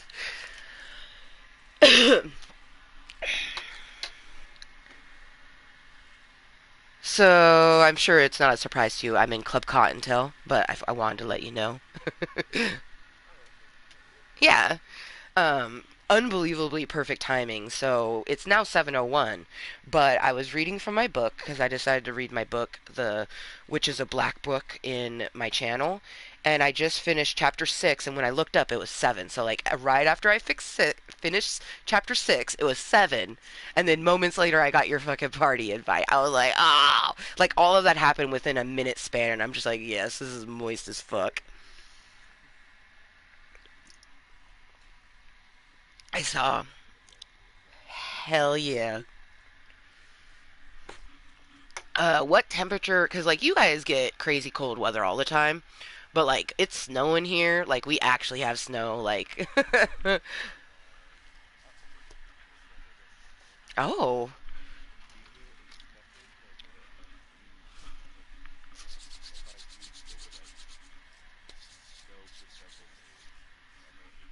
oh wow,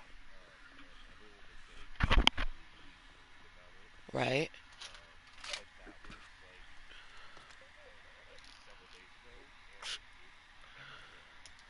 Huh.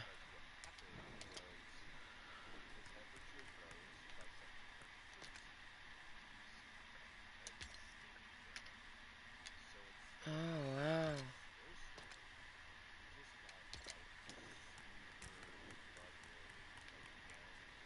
Oh wow. Which is like usually what we would get. It's like we got your weather and you got ours.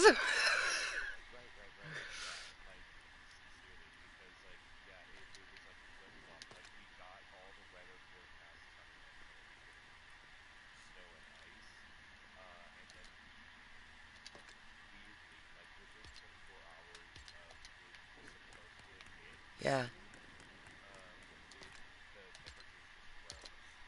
Wow. And see, here it had been normal until about a week ago when shit started getting kind of colder, and now it's fucking it's 14 degrees. Like the high today was 17, the low 12. Like what?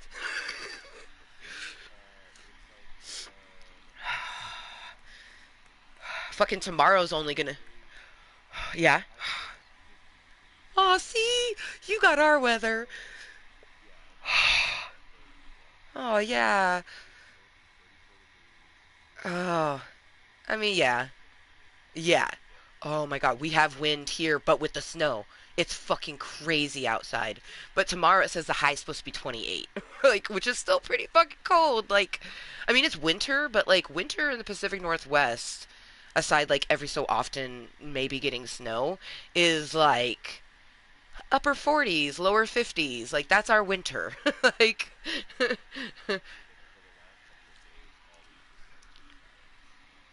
man. Yeah.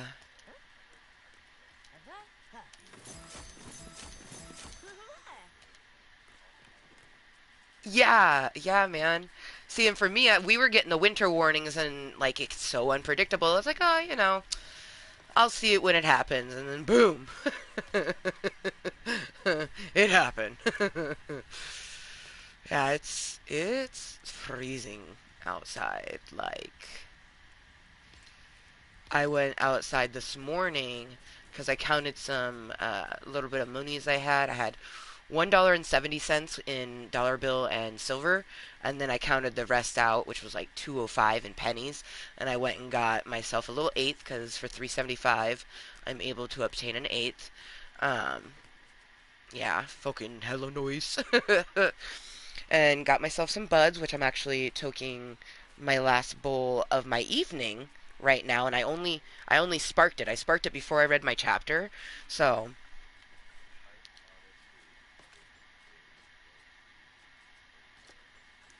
oh wow, yeah.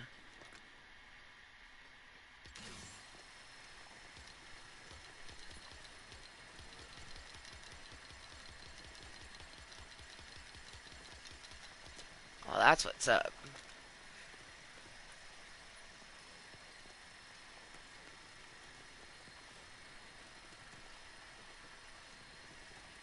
Nice. That's good though, because knowing that you have it, it is the sort of thing like save it when you really need it. Like for me, I need steady medicine throughout the day, but I make sure that I plan it in a certain way. Like don't have it until I know I'm up for the day. Um, and even maybe do some chores because like without Rainbow here, there's less stressor on me, so I'm able to sort of be more relaxed without medicine. Um, and even the pain is bearable to a point. So unless I'm in excruciating physical pain, I can go without toking sometimes. On days when it's kid-free me times, and I've been trying to like do it less to just make it conserve longer, because I find that like sometimes when I have it, I just smoke it, and like I don't really allow myself to be like, do I need it? Like I do it sometimes, but then like I get relaxed in it, and I'm trying to get to a place where I'm not allowing myself to get that relaxed place. But really, it'll be the test will be when I actually have like a half ounce or an ounce. Like doing my best to make that last the whole month, because it could.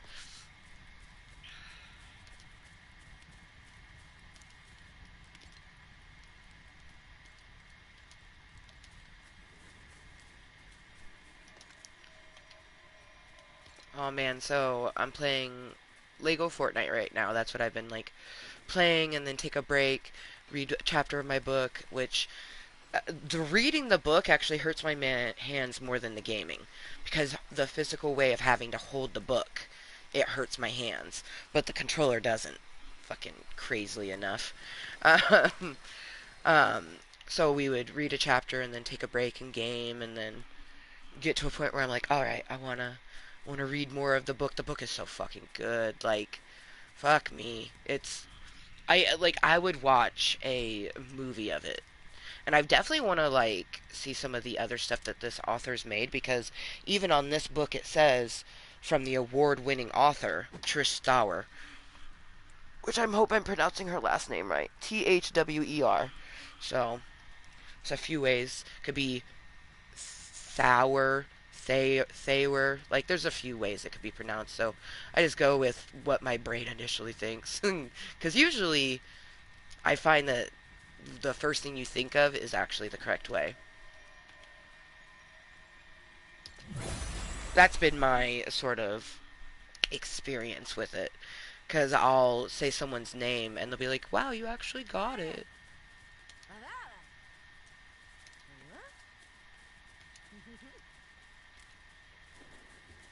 Right? I fucking love it. And I mean with like crazy names, because sometimes the people that pop in the channel, like, I'm like, oh fuck, here I go butchering this person's name. But nope. And they usually go, oh my god, you actually got it right. No one ever does that. Like, what? And I'm like, awesome. Like, huzzah. Oh man. Ah, rough amber. Okay. So I've now gotten to the point. I'm my village is level 7, but I can't go to level 8 until I get rough amber, which I know and I've seen what it looks like, but I have to find the desert first. Um, I was on the search for a desert, and that's when I came across the shore, and I was just like, "That's fucking beach!" Like, what? But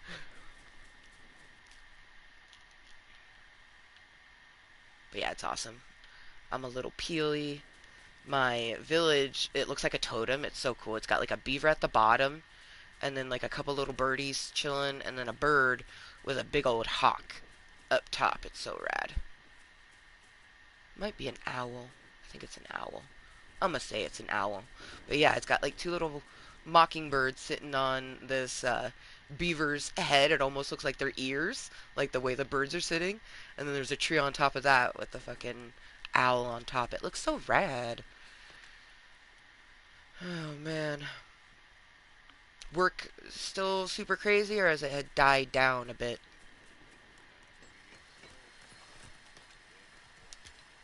Oh,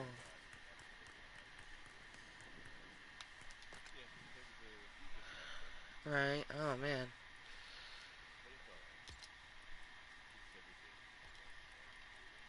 Right.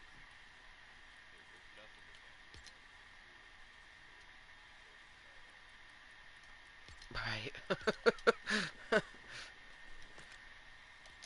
It's better to be too busy than have nothing to do. I know that feeling.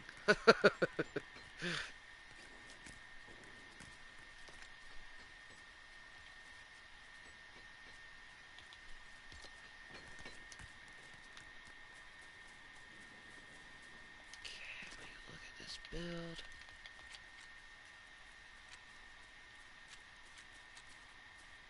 Oh yeah. Oh yeah, I'm definitely gonna build the Jumbo Lodge instead of so they have like the Pleasant Park like awning that's in the middle of the park that's in Pleasant Park, and I was gonna build it and have it be like the place where I have everyone like build stuff, like the grain machine, all that type of jazz. Like that will be where they would build it. But I have like some sweet log cabins going on, and I'm planning on keeping the log cabin theme. Like I don't plan on tearing these down and turning it into Pleasant Park by any means. Um, but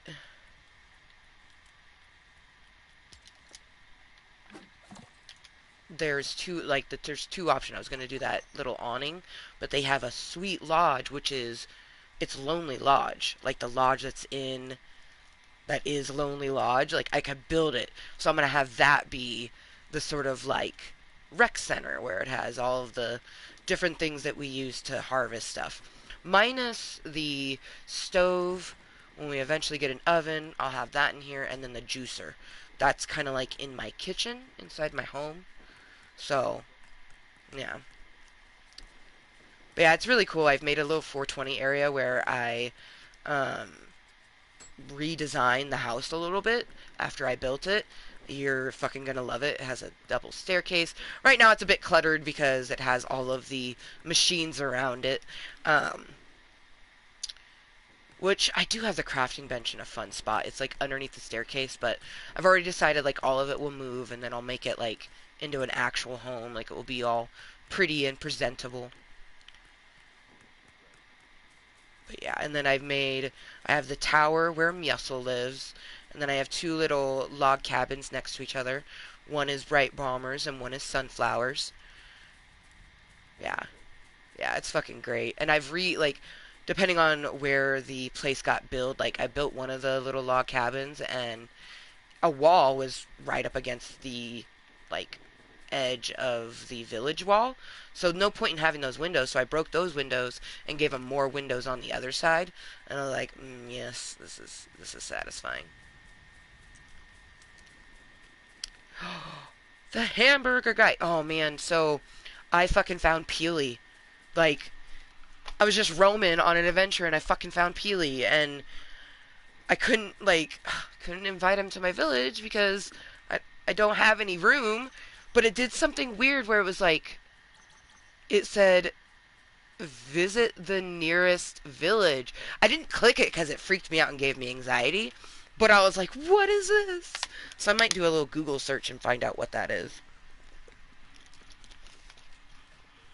Right? Because if it's the sort of thing where they say, let's visit a nearby village, like, I'm going to go visit that village. Like, heck yeah. I want to see a village, and I imagine it would, would unlock a portion of the map, but I don't know. And, like, there was no way that I was going to find out. Like, I'm ballsy, but in a lot of ways, I'm not ballsy. And this was a moment where I could not allow myself to be ballsy. Oh man, you'll like my little garden too. Has 8 little plots, and I made a cute little fence around it. Oh yeah. Oh, I learned that you cannot capture animals, so don't do it. You'll be so fucking pissed when you log back in and the 3 chickens that you took literally 2 hours to wrangle into some fucking gates are just not there. Just not there. Yeah, I was pissed. But I got some retribution because a sheep ate my pepper seed that I was collecting, and I was really pissed about it, so I killed the sheep. And, like, for some reason, killing that sheep for eating my pepper seed made me feel a bit better about losing them 3 chickens. Don't really understand the logic, but it happened. Also, scorpions exist. It was in a cave I went into. You get meat from them. So it's like at first you think it's a spider, but then you're like, wait, no, it's a scorpion, and you kill it and it drops meat, and I'm like, okay, we can eat scorpion meat. Yeah, it's fucking wild. I've been hella. I'm getting really good at the fighting, like dodging and doing the whole thing. Like, oh man, Yeah, it's my jam. I really really fucking love Fortnite Lego. Like, I'm glad that it's never gonna go away. Um, I can foresee myself eventually buying something simply for it to be in Lego, like a skin or something like that. Oh my god, speaking of the skins, you would love the chick from the current Battle Pass, the one with the three ponytails and she's like fire flamey. She has a Lego character and it's so fucking like badass and cute at the same time. Oh man. Yeah. It's fantastic. I look forward to the time when like you heavily get into Lego Fortnite yourself, cuz then you can play in my world. Like, I look forward to that. Like, I'm saving a spot right next to my house. It's actually kind of weird as there's a dirt spot here, but I plan on building your house right here. And then I don't know if it'll let me give you a bed, but you have to have like a key to my world or whatever or something like that. Yeah, it's like it's super crazy. You only get like 7 keys or something like that, but I have a place. You're gonna be in between Miesel's lookout tower and my like custom cabin lodge, which you're gonna fucking love because it's literally a log cabin and a log home connected together. Like, I put them right next to each other, broke down the wall, and made a little sector where they intermingle. It's really awesome. I haven't put in my deck yet, but I already know the deck's gonna be awesome. I've already built a deck in my other world, and it's pretty fantastic. So, ooh, is that some meat just chilling over there? I think I see some meat. But yeah, I'm really proud of my village, and I'm really proud that like I did it with the baddies. You know what I mean? Like, whoo, you already know. Like, I ain't down with the baddies. um, Terrifying motherfuckers, right? But it's been it's been fun and like honestly sometimes annoying. Like, I never thought I would be annoyed that I have like a bunch of rollers, something that is super difficult for me to obtain in my other survival world where I don't have baddies. It's so unbelievably hard to come across those rollers. Whereas like here, I have an abundance, and it's like I actually go, no, I don't want to fight you, and I run away because it's like I don't need you. Oh, which is weird for me to think. I am extremely terrified though to go into an ice cave in this survival world because in my other survival world where only nature could hurt me, the fucking cave was terrifying. So I like with that logic, the cave in this world, an ice cave in this world would be just hellacious. And especially knowing like I've come across a cave full of wolves. The recent cave I had rollers, scorpions, and spiders. Like, dude, I got jumped by a fucking gang of spiders. It was literally like 7 or 8 spiders. Like, I got bit by 3 spiders at once. It was wild.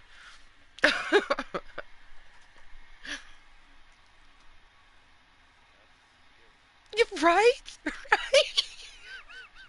And like the worst thing is we were fighting a fucking wolf. So like we were fighting a wolf while we're getting our booties bit by fucking spiders. Like, what the fuck? Cheers. I always imagine that like when I say cheers, you're like either hold up your drink, whether it's water or not.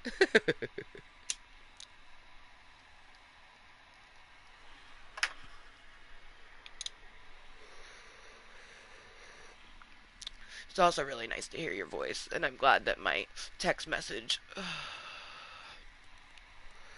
was taken and appreciated. Appreciated.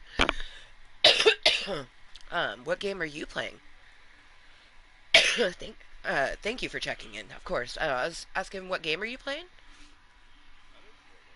Oh, yeah, yeah, yeah. Have you been getting more of the racing? Like, I already know that you get down in the racing. Hell yeah. Ooh. Ooh.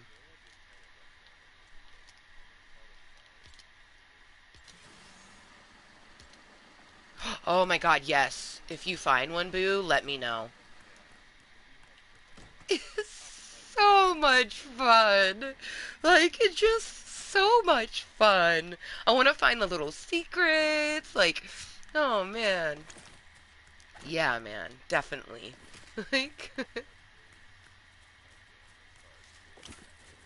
right, right. Yeah, and you already know I don't fuck around with the creative stuff. Like, the only time I've ever really done a creative thing is the like music ones are kind of fun, or like it tells me to do something. Like, if it's not telling me, I'm not going to. Um, I would have never even knew that that prop hunt existed had it not been for you going, oh, have you heard of this? And I'm like, no, but I actually like I hadn't, and I actually had to like play in the mode because it was a special thing in the battle pass. Play in this mode and earn a certain amount of creator points or whatever. And so, yeah, it was awesome. Not only did I have a fucking blast playing something and finding out something new, but I was able to complete the thing that I was like, oh, I'm never going to complete this. That's just XP that's lost because I'm not going to do it. But then I ended up doing it with you, and it was amazing. So, yeah, I am team prop hunt 147%. Like, I am down.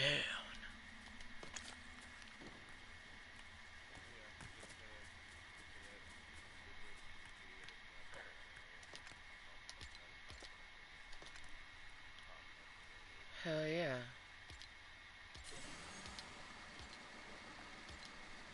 I hope the search is beneficial. If I actually felt an urge to play Pew Pew or even like racing or something, I would totally join up with you, but I am all about this Lego Fortnite. It is my jam. I love it. I just love it so fucking much. Oh, like I'm doing my little crops, like the buildings, just everything. And like knowing that I can explore and because I feel like because I'm just good at video games. Like I grew up with video games. So whereas fighting baddies like kind of scared me, it's not because I was unable to battle them. It's because I just didn't want to battle them. I didn't want the added anxiety of that battle. But I can do it, and I'm actually getting pretty good at it. I'm not. I did see a brute, so at least I think it's a brute. I saw the thing that grew. I saw the thing that threw the flaming green boulder at me, and it looks like the best way to explain it is like a rock orc troll is the way that it reminded me. Like Shrek's uglier and meaner cousin. You know, like yeah. Um, he's terrifying. He walks slow. I did learn something through one of my people that you can throw meat at them and it will distract them. If you have one chasing after you and you can't like get away, you just throw some meat and it will eat the meat and it gives you a chance to run. So, right? Meat distraction. Hmm.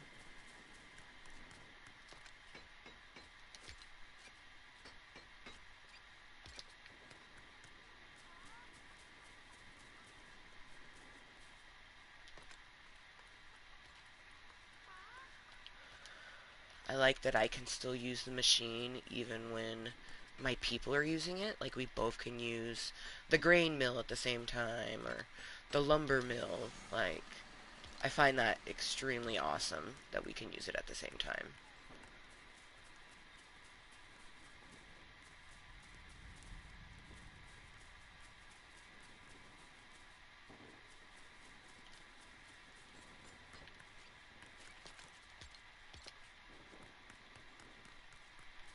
Man, I'm so excited for you to hopefully find a prop hunt.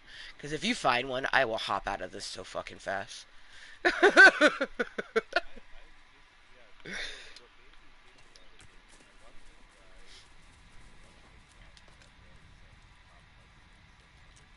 Mm, right.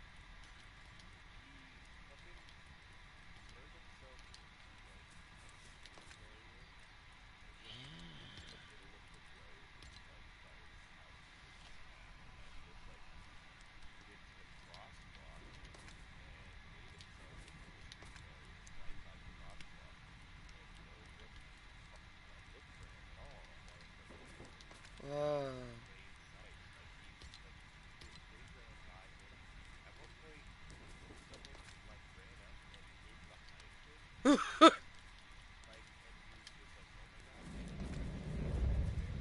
Oh my gosh.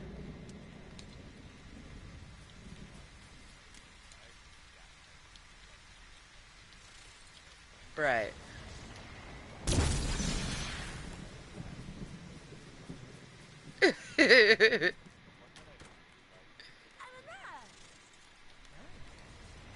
Oh, yes. Yes, yes, yes.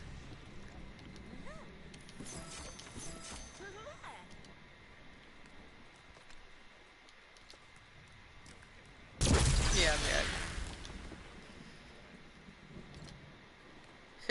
No one suspects the candle. Oh man, I forget. I think I was like the apple in the kitchen and I was like in a weird spot. I think that was like one of my best ones. Like people just kept going by and I'm like, oh my god, because I remember I survived one of them. I don't remember which one it was, but I remember I survived one. And I was like, oh my god, no one ever found me. It's such a satisfying feeling. Like, oh, yes.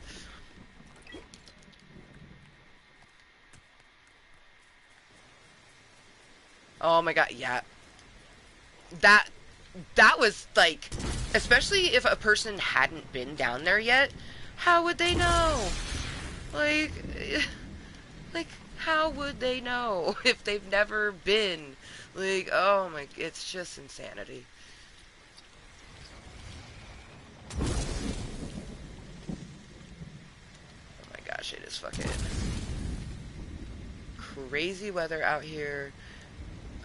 Alright, I'm trying to get my, ooh, the lightning, it fucking freaks me out, man. Gives me shivers in real life. I fucking hate it. Because it, like, hits the ground and it actually makes a little fire.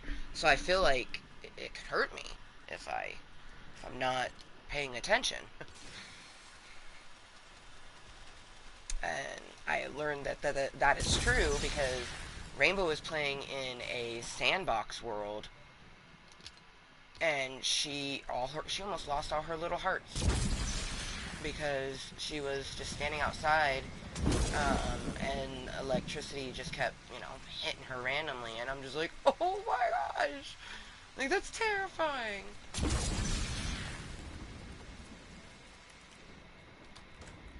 Okay, come in here. We're all chilling inside, protected. I'm gonna shuck me some corn kernels. I really like eating fried corn on the cob. So I want to have a good, steady sort of like corn crop going on.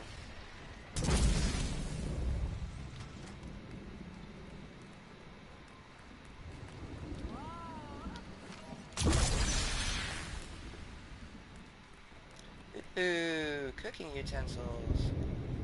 I love that sometimes they find like recipes. They don't just bring me goods. They'll find like, oh, I found this recipe. Like now you can make this. Like, yeah, man, it's rad.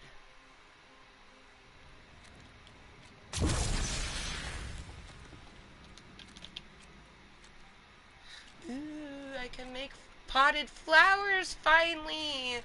Yay! Oh, I'm gonna put so many vases everywhere. Well, I mean, I'm gonna make it look pretty. Like, I'm standing in my house right now, and Peely's face says it all. Like, it's so cute. Got a little area with a butcher knife and a cutting board. And then I got a little bowl with a spoon and a cup on my table with a candle for lighting because I haven't found the resources to do any kind of other lighting yet. There's a book on the table that's about clombos. You go into my room and there's like two books. Um, Fuck, I forget the exact name of it, but there's a little stack of books, and then I have a little bookshelf above my bed, a little dresser at the foot of the bed. Got a wardrobe in there. It's just, oh, it's so beautiful. Got this cool little fucking bookshelf. But just like how my little kitchen area is set up with the little seating area, like, ah! Like, you can't just throw stuff into an area. You gotta make it look pretty.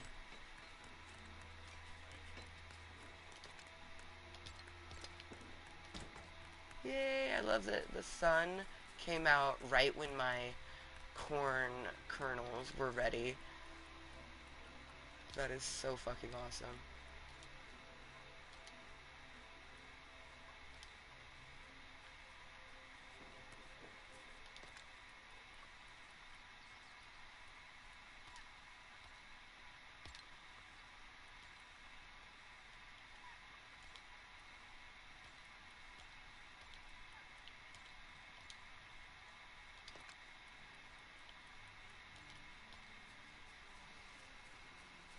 Heck yeah. The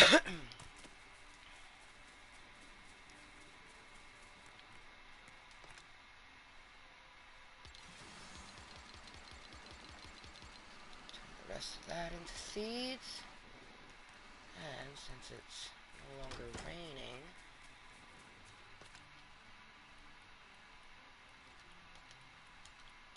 gather some materials. Materials!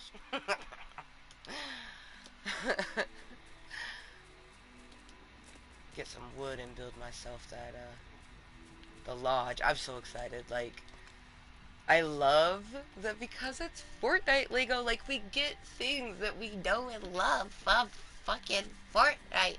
It's so great. Oh, it makes me so happy. Oh, I got a shit ton of flour on me. Put that away. I do not need all of that flour sitting in my pocket. Flour.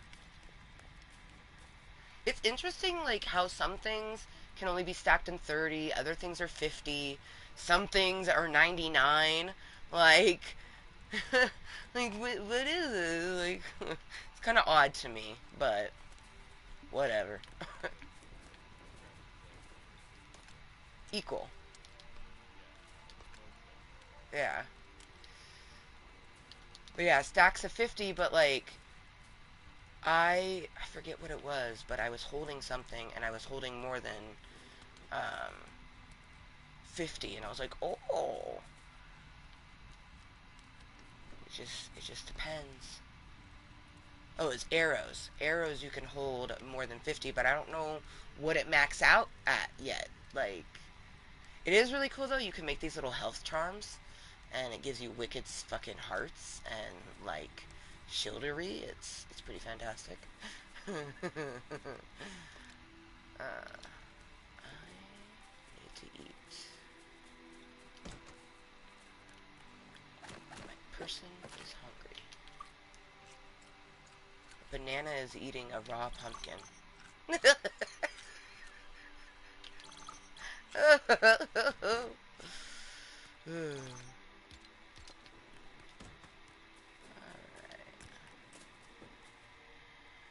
Hello, Rocket Ram. How you doing? Welcome to my club of Cottontails. Ayo! Is what they typed. I always love the different ways of, like, people talk, you know? For you, my Spider-Man that I have, every time I see his little face, it's like I hear you going, yo. Like, and I love it so much. That's survival, bro. You literally said that's survival, bro. This is, you gotta be a teenager, Rocket Ram, because, like, I don't know any, but of course I don't really know people in their 20s, so maybe you're in your 20s, but yeah, this is survival, bro. It's a custom survival. When I die, yeah, no, bro, I don't want to know your fucking age. Let me just remove that. And before I put you in a timeout, um, this is 420 friendly, 21 plus content. I'm a random content creator here on YouTube. I'm sure you probably found me via the PlayStation Network and then came here via YouTube, or maybe you found me on YouTube. I don't fucking know, but um, it's anybody can watch, you know what I mean? But I don't, at any point, I don't need to know someone's age. Especially now that I know that. Oh, yeah, okay. I'm gonna remove that one. I should put you in a timeout just for saying that shit. He, in all caps, right? He goes, I'm sorry, I misspelled it. I'm 21. Like, no, bro, you did not. You came in talking like a child because you are a child. There's no shame in being an infant baby bunny. It's just my channel, my contentry is made for me, and I'm 37. I'm old enough to be your fucking mother. That's kind of scary. But, like, anyone can tune in. I just gotta give disclaimers. You know what I mean? So, like, other than the fact that it gives me wicked anxiety, I know your age now. Um, and I hope that you would choose to not watch my contentry after knowing that I'm fucking super old compared to you. But um, yeah, you're only tuning in because I'm playing Fortnite. You saw a person on YouTube or the PlayStation Network playing fucking Fortnite, and you decided to come chat at them. I am not the one. Like, go find someone else who very much enjoys um, making contentery. Now, they wouldn't even make contentery, they make content. The content for all of the kiddos. That is not me.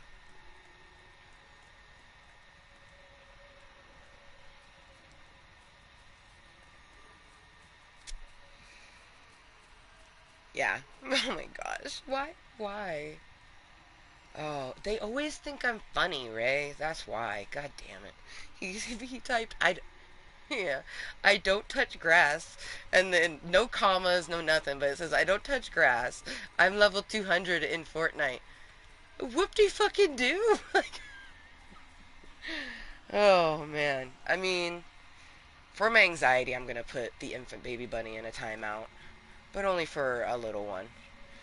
Because I don't, that's why I don't like people telling me their age, but I can always tell, man. Like, as soon as they sound like they're my daughter, I'm like, ooh. Oh, man. Because kids, they do this thing where if you tell them no, they go, oh, man, I really wish I could do insert the thing, right? And yeah, it's so frustrating. Like, but that's why it's good that I do my disclaimers. Like, as much as Assbot, aka Nightbot, can frustrate me, I'm glad that I was introduced to him when I first started making my life contentery, because it gives me the ability to put up little commands that make it possible for me really to like share my contentery, because PlayStation Network don't like you showing people like toking, but you can talk about it, and especially having my disclaimers help. YouTube don't get a fuck. Like, if I was on my phone, I could be token in a triangle bikini, and YouTube would be like, yes, yes, the algorithm. So, on that note, I'm gonna take my happy little banana up into my 420 room. We are going to toke on this bowl, which I know I had previously said that this was going to be my last bowl, but the anxiety has proven that that was a lie. Ah, shit. Oh, no, see. And then the random friend request that you already know is them. Like, I think what frustrates me about the younger generation these days is that they are growing up thinking that everyone wants to be an influencer. So they want to be that.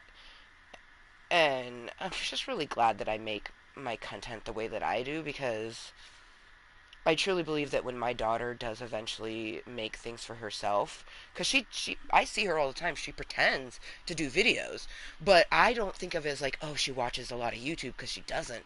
It's I used to do that when I have a very vivid memory of when I was in the fifth grade, so I was like probably 9 or 10, right? And I am at, or maybe 11, but I was a little ass kid, right? And I set up my stuffed animals and pretended to do like Amber's crafting time. Like I wanted to be the trifecta in female form. I wanted to be Mr. Rogers, fucking Bob Ross, and LeVar Burton. Like, I wanted all of that, you know? I would do a little bit of crafts, do a little bit of reading, like, show fun things, like, but all the while being myself and being kind to everyone, like, kindness. Kindness is the way to be. Like, I end each of my meetings saying, if you take only one thing away from my deliciously moist content, I hope it's this: to always be kind to yourself and everyone else. And then I say, hope to see you next time. Bye. And I love it. You know what I mean? Because that truly is like, if that's the only thing that someone takes away from watching the stuff that I create for myself, it's to be kind. Be kind to yourself. Be kind to everyone else. I truly, truly believe that if more people were to lead with love and kindness, we would have less sadness in the world. Yeah. Please just enjoy the contentry, homie. Like, nobody cares about your age. Did you not just listen to anything I fucking said? Those are disclaimers. Those disclaimers make it possible for me to make my contentry that I do. I don't need you to prove you are a certain age. Just like I would never try to prove to someone who isn't someone with a badge asking to see my ID. I don't have to prove my age. Like, no, bro. That sounds like a you problem, Rocket Ram. That 100% does not sound like a me problem. You know, it's a. In all caps. Please just accept, bro. I have zero friends on Fortnite. And then in little. And then in little bits, I'll gift you a skin. Like, man, get the fuck out of here. Enjoy your time out. Like, if you can't just simply enjoy my contentry for the way it is, I will put an infant baby bummy right where they fucking need to be in a motherfucking timeout. And YouTube has done made these like I could do 10 seconds, I can do 60 seconds, I can do fucking 5 minutes, I could do 10 minutes, I could do fucking 24 hours. Like it really does go, bitch. Like, time these people out. Like, they want me to time you out. You kidding? YouTube likes this shit. I know YouTube likes the content that I make.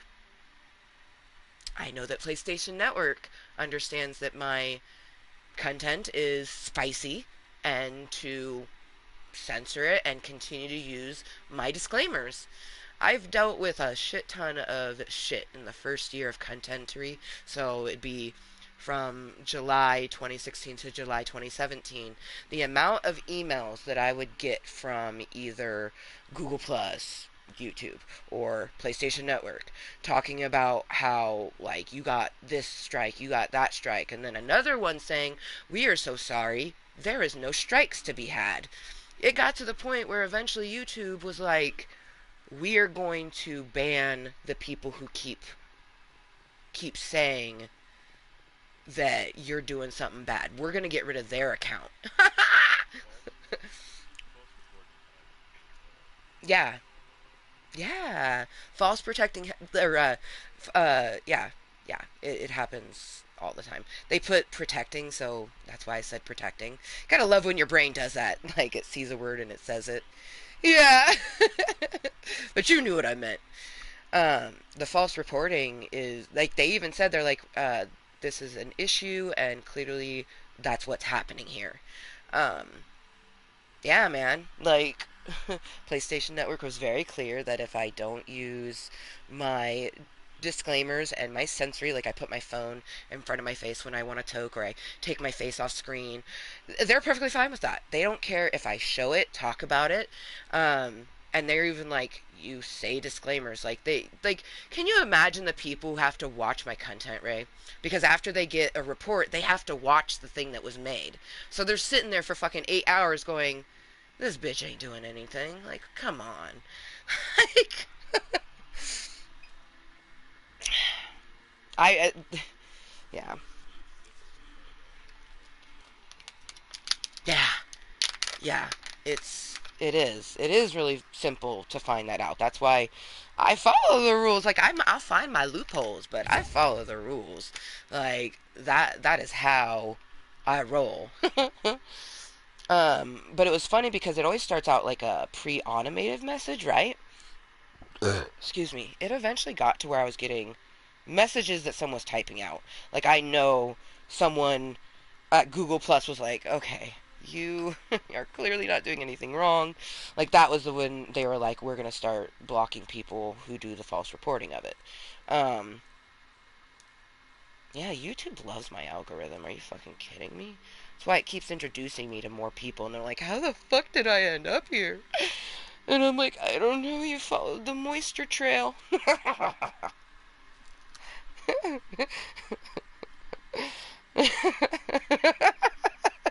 The moist star, if you will. It glistens and shines and makes you want to touch it. Oh, man. It's solo date Saturday. Are you kidding me? Nothing can dampen my mood. And you saw how cute I was looking. Shoot. And you know what's the best part about this shirt? It's technically like a negligee. It's a silky, soft thong bodysuit. But it's just pretty butterflies. And paired with my black skirt and my black little blazer, I look like a professional fucking snack. And I just knew, like, the moment that I woke up, I was like, oh, I want to read my book. So I had done, like, it was like a 5 hour meeting on my phone. And after that, I was like, I want to do Fortnite Lego and reading my book. And it's so wonderful. Like, the book is actually sitting next to me, like, in between Bluebear's legs, because he always sits next to me, my co-host. And he also has Ned with him, Ned Flounders. I always tickle him, like, Ned in my bed. But Ned represents my prince, of all the fish in the sea, that is my one fish. I can already tell that this person, Rocket Ram, infant baby bunny of some sort of age, clearly has a lot of friends. Um, or is an 80s doll, as pretty much most infant baby bunnies are these days. Because I just been consistently getting friend requests from random ass people in Fortnite. As if I fucking care. I mean, honestly, like, this is the type of shit I live for. You know I do, Ray, because this is the stuff that helps me to desensitize myself to the rancid amount of triggers I deal with in life. So, this is like, I'm so fucking moist right now, Ray. Like, I had finished reading chapter 6. It was 7 o'clock, and then my boo, aka you, fucking sends me a party chat. Meaning, like, in that moment, I was like, oh, you got my text message. And then, like, from there on, it's just been, like, wonder from moistury, both in my game, getting to hear your voice. I'm also, like, very antsy because I want you to find a prop hunt so bad. Like, it's so fun. Ugh. Peace. It's like, when a person types in your DM and, like, they just keep typing and you don't respond. That's what this was. Like, after their little timeout, the first thing they said, we're protecting you. Next thing, I have big V-Bucks. Next thing, I have 1 million. And that was all in lowercase. And then you have an Ahu in capital. And he's like, and then back to the lowercase, but then capitals for their name because they want me to realize that. And they're like, bro, I'm me. And then As if I'm gonna read his name out loud. And then again in all lowercase. So he has the ability to decipher between uppercase, lowercase, and characters, but just chooses to speak in broken sentences. I am not those other kids. Try what? Try to accept maybe, and then finally, okay, I'll just leave. I'm like, peace. Like, this could have just done that from the beginning. Like, to anyone that's watching this, right? To anyone that's watching this, I just want to say thank you. Because time is precious. The one thing that we all share is time, and it is the most precious accommodation that we can give ourselves or anybody else. It is ours, and it's so precious. So, anybody that watches this, you're giving me some of your time in this lifetime. And that is amazing. Like, you could be using your precious time for anything else, and you come here. That is amazing. Um, this is totally like they said they were 12, but honestly they're probably like 7. They go and yet again can decipher between capitals and not. The last word is in capital, but all the rest is not. It says, "If you don't accept, you're gay." I am gay, bitch. I'm happy. I'm queer and I make content for myself. Here, I'll put you in the timeout where, oh my god, this is so fucking ridiculous. I'm your only viewer. Please make me happy. And then, bro, I put it on God. Oh my, you know what? You're fun to toy with. Oh yeah, I can do 10 seconds, 1 minute, 5 minute, 10 minute.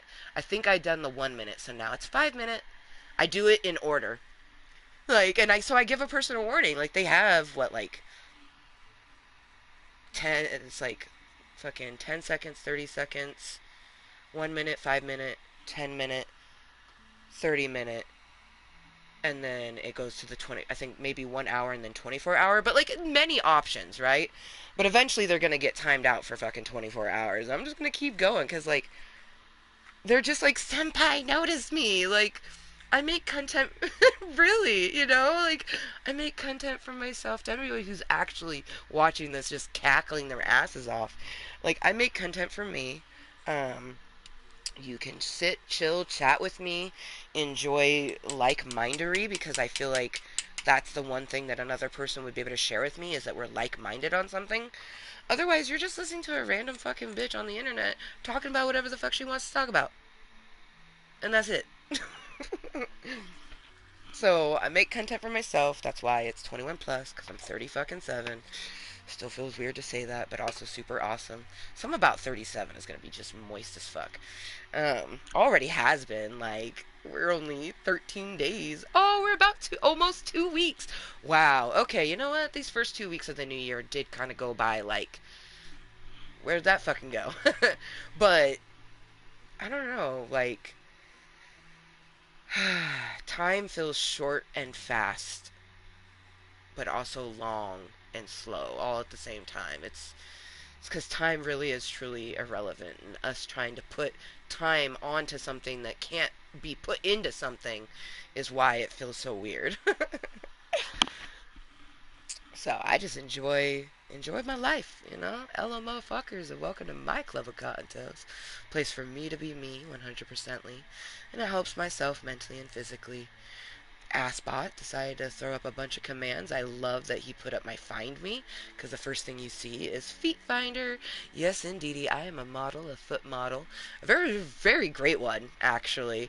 Oh gosh, Ray, the most recent response I got to, so when someone subscribes to my channel, I make them a custom video, um, and the person responded with, in all caps, and with like 4 R's, a bunch of E's, a ton of C's, O's, and N's, but perfection. Like, it was just like, yes! Like, oh man. It made me feel so good because it's it for one. Like, it's an angle that I've never seen from myself. Like, I always knew I liked giantess thing. I didn't know the name of it, but I knew I always liked big people because the scene in Dude, Where's My Car, where the dad and the son are in the amusement park and the alien chick becomes super huge, and the kid goes, "Daddy, I want to ride that ride," and the dad goes, "I do too, son. I do too." And you can just see up. They end up showing her giant underwear because later on the giant underwear fall to the ground, which is hilarious. They could never make a movie like that these days. Too many people would be like, ah. I still think it's funny though. Um, but this was essentially from that point of view. But I was wearing a little lacy booty, so all you could see was like booty cheeks, and I was like, holy shit, this is what people are talking about when they say I got a fat ass. I'm like, holy shit. I'm like, my peach really be peaching from that angle. So yeah, to be a fucking carpet or floor and walk on it consistently. So what you're doing right now while you're in your time out, little infant baby bunny child who should be in bed instead of fucking trying to converse with someone who's probably older than your fucking mother, doing what you're doing lets me see your profile, and all I'm going to do is block you. So enjoy your little tantalizing game of just going, "Oh, I'm on YouTube. Look at that thing popping up." Like, no one gives a fuck except for you. And you're just allowing me to block you without having to figure out, like, "Ooh, who is who?" Like, now I know. "Ooh, that is you." Like, every time it dings, it's like, "Blocking you." Ding, blocking you. I'm just lazy and don't want to go blue screen, or I'd do that shit right now.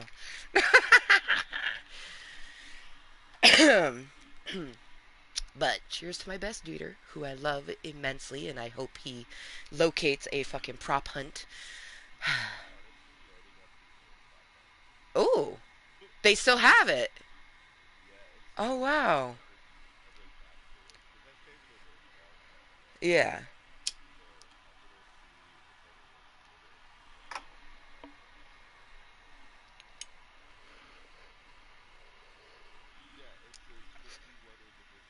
Oh, wow. Right. Right. I already know that you'll probably be heading to bed soon because it's almost 11 for you.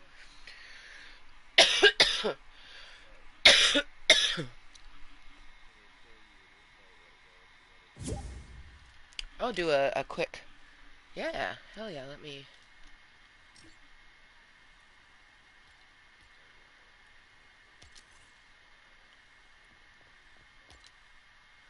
leave the lobby. And then while I load into that, I'm gonna go use the restroom real quick. And hell yeah, some prop hunt. Heck yeah.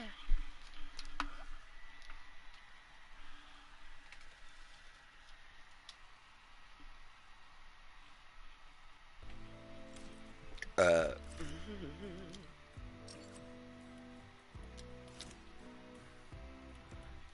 Okay, go here. Yes, I know they invited me. Let me click on it. Damn it. Join party. Okay, I'll be right back.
Prop hunt.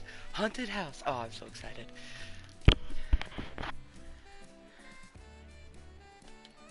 Yes. Yes, it is.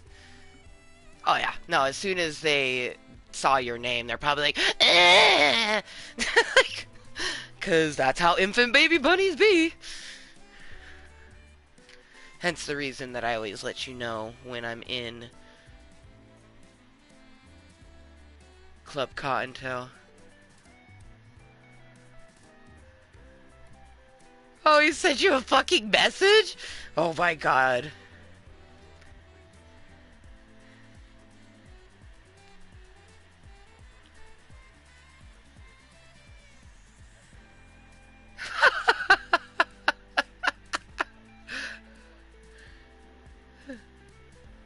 So all the things that he sent me. That's fucking hilarious. Senpais! Senpais notice me! Yeah, I know. Right? Right? Right? Like, that's it. Oh my goodness.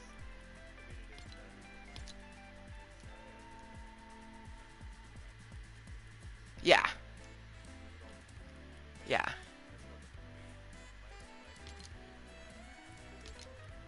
Right. Right.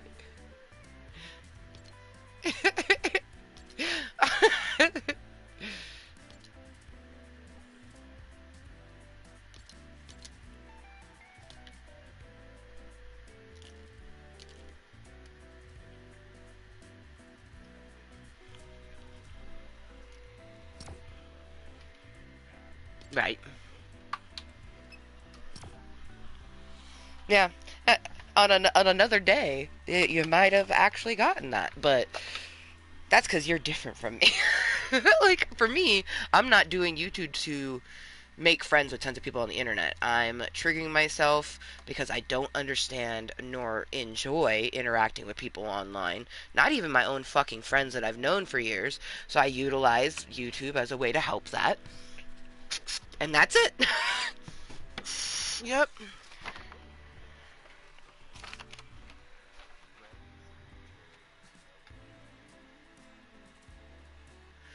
Dude.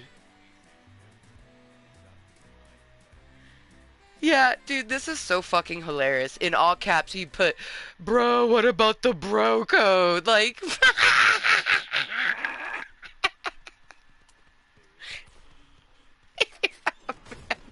well, and plus, that bro code is in, like, your friends. Like, people you know.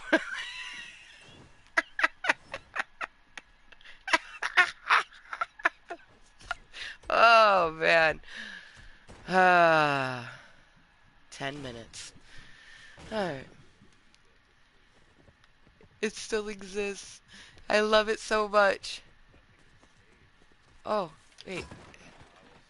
Yeah, dude, I got hit with a decoy because it's been a hot moment. I destroyed a fake prop and I got points for it. Oh man, this is so awesome. Thank you, Aspot. Throwing up my commands again. The I just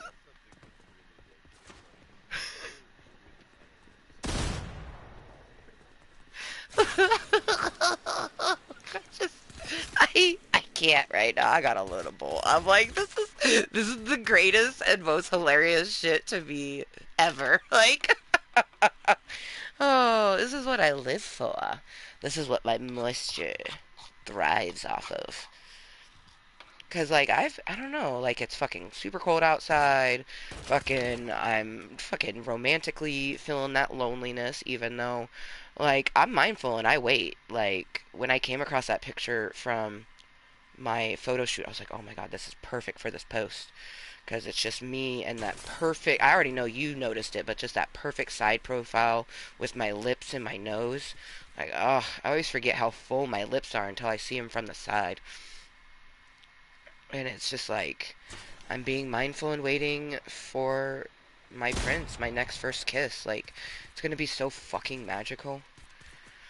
But I'm outside of myself when I'm feeling that way. So I come to Club Kottontale, and today's solo day Saturday, so that's why I'm doing things that I fully enjoy. Like, the same way as, like, you came here for me, is like, I'm here for me. Like, this is my solo date. Like, and usually on my solo dates, I enjoy getting to have kind of like a friend date. Like, I fucking love you. Any day that I get to hear your voice is a day I cherish indeed. I kind of like that we are the prop hunters right now, only because I can toke a bowl and just chill. Yeah, yeah, man. Like it got me with a decoy within the first fucking 10 seconds because like where am I? Like I found. Oh, see, I keep finding this bathroom, but I know there's another bathroom. Like, and then there's the fucking hidden hidden places. What the fuck is this? Okay, that's the starting room. Oh shit, that's right. Downstairs in the cellar. Yep. Okay, that one's empty. Okay. Oh yeah, people can be freaking oil spills.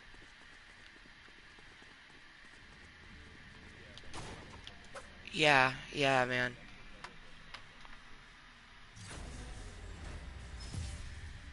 It's just very satisfying. Like, ooh, I'm a pretzel. You can't, like. Okay,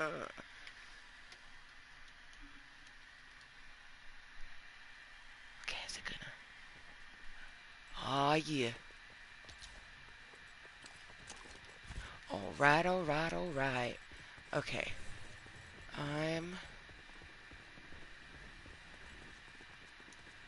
gonna go down in the basement and I'm going to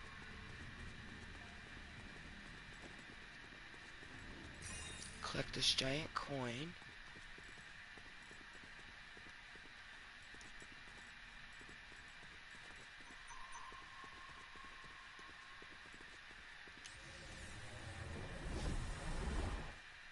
Now, this is either gonna be extremely perfect or extremely fucking bad.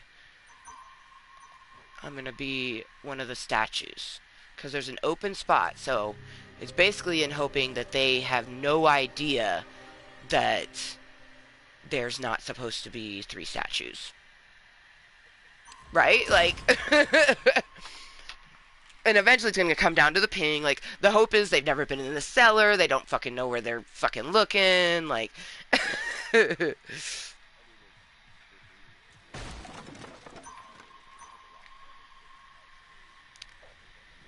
yeah, I thought about doing that with the little book. Yeah, with the cabinet. I thought about it. I totally thought about doing that, but I'm kind of digging it, especially because I'm a lady. Like, I got like a little bun, and yeah, I'm here for it. Someone made themselves a barrel and put themselves on the barrel rack. Like, mwah. Like, oh, so many crumbs in my brassiere. The crumb catcher.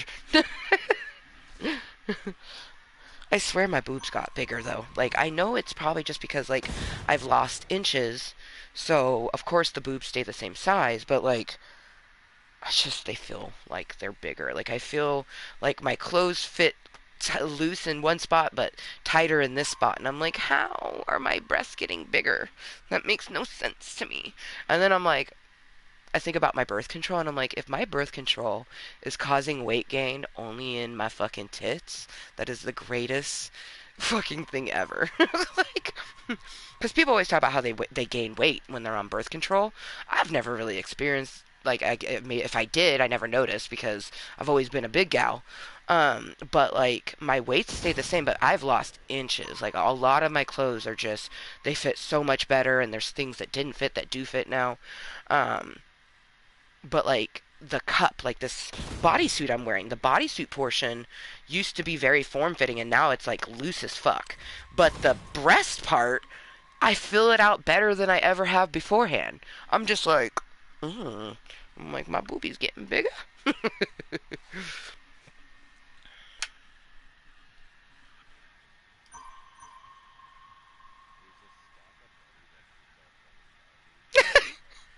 Fast money. Oh, there's someone that's a person. I can see their silhouette. They're moving around. Dude, you know what? I'm so glad that you decided to just come back to this and there's actually people playing. Like, this is wonderful. I just love this. It's yeah, man. And, you only need less than 10 for each match, so there's probably like 5 different matches going on at any given time. That's pretty awesome. And then maybe other people being like, "Oh shit, there's actually someone here," and then more people join. Dude, I've been hiding for 4 minutes. Was that okay? A chair just moved, but I don't think I've seen it move before, so I don't know if it's a. Well, no, if it was a person, I'd see an outline. So yeah. Okay, so it definitely is a fake prop. Damn, that was creepy. It like wasn't moving for the longest time and then just all of a sudden crept backwards. I'm like, damn, that's terrifying. I like that there's a silhouette close to me because it does 2 pings, which confuses people. Um, Also, that that moment where I was like, maybe they don't even know where the seller is. uh, Dude, I remember we had been playing for like a month or so, and I was like, there's another bathroom? Like, I just came across like areas that I'd never seen before, and then I tried to get back to like the kids' room, and I couldn't for the life of me. I'm like, I thought I knew where this was. Where'd it go? Like, are we living in Harry Potter? Like the house moves? Like, that's what it felt like.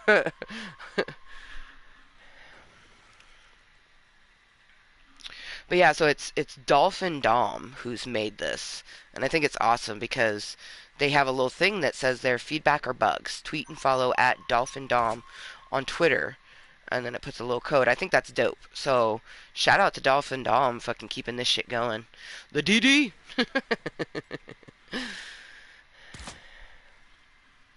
Ooh, that shot sounded pretty close. Still haven't seen anybody. There's a fucking toilet. Did a toilet just run past you?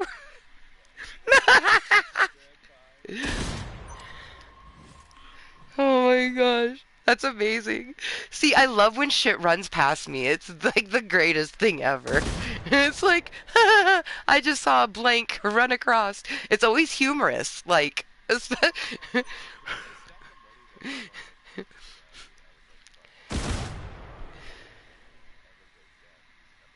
yeah, yeah, man. Yeah, exactly. Like this person in the barrel, same. Samesies. Like, he knows what I am. So I'm basically just hoping that me and Barrel Bro here don't fucking die because I'm gonna go for him and he would go for me. Like, that's just how it is.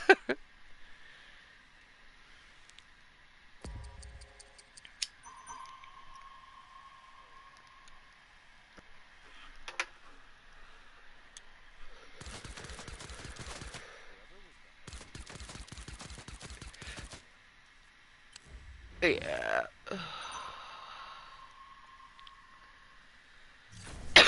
Yeah. Me and Homeboy in the basement, we also weren't trying. Oh, it was only one person. Poor Bella.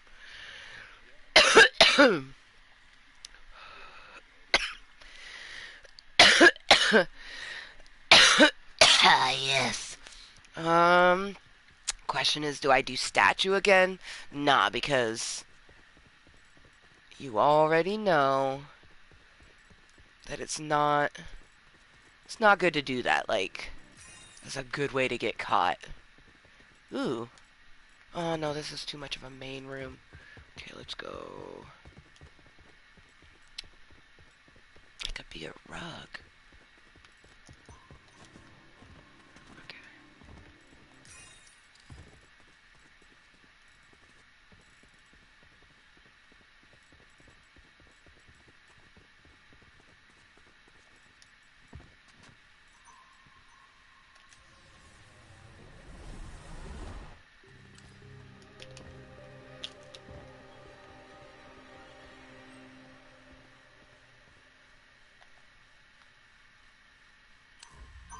Oh, that is not a good hiding spot, Amber. Oh, that's not a good hiding spot. Okay.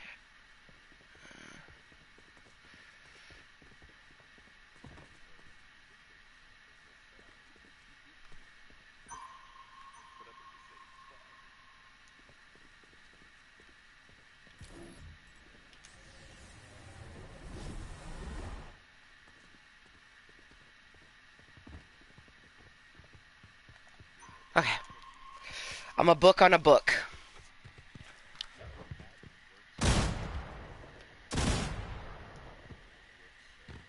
Yeah.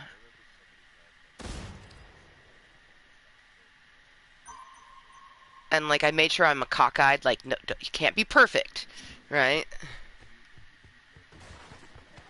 But, I'm in the main room, but I'm on, like, the upper portion by the mantelpiece. Like, there's a stack of books by a fucking yoga mat, and that one of them books is me. And they happen to be purple, which is really rad. Like, I could just see people running around. Oh my god, that was terrifying! There's just like a tiger fucking Naruto running everywhere! Like, hands back, they're flying! Ooh, it's almost 4:20 somewhere. Definitely gonna do a toke at 8:20.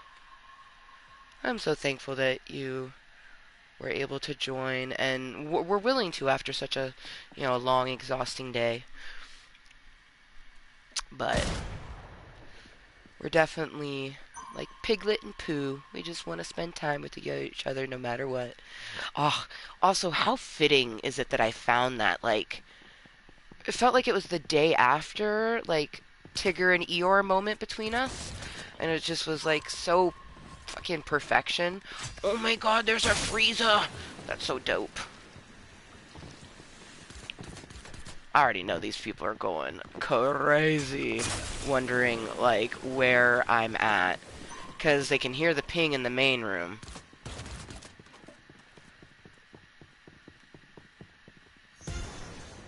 Yeah, they're wise of it. But I chose a pretty good spot, so... Holy shit. The tiger, he is scary. He, like, heard the ping and straight up, like, jumped and landed on me. And now he's trying to boogie bomb me, but is fucking confused. Like, this homeboy is scurry. Oh my god. Oh my god, no. Wait, okay. Oh no, okay, run. Oh, damn it. Yeah. Oh, he was hunting, bro. Like, he knew. He knew what he was doing. And it was extremely terrifying. But you know me, once I get killed, I'm gonna hunt maybe. But for the most part, I'm just gonna dance.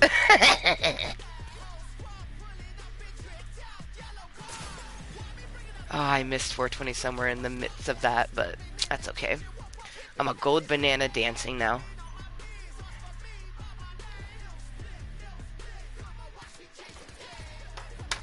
Yeah, man. The blue one? Mm-hmm. Oh, man. When he heard my ping and jumped on top of me, I was like, ah.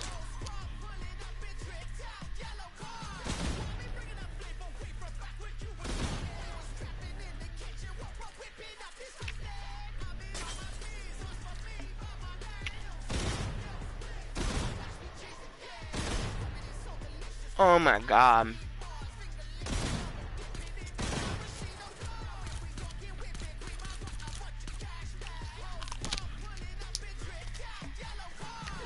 Uh. Mm. I like how you just drove off in a little fucking car.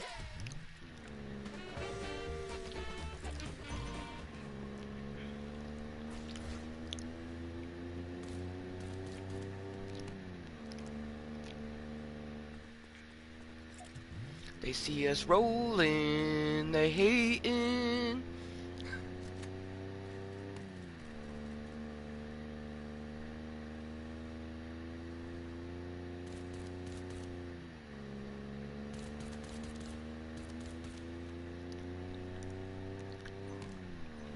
Coming at you.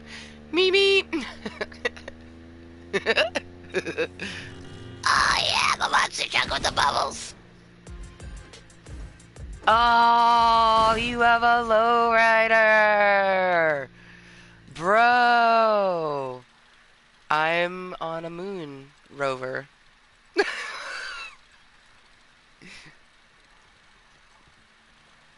Da da da da. Da da da da. Right behind you, lowrider. I'm a coming. Meet me. Sup, pussycat? Meow, wow, wow, wow, wow. Oh, your lowrider got.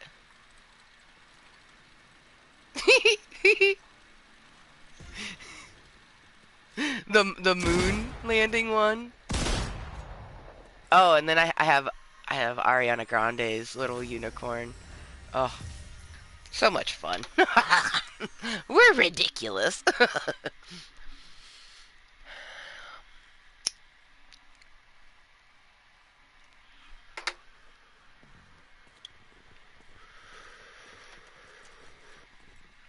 Ridiculous is better than the ridiculot. You know what? That landed just as good as I thought it was going to. Especially because it said dick. Ridiculous? Ridiculot. Yeah, I like it. Okay. What the fuck? Okay, I just saw like they look like a bunch of wieners just like running on the ground. Okay, you know what? I think I am going to be. Can I be the vines? Yes. I am going to be some vines on a wall. Oop.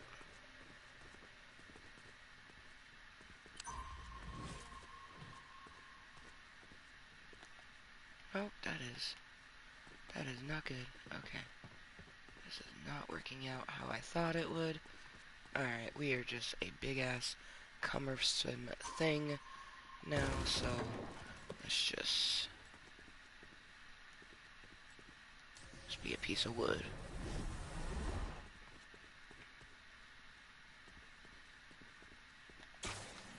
Yeah, wood. Yeah, yeah, yeah. This is good. This is good. Okay, at first I tried to be a vine, but it just was not working, so I switched to a piece of wood. Just like a part of the wood log pile outside. I always want to hide outside, but it's kind of a risky place to hide.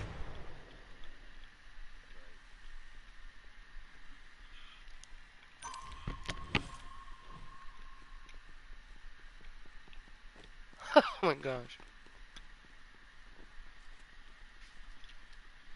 There's just like a bunch of little wieners running around. I mean, that's what it looks like. I don't know what it is.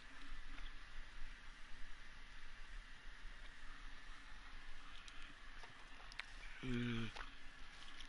Do you like string cheese, Ray? I freaking love string cheese. So does Rainbow. Like, I shit you not. For this month, I bought nearly $60 worth of string cheese. Which was,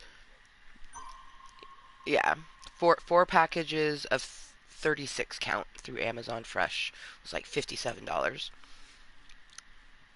And we're already down. We have one unopened pack, so yeah, we love our cheese.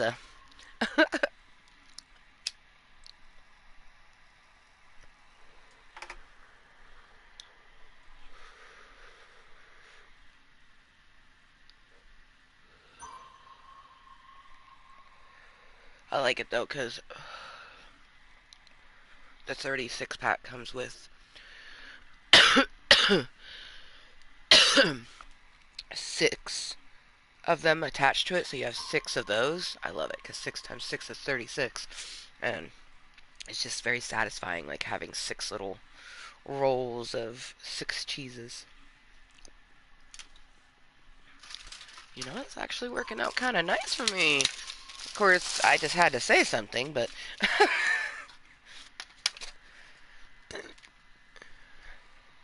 But I like that I'm like a peaceful log. The grass is swaying.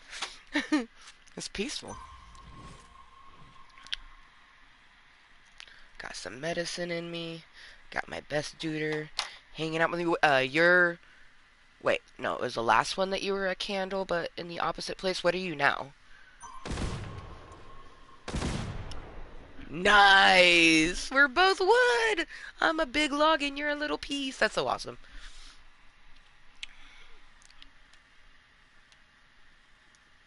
Oh. It is always, like, scary when, like, you see someone, especially when it's close to the ping, you're like... as if that can take away the ping sound.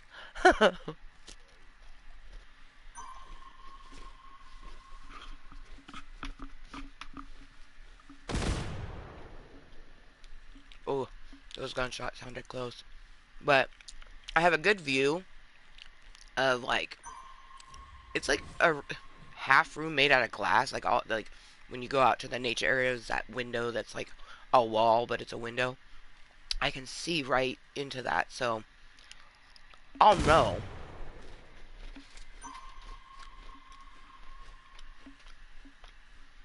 I have no idea how long is left in the match, but there's 6 people still hiding. There's a little... Someone just came into the courtyard.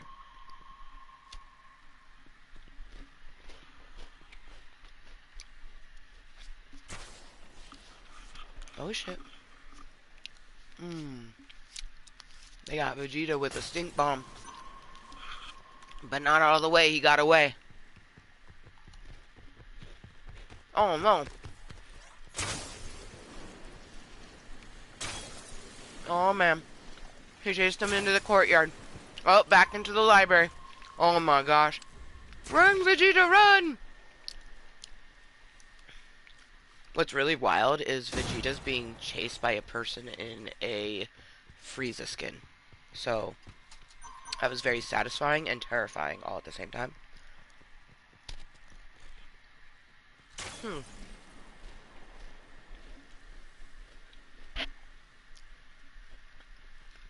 The people left. The nice PLG guy, that's a tiger dude.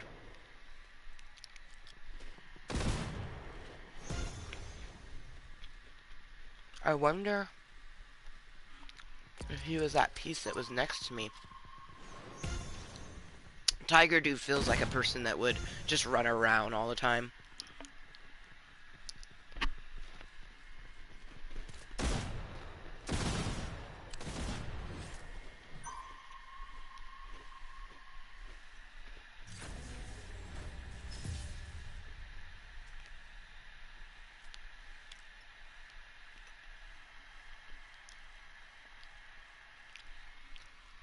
Dude, that was my first time. I've always hoped to be able to be a prop in the courtyard and not get caught.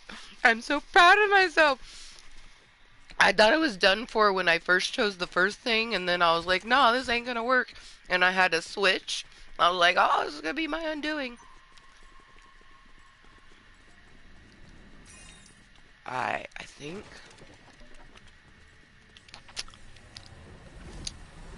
I'm gonna go with an oil spill.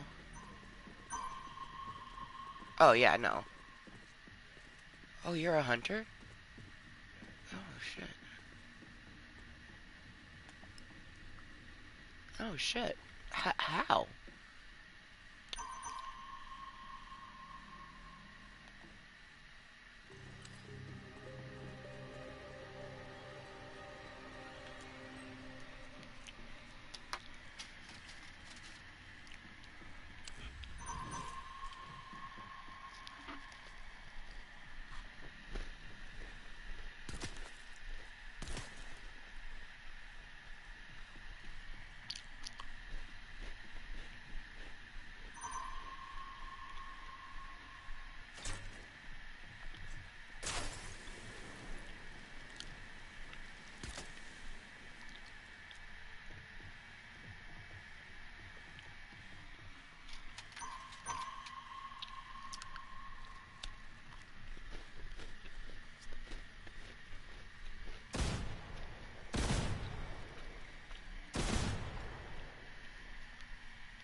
Damn, I kind of regret telling you what I was gonna turn into.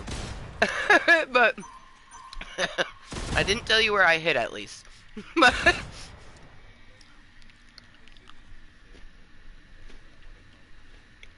Mm-hmm.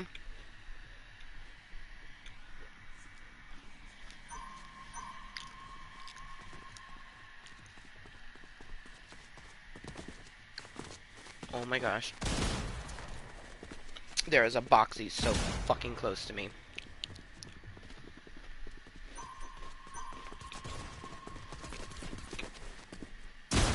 Oh my god! Boxy straight up heard the ping, walked up, and like just shotgunned me to my oily, stained face. Like I was a little wine spill. I just got obliterated. That was intense. Okay, let's see. Yeah, she. We're gonna find where the people are, she.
Okay.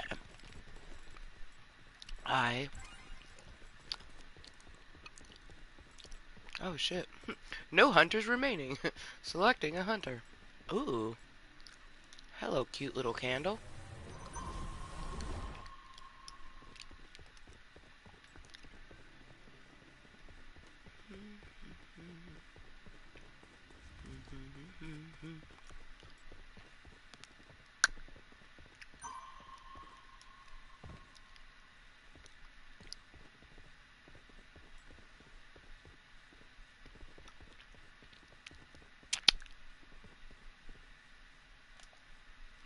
Ooh, I like this spot.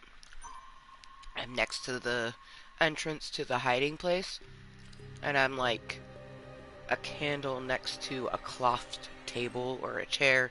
I think it's a chair.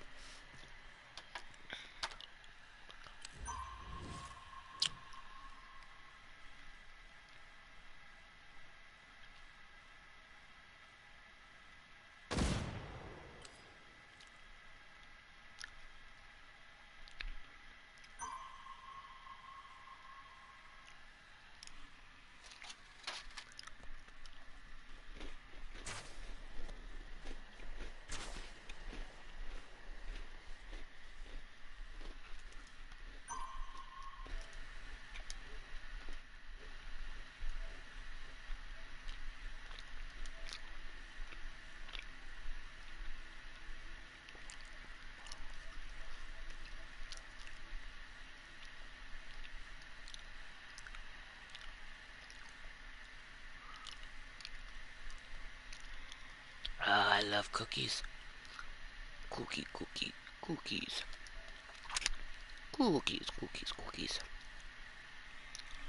I, fucking Marie is the brand, but they make sugar-free cookies that are so damn good. These are chocolate chip with pecans. Arrgh.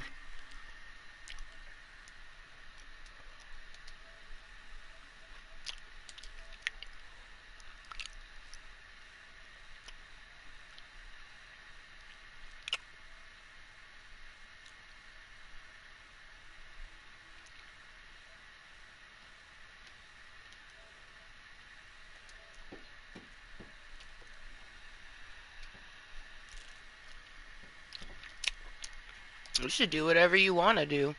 If you want to, like, do content, do that. I don't call it stream.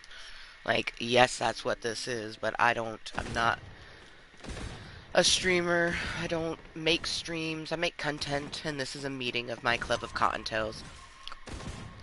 I ain't your mama, and I ain't your friend. You do whatever the fuck you want to do.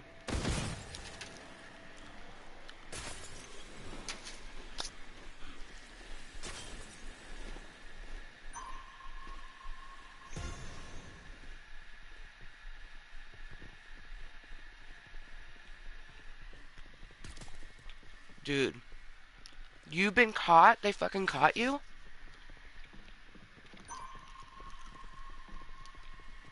I went blue screen to handle some shiz. When I came back, there was people, like, running in circles in the room I'm in, and there's only 3 of us left hiding. Dude. I can hear people running all around me.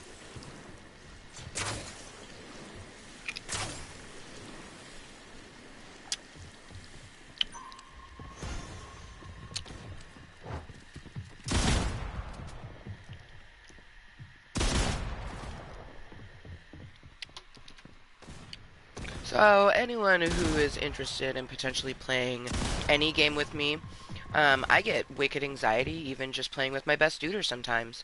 So, I definitely don't play with strangers. Oh my god, the fucking boxy chick! Dude, she is the huntress. Oh my gosh.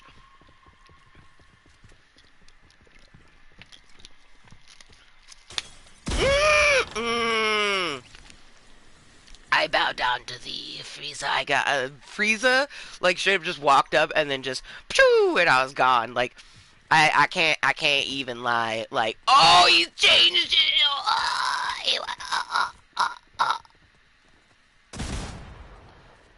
There's a person dressed as Cell. Oh, we got oh, oh, oh yeah, oh yeah. Please dance with me. I love you. I love you, Senpai Cell. I love you. I will be your beck and call. Oh, Lord Frieza. Is this your final form? Wait, come back. Yes. Oh, I can't. I love you. I love you so much. No, emote with me. I'ma leave the door open. Boo, come on. Where you going? Oh my god. I fucking love Dragon Ball so much. Like, oh man. Bro, these hunters are hunters. They're just like going like, oh man, it's kind of terrifying. Like, no one is safe. There's one person hiding, and this person's like, ooh. Okay, the ping was... See, I see a fucking coin, but it's like, how on earth are you even supposed to get... How'd you get up there? Like, it's like a... Okay, so you can get the coin that's back there. There's like a coin back there.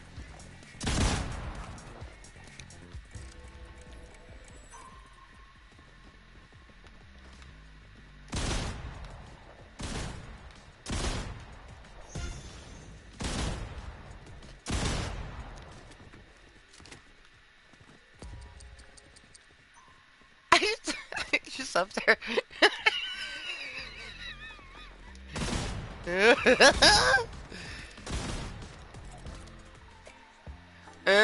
Slow motion.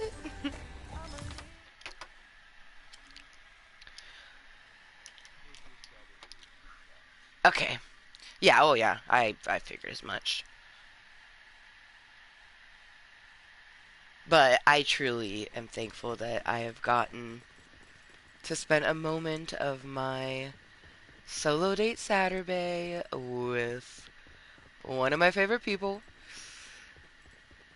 If not, yeah, you're my favorite adult. I mean, Kayla's pretty amazing. I just love you both so much.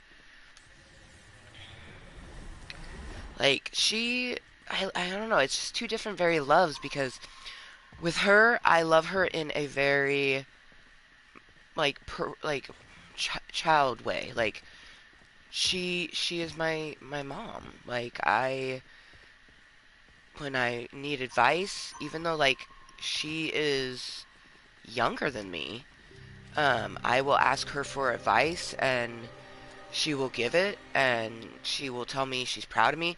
I fucking am a cup. I bounced all the way up to the top shelf, working my sweet little cup booty up the fucking side, and I'm like in the corner in the kitchen, up on the top high shelf.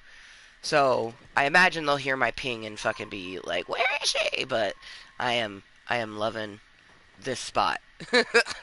This is nice. I had to look and see if you were on my team and not just gave my fucking yeah, right. Right? Oh my gosh.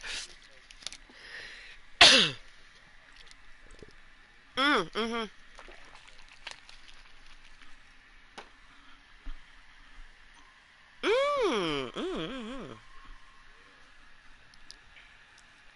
Yes. Very nice. Very nice indeed.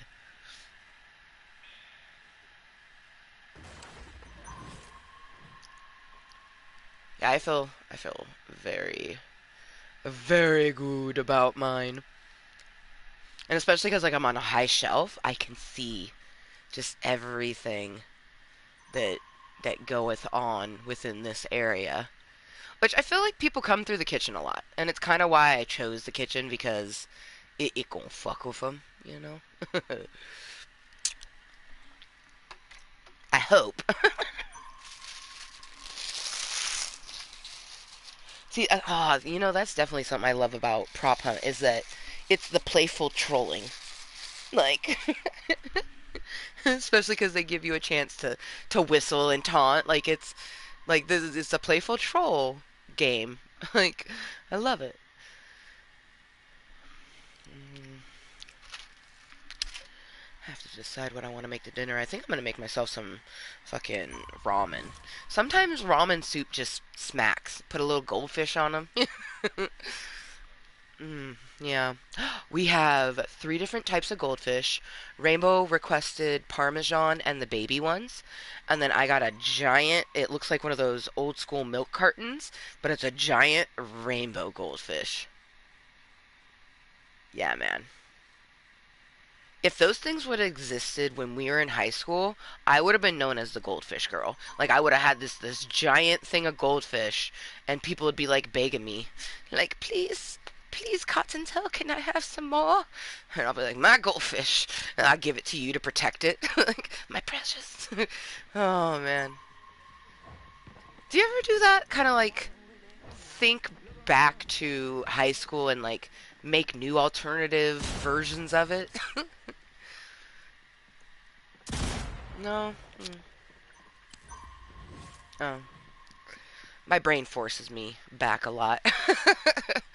But that's why I have my focus of health, home, present. If I spend, yeah, uh, right. Well, because if you spend too much in the past, you can't be in the present, and if you're not in the present, you won't have a future. So, yeah, yeah.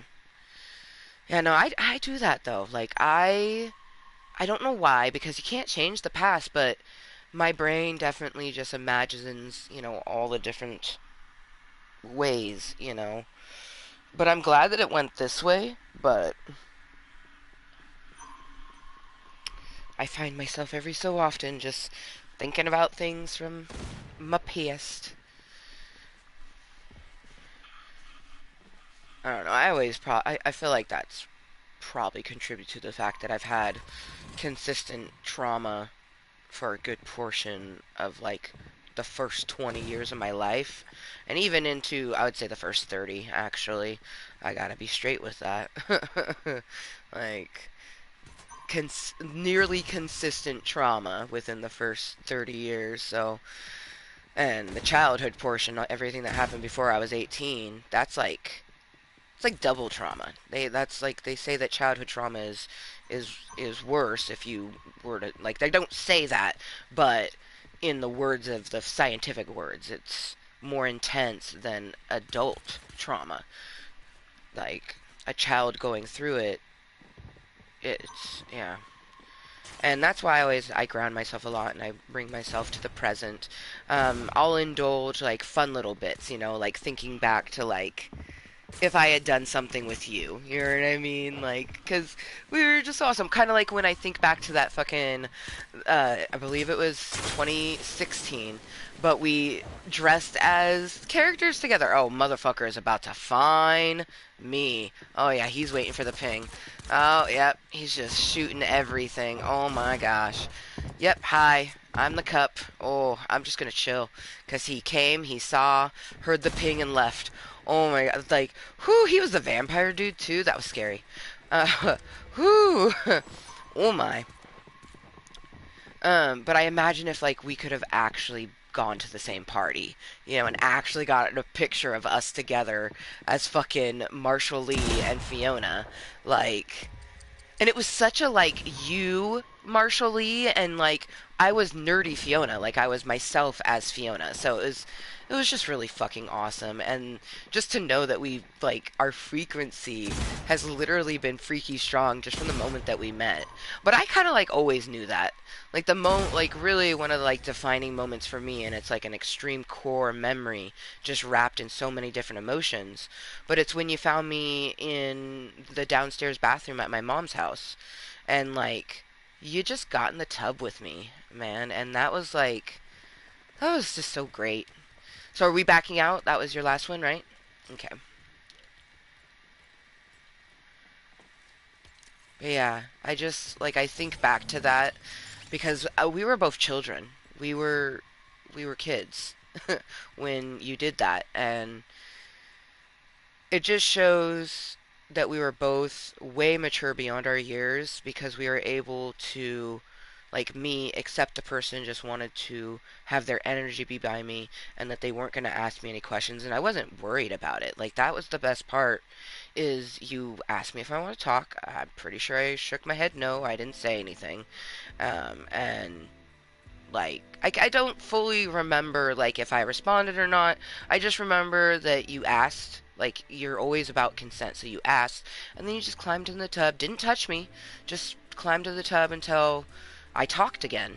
Like, it was so amazing, and I was just like trapped inside my head, and you were there, and you've been here for so many years. Like, even before I, had the metaphor of you being my lighthouse, it's just that's what you've been. And it's like we've been that for each other, and I'm really thankful for that. Like, we're keeping each other here, enjoying the life as best as we can, and huzzah. And I'm really thankful that I got to game with you and chat with you, because I love you.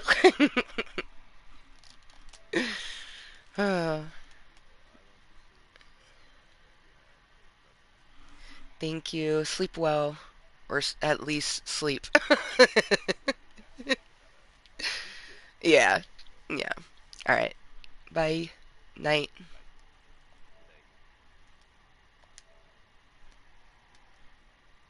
Do do da da da da. Sha la la la la. La la la la la la la la la. La la la. La la la. La, la, la, la. So I'm just gonna reject this one, but I blocked you on the other one because you had the audacity to just like spam my fucking best friend. You know what I mean? We're two grown ass adults living grown ass lives. He was fucking tired, just wanted to spend some time with his best friend, me. And that's why I blocked you on the fucking PlayStation Network. You're not blocked on YouTube and you're not blocked on Epic. I'm not going to accept your Epic though. And if you continually send one, I will then remove it and block it. Um, but, like, this is my club of Cottontails. I come here for me to be me. You know, it's a place for me to come, enjoy myself. Uh, huh? Oh my gosh. Like, what character were we even using just then? Oh, okay. Dude, Banana Bro turns into, like... Okay, if you were gonna have a higher detailed one in the future. You better look like the actual Nanner, I would assume.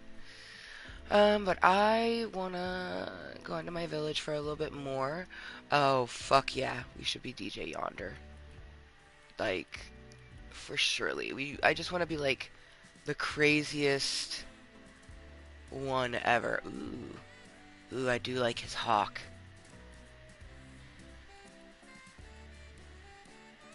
Oh, bro's purple hair is dope.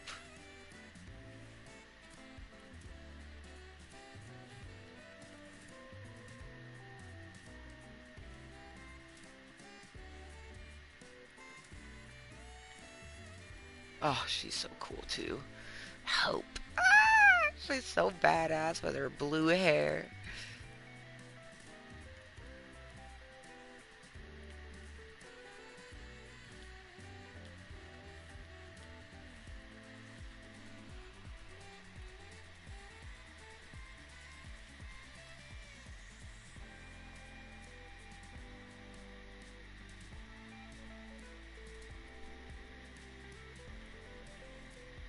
Oh, Trog. Oh my gosh.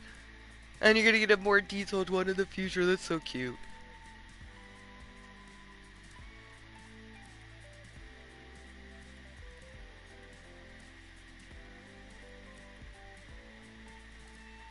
Adorable. Ooh. Yeah, we're being DJ Yonder though.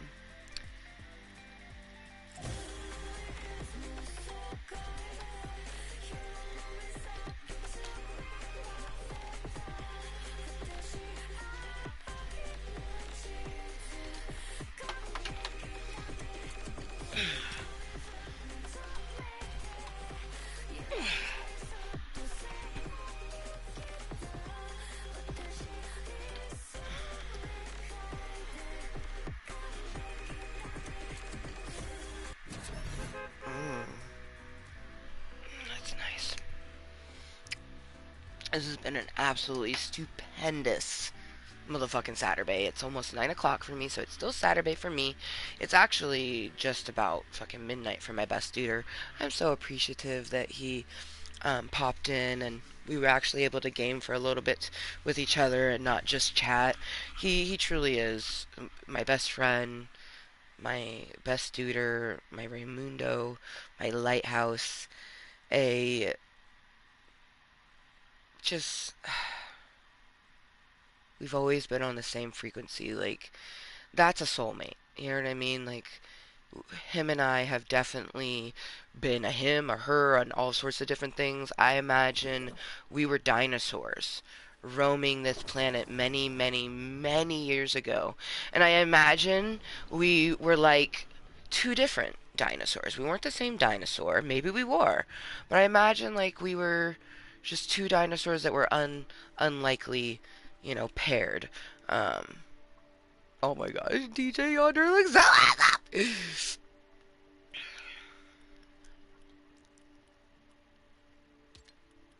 Okay, good. We left ourselves sitting nice with everything. What we're gonna do is build. We're not gonna travel outside of the village unless we need to get some resources. In that case, we'll just do it in the vicinity. But I want to reload and have one toke here, or one bowl, really. And then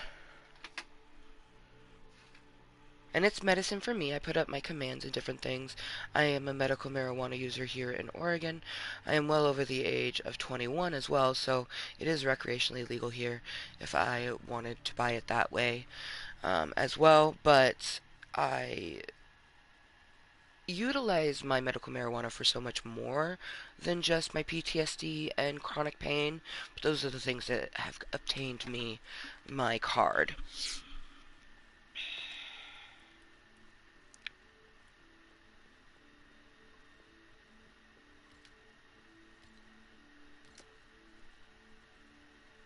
We're in my cute as fuck little 420 area, although I want to put vines and marble. Let's go get some vines and marble. I want to put some planters in my 420 room.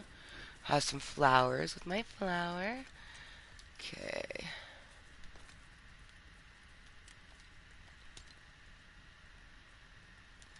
Marble. And it does look like we're going to have to get some resources because we don't have that much wood.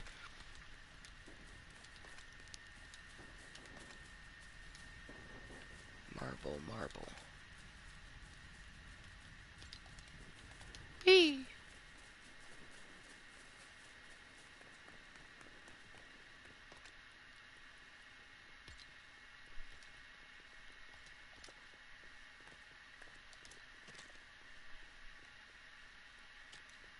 Cute little stubby one.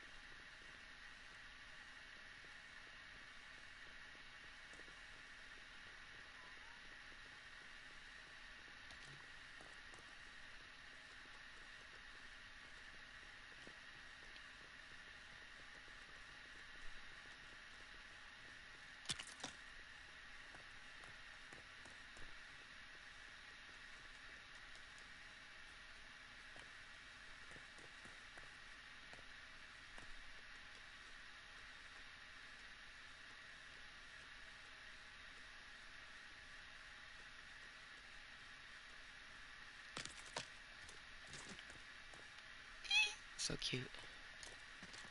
I put the big ones.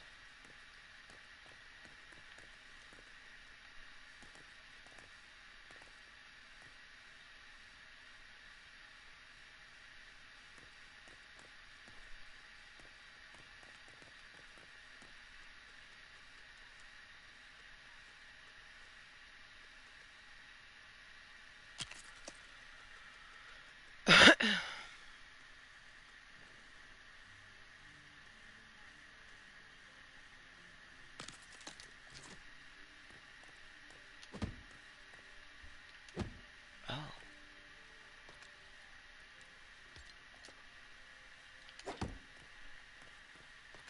What?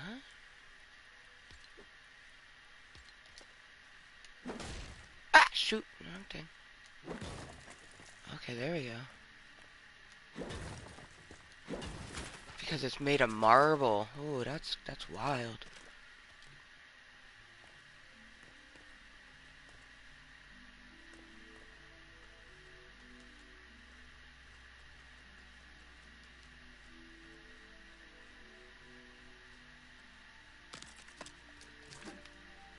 Yes. Oh, it's so pretty.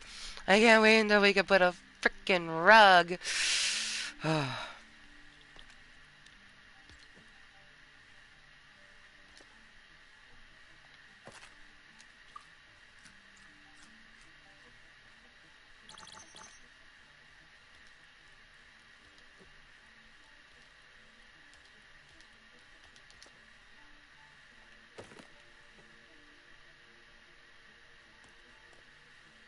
Oh, so cute. I love it so far. Oh, okay. We're gonna get Jada Rose reloaded. I wish that we had the ability to sit. Like, the NPCs will sit, but it doesn't let us sit. So, I'm kind of hoping we get that option. You know, go up to something, sit on it.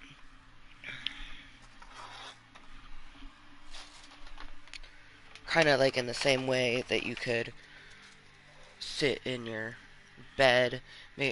Well, you laid down in your bed, but maybe sitting could do. Won't like redo your location, but will add to your heart up to a point, maybe.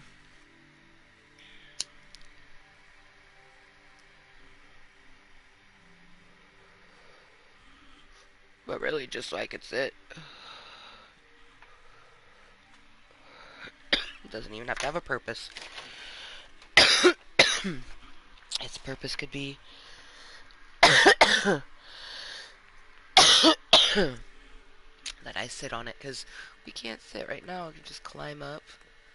I could stand on it.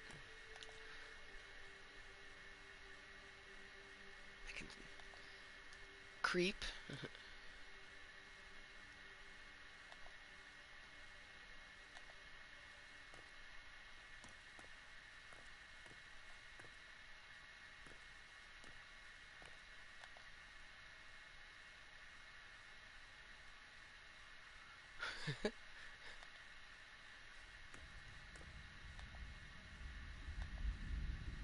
Ooh, it's starting to rain outside. Ooh, we should put...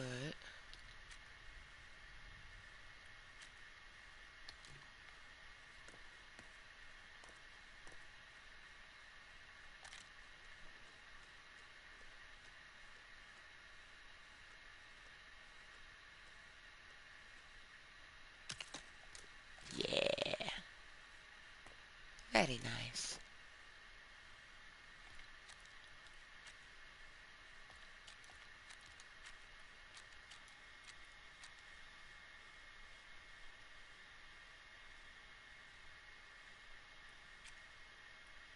Huh. Interesting.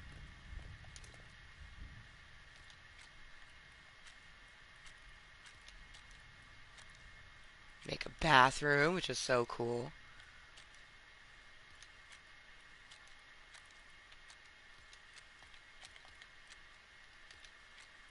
Yes, I've been waiting for these. So excited. Do, do, do, do.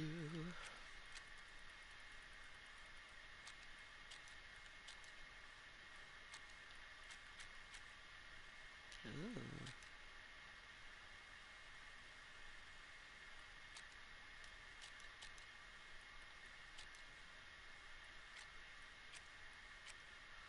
Yes, open door. So fucking rad.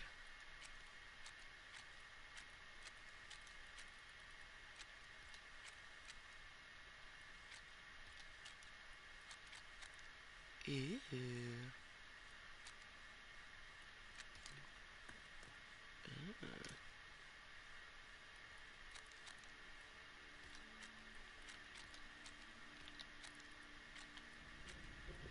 Beams.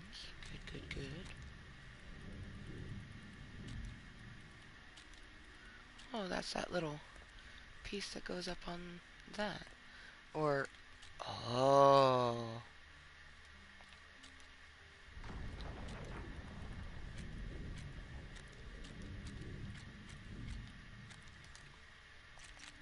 That's the piece that fits into that. Ooh.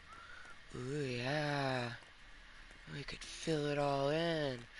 Ah. Rustic roof wall. Fucking A.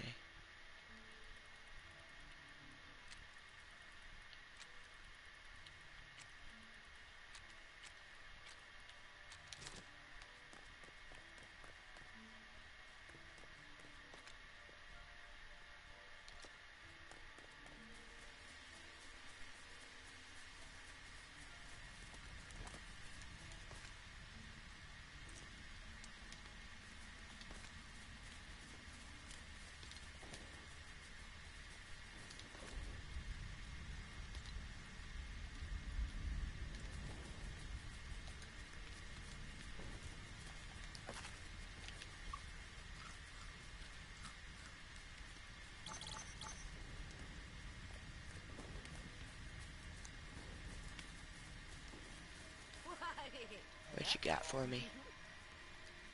Ooh. Ooh, that's a snazzy bookshelf.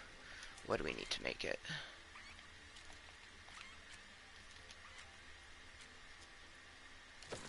Planks and vines. Woohoo!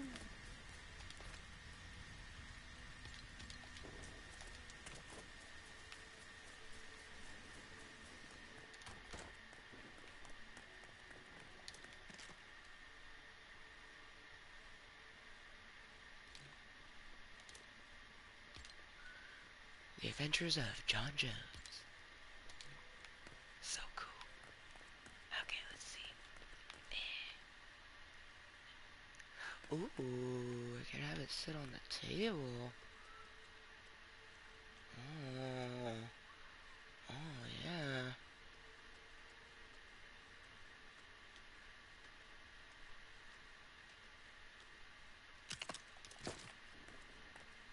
Oh, that is hanging off the table. Okay, let's make sure we destroying the thing that we want to. Yeah, bitch slap them books.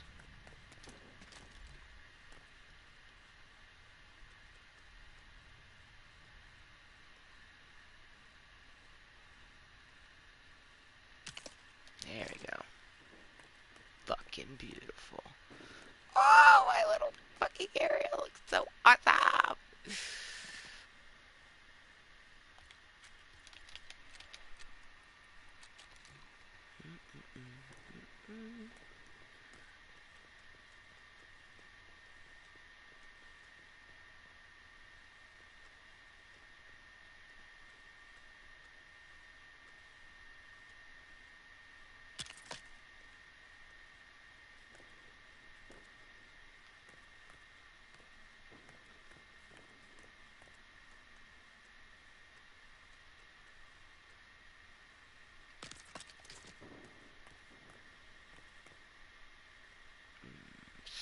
Slightly off, I think.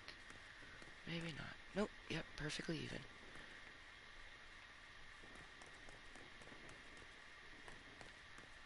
Yes, yes, that's good. Quite nice. Give me a bit more light. Yes.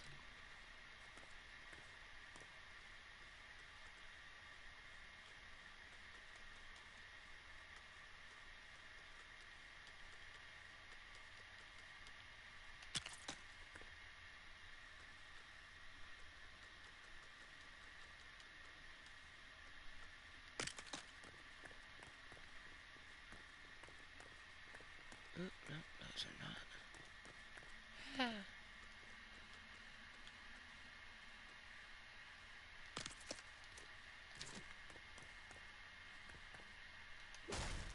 Oop.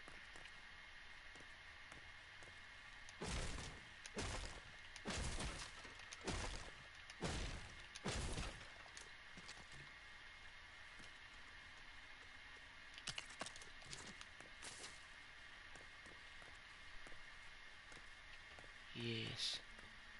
Super dark down there. But this is awesome.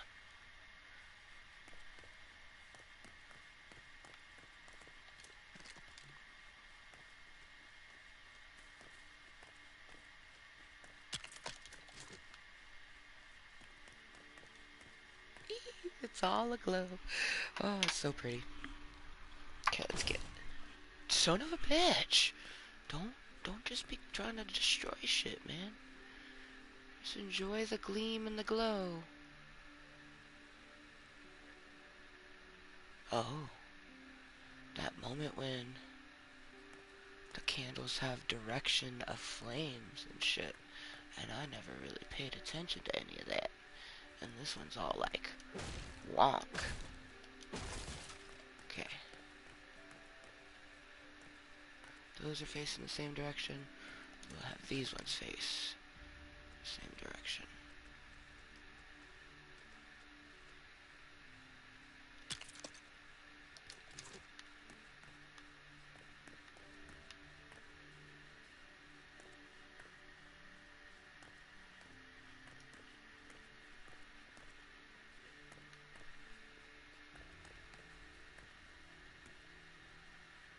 Those are even. Those are even.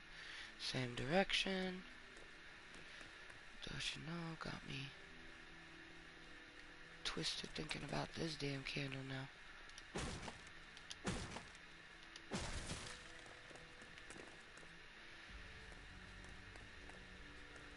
Almost feel like we don't need that candle since we have these ones now.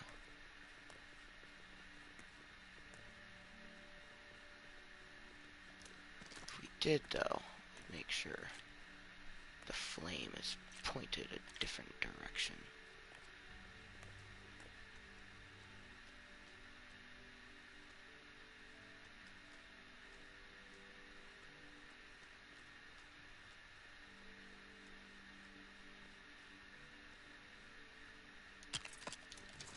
It's the middle of the table, and that's good enough for me. And I like it with the flame. Yeah, yeah, okay, yeah. Definitely keep the candle on my table. DJ yonder eating pumpkin. Gonna smoke in my 420 room with my jaded rose. Surrounded by flowers with my flowers. So the last thing that we'll do in this meeting, because this meeting will end before midnight, because it's solo date Saturday for me.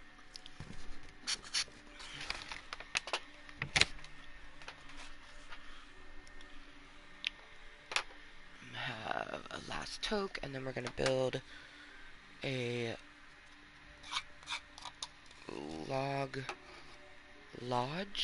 is what it's called, or a lodge, yeah, lodge. I'm very excited. But we are going to need a booty load of wood for it, so we are going to go collect some wood.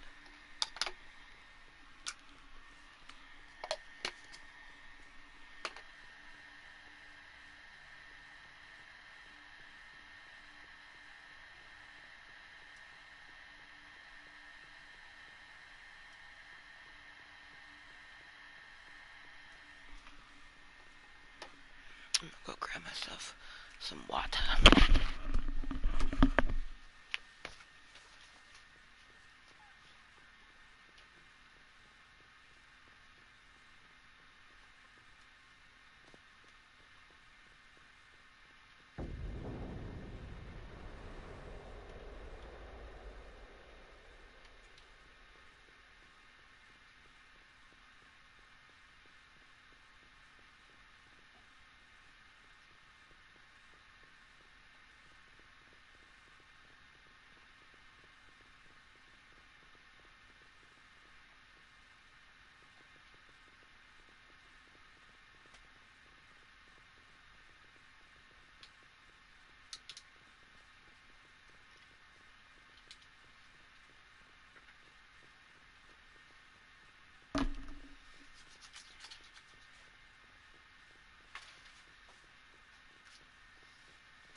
I am fucking cold. Like, I'm not looking forward to taking my shower because it's fucking cold in the bathroom. I think I'm gonna put some of my burr.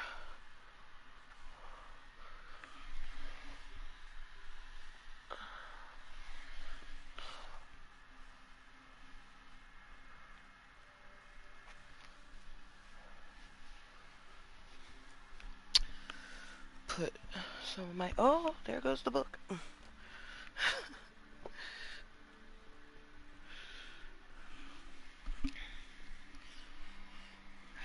mat that I put in front of it. Oh, yeah. Go, nice little blanket action.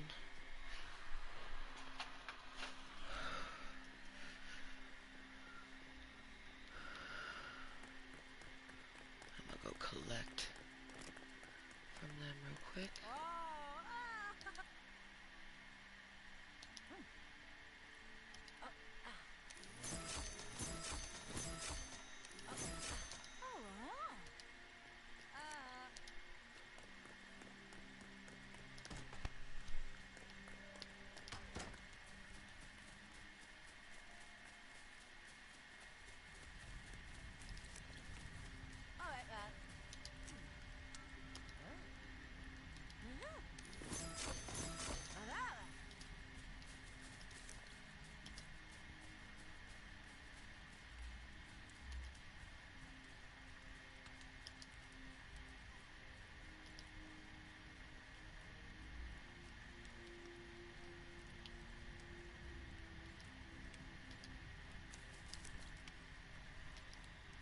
Okay, let's talk jobs.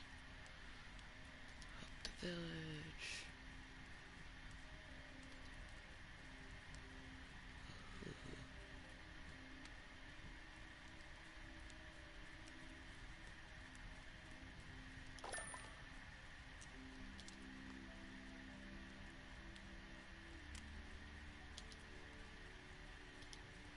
Gem cutter.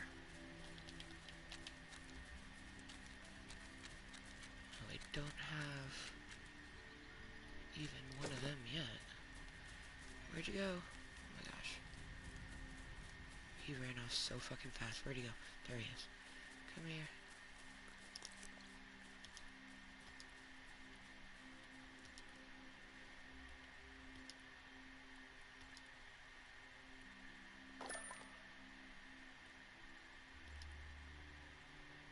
A loon.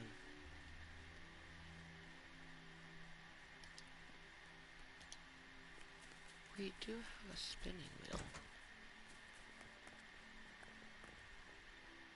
So, yeah, I'm looking forward to when we get a loom. That's probably when we can make fabric and things. Now we have to find a desert before we can upgrade.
cow, bitch. Back off. You okay, boo-boo? Yeah.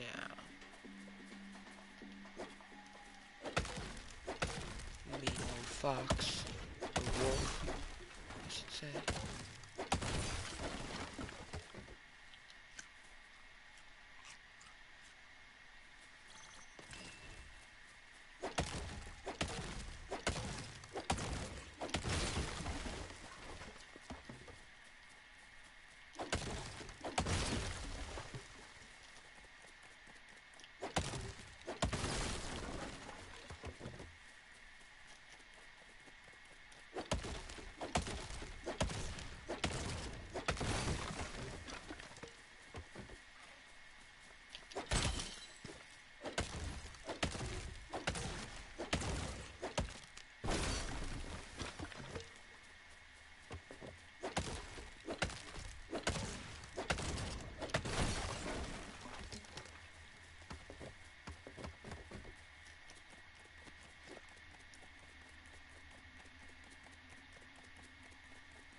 Ooh, thank you. Stack of books, dope.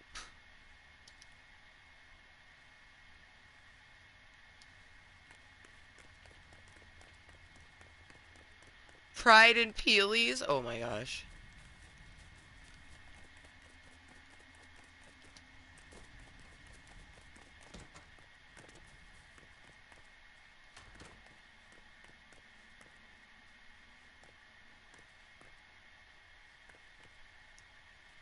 I wonder if it'll let me put a book on that.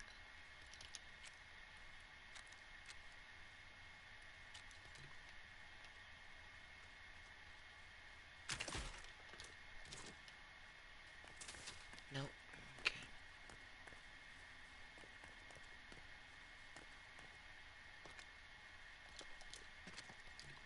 I'm gonna have it be on the table with the tails of Clombos.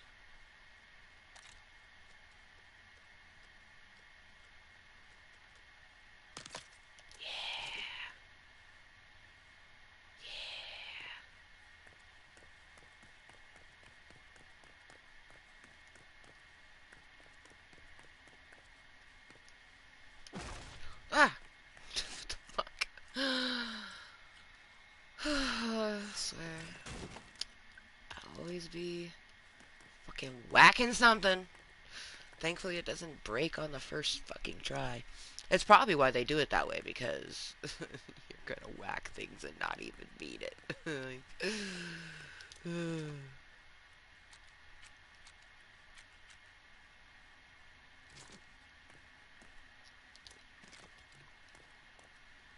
There's a nice stack of books.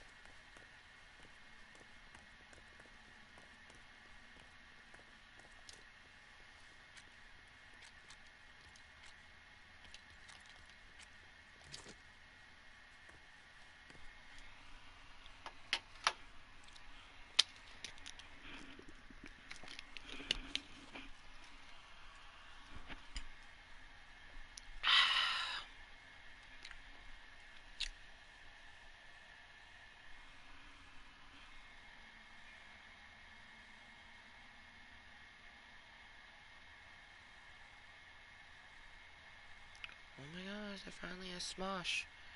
So,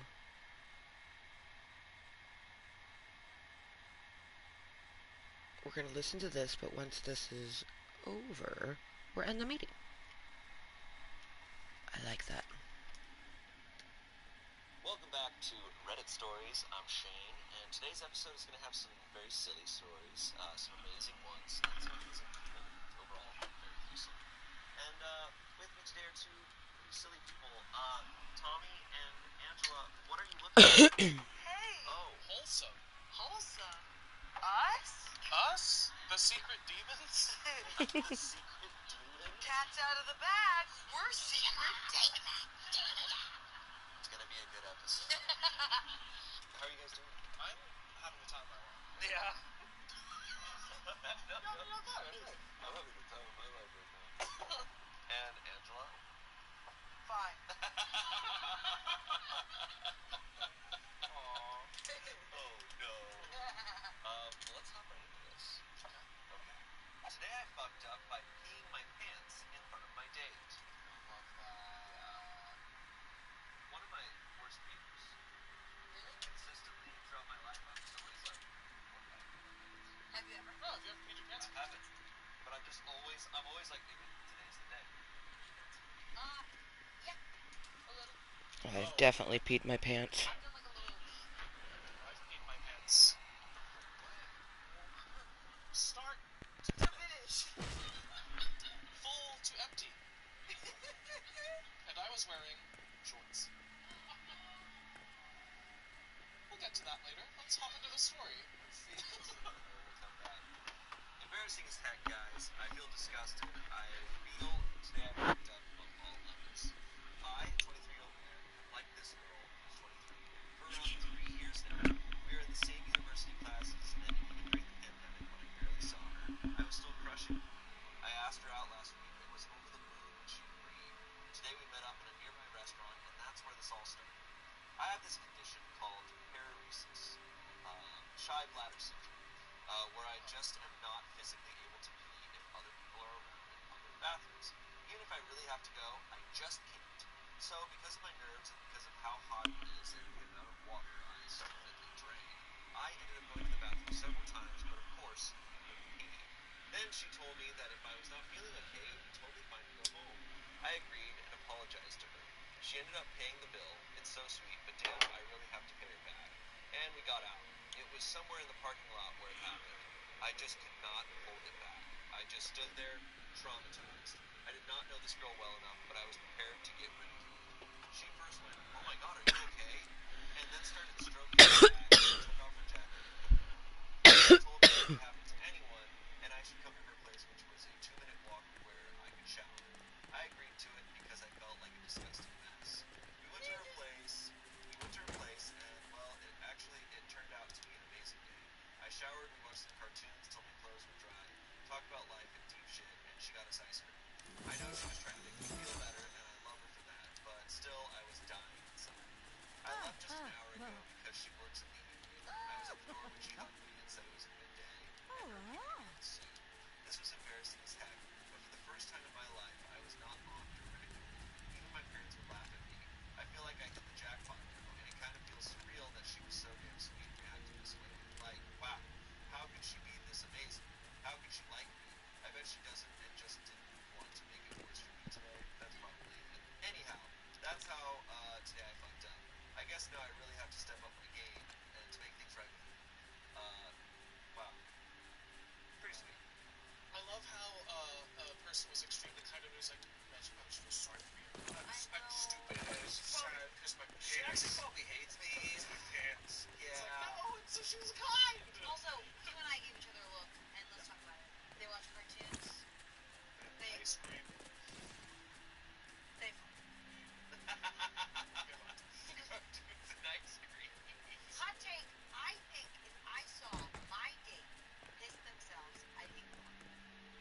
I'd be like, I don't know if you can fully ignore it if it's a full. Well, it depends. Is he going like, okay, I'm gonna go now, alright, or is he like, if I don't see anything but like a little like a little visual he pissed himself, I'd be like, so good to see you. I'll talk to you later, and I would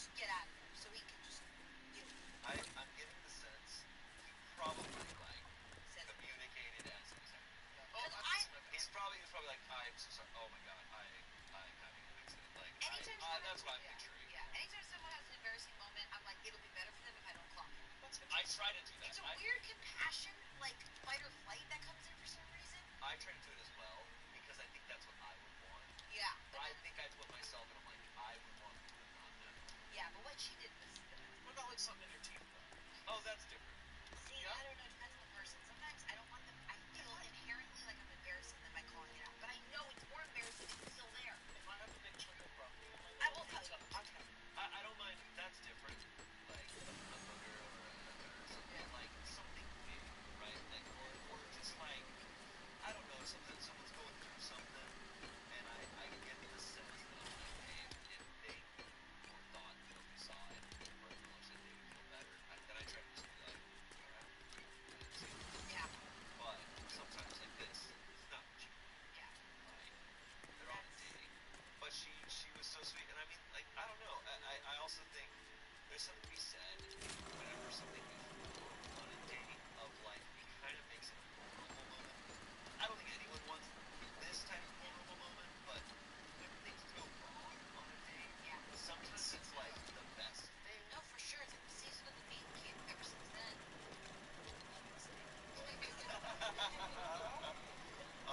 We have some comments here. A lot of people vomit on their date, on the first date, pee the bed after a hookup, etc., and end up marrying afterwards. It sounds like she was really sweet about it. I don't think you actually fucked up, just something to laugh about later. Obi responded, thanks so much, really appreciate this.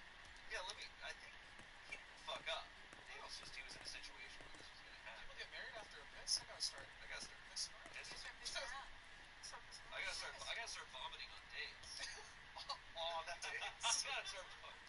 Before we get this started. I find you really attractive. And they go and they're like, why did you both throw up? It's like, we're at Red Lobster. That's what we do here. Someone else said, well, now you can stop worrying about what happened in the past. The past is gone. Now stop staring. Look forward, because you've got a keeper who is happening around you and understands you. All you gotta do is stop being nervous around her and yourself. You'll be good, buddy. Loki responds, thanks a lot, dude. I'm still nervous as heck also because of what happened, but we'll see how things go. I hope it works out, but I'm not trying to keep my hopes high. I think that's smart. Someone else said, you don't need to step up your game. She seems to accept you as you are. Just keep being yourself. That's probably why you're not having fun in the first place. And I mean, look, like, with anything on a date, any of our insecurities, I feel like on first dates we try to, like, hide them or pretend, or there's a tendency to. But it's like, hey, if you really want to be with this person, they're going to have to know about it eventually. And for your own happiness in that relationship, you want to be with someone who's going to accept it. Yeah. So this guy knows right off the bat that she's not judging him for it. Yeah. It's kind of like, I feel like we're not even judging someone's insecurities on a date. You're actually seeing how someone handles their insecurities. Does that make sense? Like, does that make sense? Whoa! It's like not what you're insecure of. It's just pushing past it and like wanting to. But that's hard. And that's growth. And that's gross. And That's what you were gonna say. That's frankly really fun. That's gross. Also, When did you pee your pants? Yeah. What of what can you tell I us? thought we were going to move past. Yeah, we're allowed to. I had my like bladder urethra. oh yeah. That's like and so I went to this pizza place that was college. And I had to pee really bad, but I was also like, I was like, oh, and I looked literally like, so I was like, and so I got in my car and I was like, oh no, and so basically what happened was I got up to my door, so not the door, to my, not a door, that's called it, and I couldn't get the key in. I started going, I can't get the key in! I'm gonna pee my pants! And then I was like, oh! And I was like, You talking with the key? What's making me laugh is that the Halloween theme is playing in my head, as if Michael Myers is walking towards you. And you're like, oh, and then Michael Myers is like, oh. No, he's like, you wanna come home? I live 2 blocks away in the shower. I used to be in movies. Also, Update. hey, are they together? Are they married? You never kissed again? Guys, a few minutes ago she texted me that she's at work and asked me how I'm doing. Then she says for the next date, let's go somewhere in nature or to a quiet place or whatever place is comfortable to me. She asked if I was free and I was serious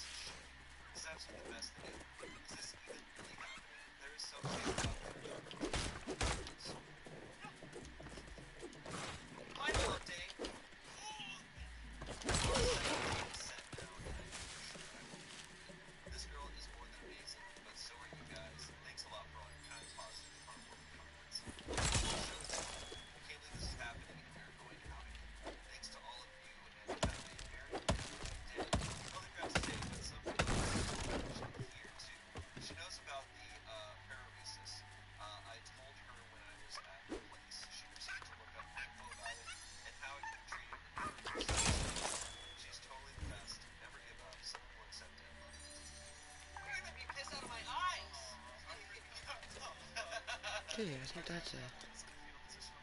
Okay, this is a cave that we've been in before. Okay. Well, we haven't been in it, but we knew it was here. I know, it's just like, Secret demons!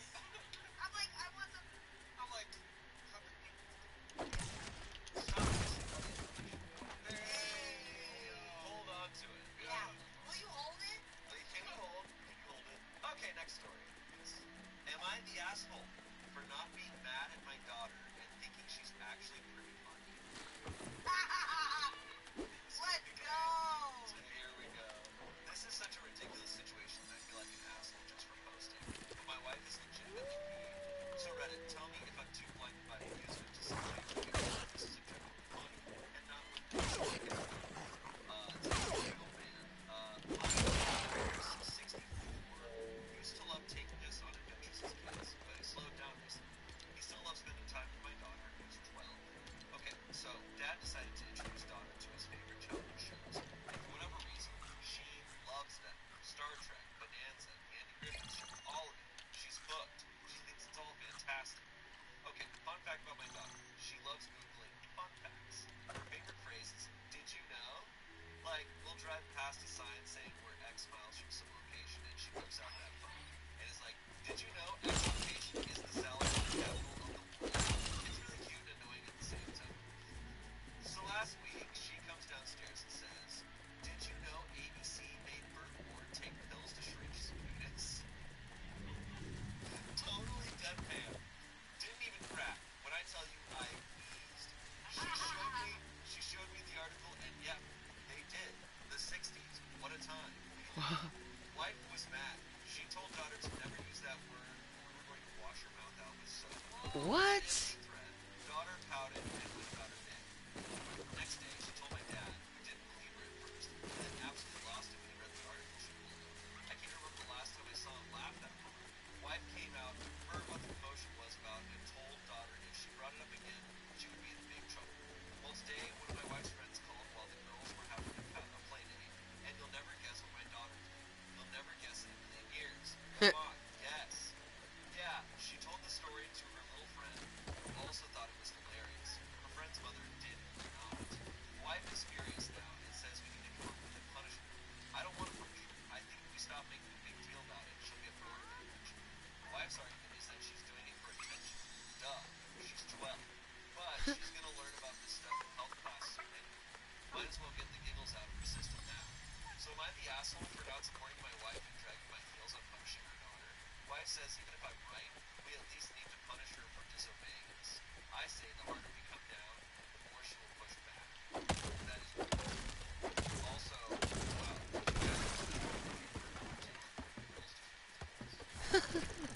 why did I have to look up this article. Fully Yeah.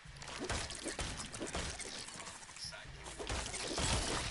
Television series Batman. And it's theatrical feature film. According to Ward, his role was considered so big that ABC, the network, considered taking the studio wow. To see a doctor prescribed a medication that Berg said would shrink me up. Ward also added that his co-star, the late Adam West, had a different problem with the image. He and two of the other directors with Adam, they put a Turkish towel inside the door.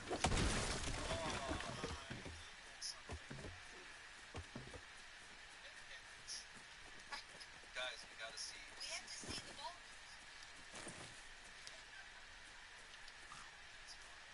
The issue, I bet you this. I bet if you saw images, you'd be like, what? Because it's the 60s and I was expecting like a right. moment, and it's just like hands. Yeah. But it's the 60s. Okay, but this is layered. This is But it's a well fascinating stuff. Yeah, the 12-year-old did this. Mom's mortified. I think it's a tough thing, and I'm not, so I can't, but I can remember when I was 12. The problem is when this way information is like, what I just said is crazy. Okay, I'm gonna tell other people this is crazy. My thing's over there, but there was a fire over there. I'm gonna tell my friends this is Interesting. Yeah, apparently this is crazy. If their reaction was,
Hey, Sky.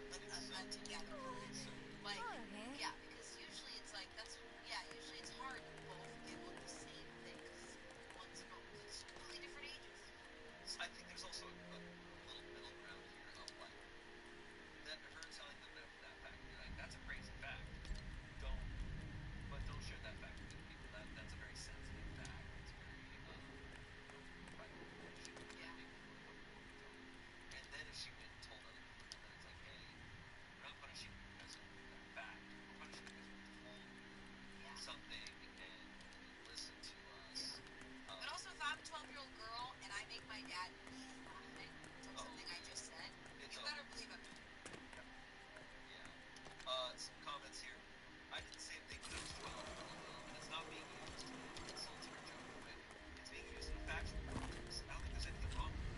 Okay, response. Yeah, to me, the fact that she's using a medically accurate term and telling a true story that I guess is somewhat historically relevant sort of gives her plausible deniability.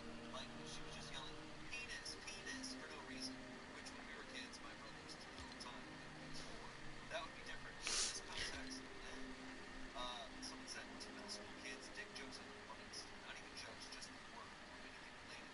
Source, middle school teacher was often doing the best drawings of penises and these nuts written on them. I learned to just ignore it and not comment, because whenever I made a big deal and told them to stop, it just happened to ignore it. And lastly, someone said, this is the worst penis-related story your kid has. I'd just say ignore it until it passes and tell your wife to chill, because I've been a 12-year-old girl and heard way worse penis stories. It's way worse. Okay, response. I read that last line like you were so committed or way words. That's not relevant. Yeah, it's always a thought that I've had, like when I hear about parents and my parents, or like that anything your parents can say, way more shit is being said amongst them. Yeah, you cannot stop them or anything. I feel like, I don't know, it's a tough thing where when you make things like don't talk about this, you don't say it, it's like then you go to the talker. Yeah, and it feels like she's really online, this girl. So she's googling a lot of stuff. I can't imagine being a parent and having a kid who has a phone just like mine. Literally. And Like, literally be like, how do you make a penis smaller? You know what I mean? Like, or what is that? You know what I mean? Yeah. That's wild. Small little update. can I take this one? Wife and I did end up agreeing to not punish her by becoming daughters.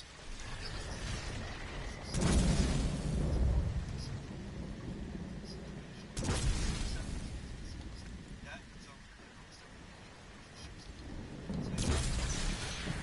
after 7 months, I started watching Batman. 5 minutes in, Dad leans over to daughter. Dad. So he says the daughter's name. You can see Robin's penis. Daughter and dad both pause. I look at wife. Her face is totally blank. I can tell she's seething on the inside. She's still in there. I don't know if I should bring her a glass of wine to mellow her out or leave her the hell alone. Thanks, Dad. That's fucking... Right out of Oh. episode 103. Yeah. I can see Robin's penis. And Ray Romano goes, Dad. Oh, come on, guys. I think, honestly, after reading that little, thing about I think I was like, don't talk about all these dicks with my 12-year-old daughter. Well, it's kind of like I've always heard that St. John, it would come out as fuck. Yeah. And my grandma would just all the time. Like, she was just stoked about it. Always trying to get him to say it. Yeah. But it's like, in that instance, it was like my grandmother. Well, we are definitely not building right now. But we do have plenty of wood to sort of start building on what we want to. I get that. I totally get that. And I simultaneously feel like Dude, look at that. What the fuck? parents talking about their kids being so like weird about it. Yeah. But there's also the other side of like because it makes Like, am I protected inside my house? Like,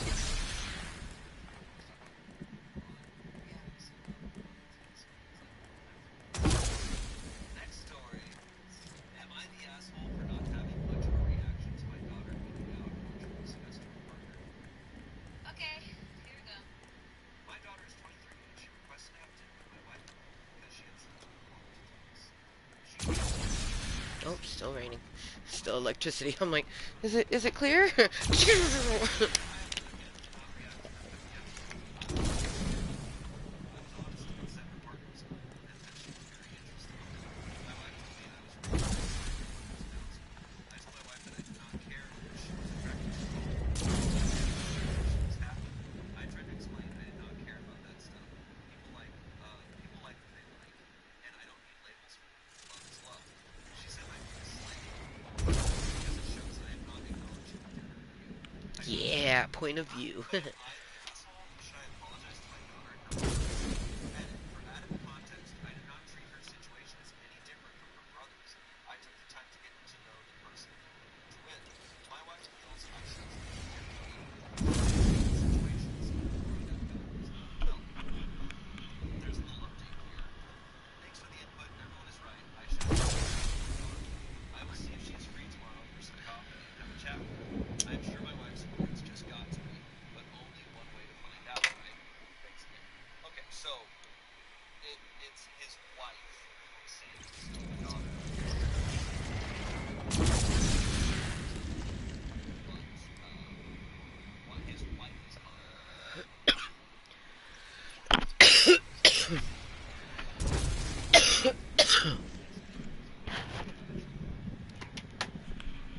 Did she expect him to like play rainbow songs for her? There's no Playing rainbow all songs. kinds of stuff. We've run up rainbow songs before. Yeah. It's like It seems Oh, that's the mom's yeah. Yeah. angle, and he's just having a very. He sounds like a lot of dads I know, which are just like,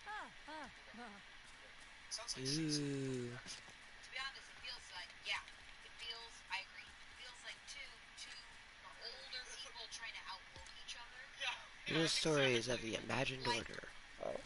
either he's being like super dad about it and just like not making a big deal out of anything, or he's trying to be super woke and be like, if I make a deal out of stuff that makes you different, just like you. And in my opinion, that's the take. That is the take. That's the take. But he is maybe doing it a little too far to be like, Where he's just right. like, He's like, okay. I will not acknowledge anything different. What you should acknowledge is like, thank you for coming out Yes. to us and trusting us. We love Yes. you. Great. But like, making a whole ordeal out of it, I'd be like, Yeah. do you actually mean this? Yeah. and I'm assuming this is just how he's like all the time. Right. What I would say is Okay, so the Jumbo Lodge is not the one that I thought it was, but still, I'm gonna build this one. But if he's saying this is how I responded to the other comments, and that's correct, then I don't see anything wrong with that. That's his genuine reaction. And I do think it's weird that the wife says like, well, this is a different situation. It's like, no, it shouldn't. Yeah, it seems like she's trying to be like, well, I'm so scared to be homophobic in the situation that I'm actually going to call that out as homophobia. Where it's like, whoa. Like, I think they're both just, I think, freaking out a little. Yeah. He's not. I But think the thing that if I was in this situation, what I would acknowledge is just like, oh, you felt you had to keep this secret. I'm so glad things will just be open and honest about it. And I hope you know, like, I don't think anything of it. Like, I think the same Yeah. is the other One window and a situations. door on that side. We are gonna destroy those yeah. It's all good. after Hey, the takeaway is neither we of them place care, it. so that's a win. So That's that's great. a win. We love Honestly. that. Right. Yeah. I almost wonder if she held off on talking to them about this because she was like, are they gonna try to outwork each other? Oh God, are they gonna have a thing because this, whatever? And I don't think so, but Yeah. Oh, that's it. I feel like maybe the mom was so scared that it could go wrong that she might have projected it a little bit. Or she was like reading her husband too harshly and she was like, smile, honey. some comments here. Not the asshole.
was like, they're gonna kick me out and I'll be homeless, you know? It's like, it's, yeah, I just love it. I love it.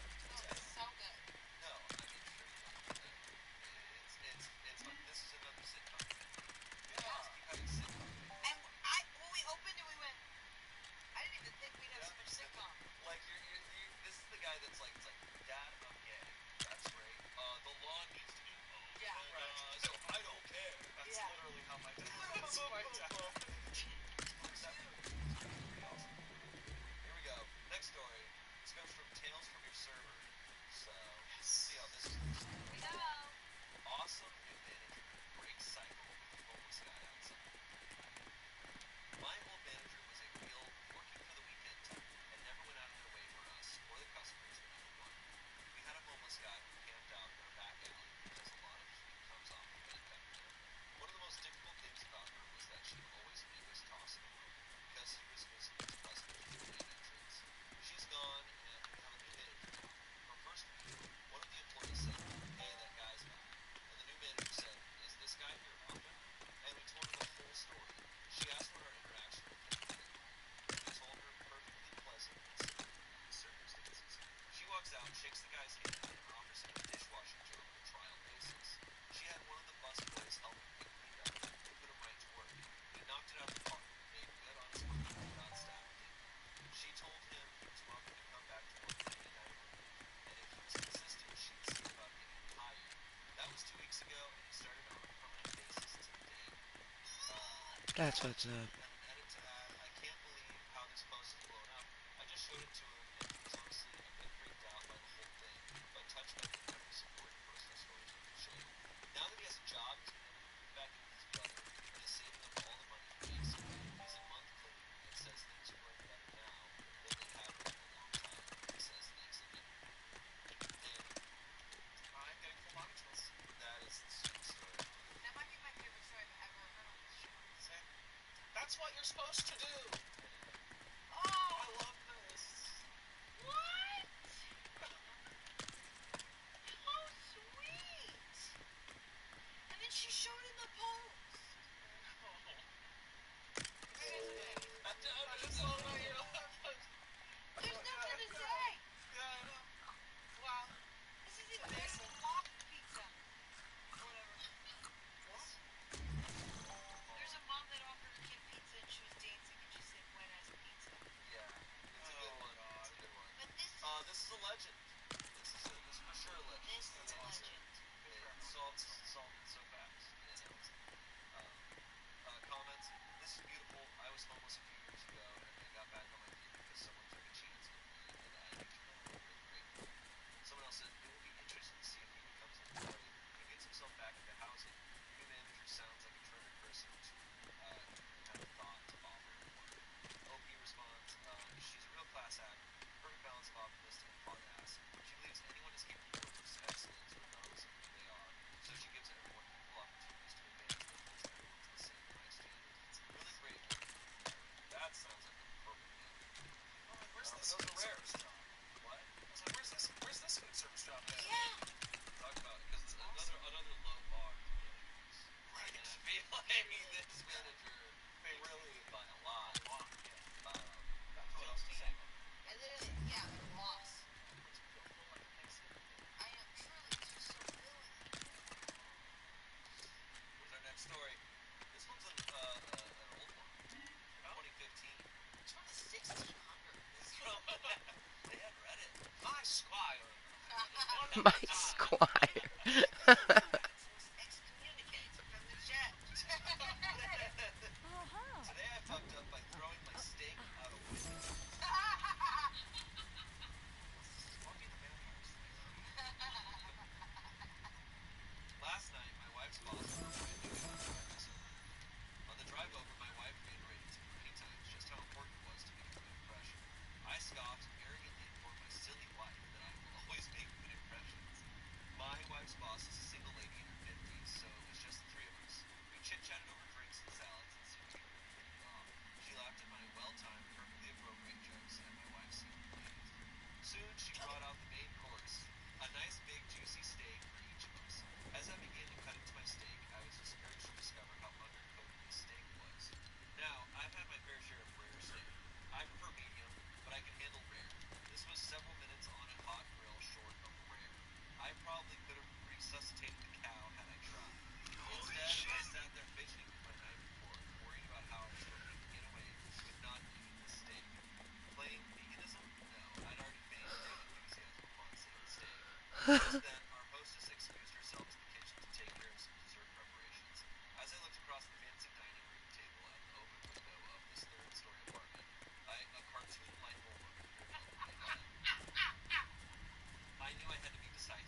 such a klutz? I don't know. I was just cutting it and it slipped.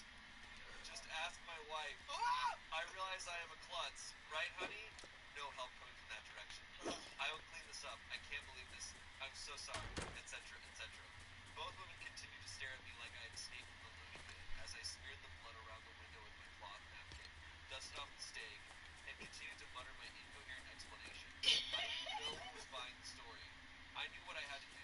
I sheepishly returned to my seat and proceeded to eat every bite of that disgusting, cold, chewy, bloody broth. I remained pretty quiet the rest of the evening. My wife's only two words to me since the incident are, I'm fine. She's not fine. No Okay. one in the world can be fine. This is a prank. Is every Reddit story is an episode of Federal Most I was about to say, this Oh is a my Seinfeld god. episode. The Seinfeld I episode. mean, look, there's always the possibility of a debate. Always. But, It's not. It's just so funny. He ate the window steak? he ate the window steak. And then just like a silly mad life Schmidt. Is this guy Peter Grimm? Yeah. Comment. You should have grilled the steak under the pretense that you were killing off any germs it might have picked up on your floor. Oh, here's one again. That's a good idea. So all I had to do was ask if she could cook it for a little longer. There's nothing wrong with that at all. But hey, look on the bright side, you'll have a funny story to tell all your friends for years to come. Lastly, someone said, Sir, you need to update your version of Windows. I don't know. What would you do? Not throw my steak out of window. I would never throw. I think I would piss my pants if I saw someone chuck a steak.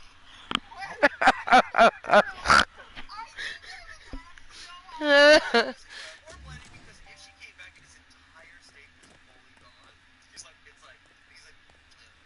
such a delightful steak. It's like, that's also insane. Eat that so bad. The instinct to grab it and frisbee it out of there. I went into the story thinking he's going to throw it out of the car. Yeah, I me thought so too. too. I thought he was driving and he was like, this is bad. Literally hit someone. Oh my god. That's so crazy. I knew a steak. But I also, I like medium rare, so I would probably, like, the steak was super rare. I would have just said something and had them cook it a little bit more. Yeah, don't eat much of it. I don't really care about steak. It's good. I'm not, there's been clean steak and they're like, They're like, for your birthday, we're gonna bring you a steak dinner. right, so I probably wouldn't have gotten him in that situation. I'd be like, I actually don't want steak.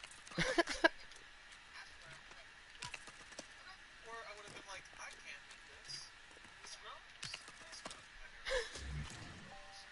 It's gross. It's gross. Please cook it more.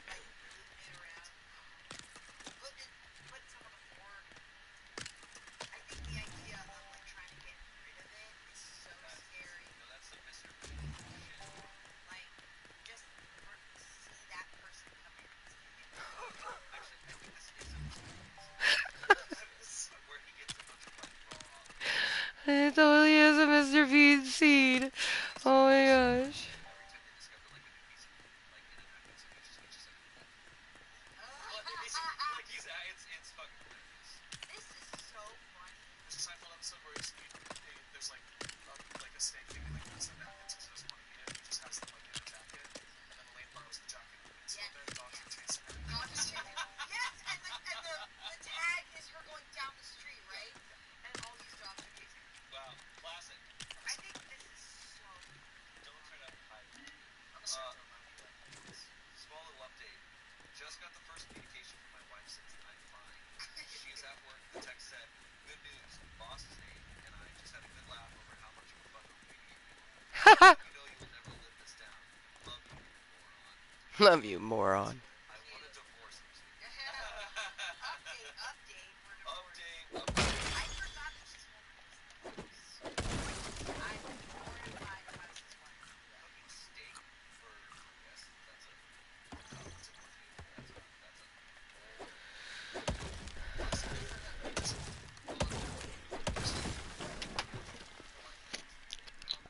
Yeah.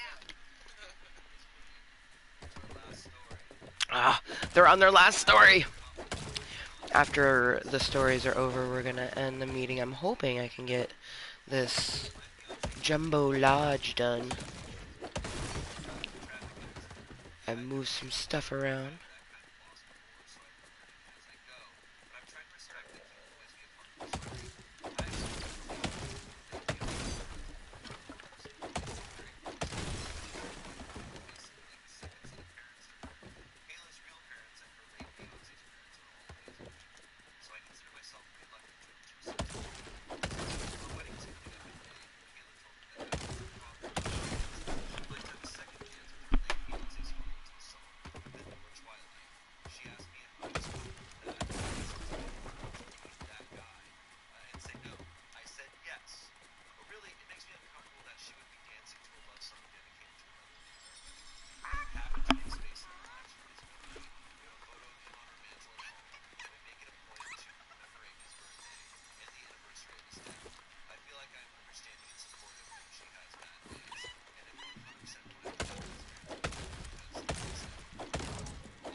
essays. Oh! Yeah, this is emotional intelligence on the max level. There's one comment here, and it is not of that caliber. Okay, as it's Reddit! Yeah, and we're back. And we're back to Reddit stories. Someone commented, I mean, if Luke hadn't passed away, your wife would have moved in. OP responds to this. This line of thinking has never bothered me because it can be applied to so many other situations. All of life is millions of branching paths and choices that can do it. It doesn't bother me to think that my wife would have moved if he hadn't died because, well, he has died, so that is not the situation. And it is only because that happened that my wife became the person I fell in love with. I have an ex-partner who I was very much in love with years ago, but we split up due to circumstances beyond my control. If that hadn't happened, there's a good chance I would have married to her instead. But that's not the situation. That doesn't diminish the love that I have for my wife. My wife, having lost someone very dear to her, doesn't diminish the love she has for me. Me and who? That guy makes that comment like, well, you know, your wife would probably be with him. And I see the clouds parting and him with like a golden arm. I'm like, yes, but. As OP, I'll say this. Wow, this guy's incredible. This guy's incredible. Good for Caleb. All these families are incredible. Everyone here's good people. I'd say so. I think that just about sums it all up. Yeah. Yeah. Let's go along, folks. I cried on set today. All of these stories were truly so awesome. It's really been a lot of fun as you're pissing yourself to throw a steak out, or attempting to throw a steak out the window, to the most emotionally mature response and assessment I've ever seen in my life. Yeah. We've been on a journey together. It's just there's such humanity.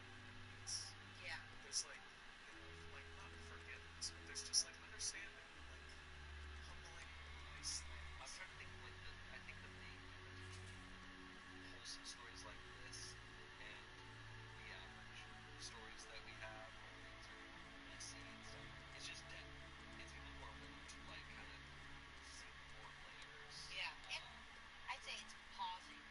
Like, I feel like maybe taking a breath before going off of an assumption.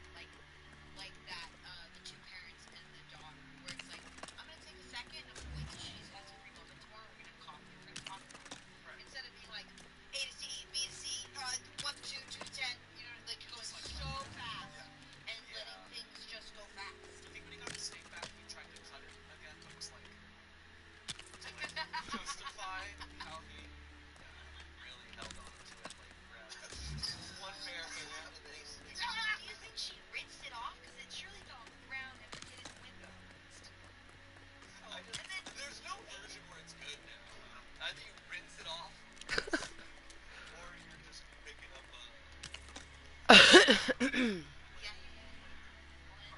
Yeah. I think it's run right. that through that one.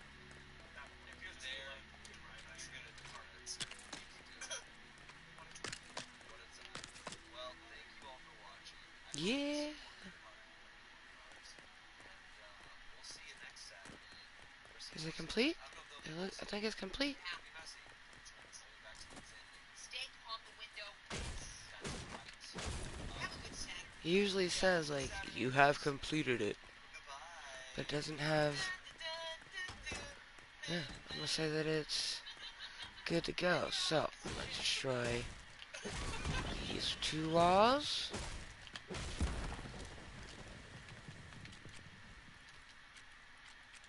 Picture this. You just booked a trip to Italy after hours of research and are finally ready to immerse yourself in Italian culture. But when it comes to learning the local language, you're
Voila. Now, all the parts that are blocked by the fence, and we have a sweet view out this window.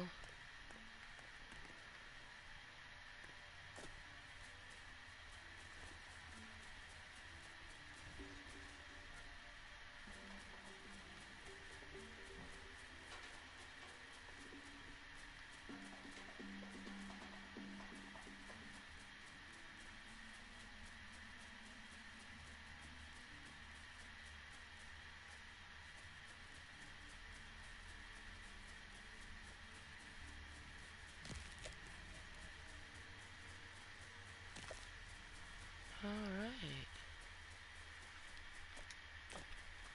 Next time that we play, I'll come in here and add all of our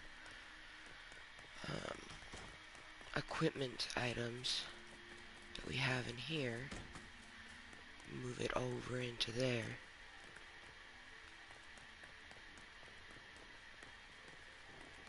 End of my 420 room.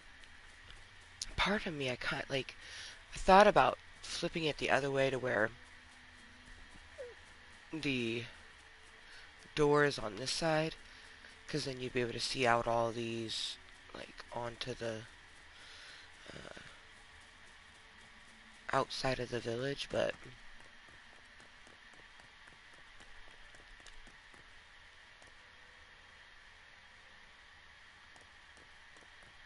I think what I'll do is add, like, a deck, connecting that to there. That would be fucking cool.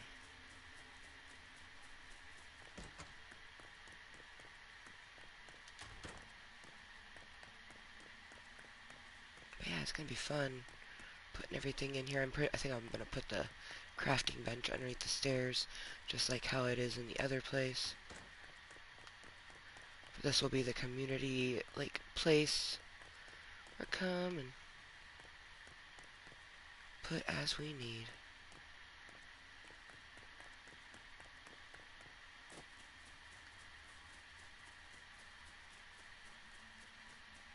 Ah. And it's currently 10:30. Good motherfucking evening to just anyone who's been tuning in. We are going to have a last toke here in our wonderful little Lego 420 room. It has been a really great Saturday. I probably am going to play more Lego. It just won't be here in Club Kottontale. I'm going to make myself something to eat, probably watch something while I'm eating, and then maybe play some more Lego or head off to bed. I don't know. You know, Rainbow's supposed to come home tomorrow, but there's a good chance that she won't be able to because of the weather. So we just kind of have to play it by ear, see how it's going to go.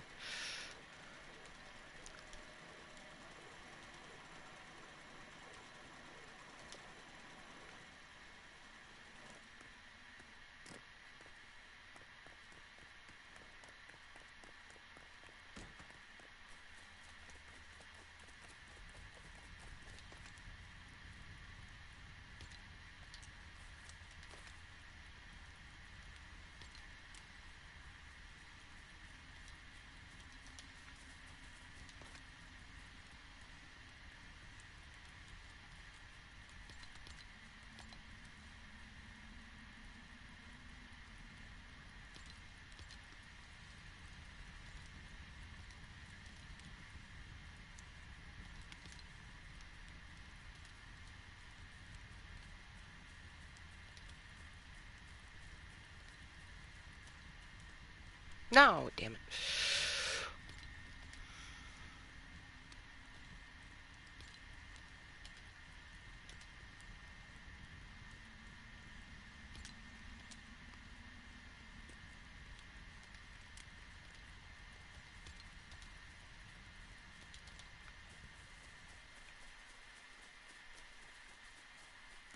I like to get my inventory just sitting nicely before I exit out That way, future Amber can just come and enjoy the game. Let's make our some meat.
Wait for this. Actually, we'll go and toke while we wait for it to finish. And hopefully future Amber, when she logs in, will realize, like, oh, she has eggs that she wants to cook. Like, hopefully.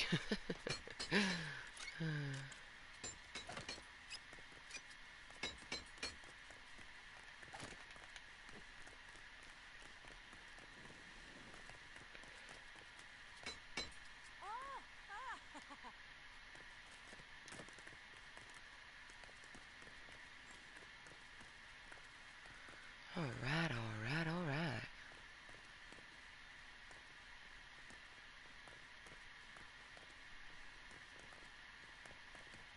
The fudge? Why won't it let me?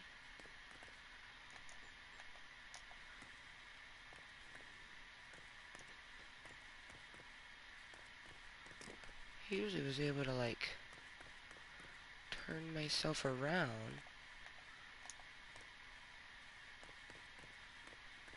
And we could see his face a little bit. But there's no one to do that now. How interesting. Alright, well. Point of view, we're eating. They're eating from their bowl and we're token from ours. Cheers, last cheers of the meeting.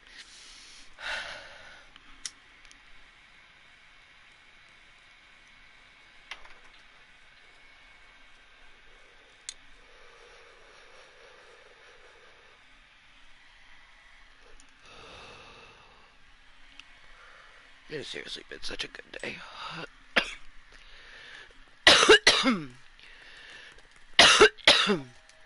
Today's been a really good day. Ooh, plants and pots. Ew.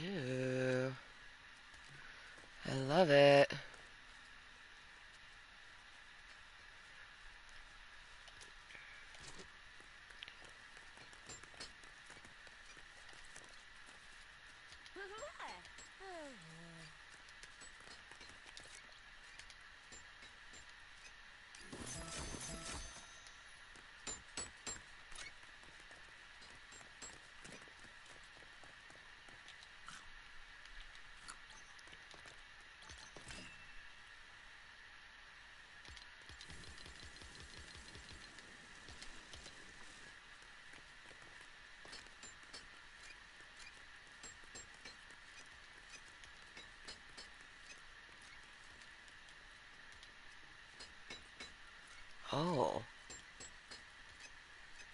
They only have... It only does stacks of 30, that's right. I forgot about that. Well, I guess I'll just hold on to the cooked meat then. How about that? Ah. Oh, man. Oh, I'm gonna steep myself some water. And then pour it into a bowl with some ramen. And then while that's cooking, I'll take a shower. Yeah, it's gonna be wonderful.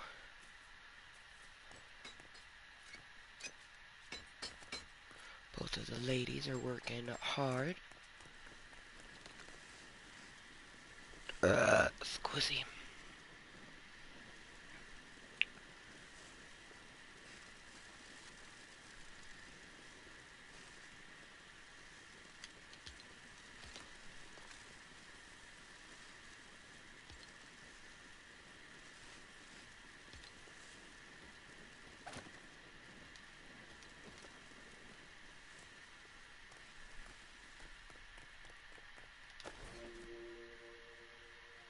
Okay, I was like, I don't think it will fill those other little hearts. Whoa, sup, meowsles?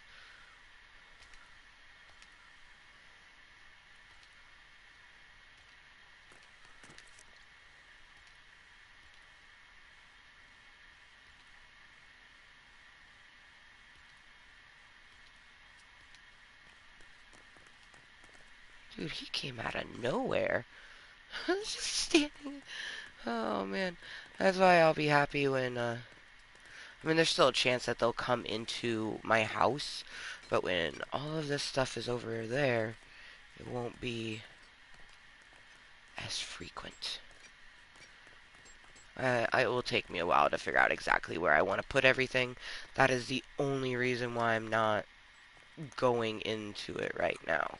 Because I already know it will take me a hot-ass minute to figure out exactly how I want to do everything, where I want to put it.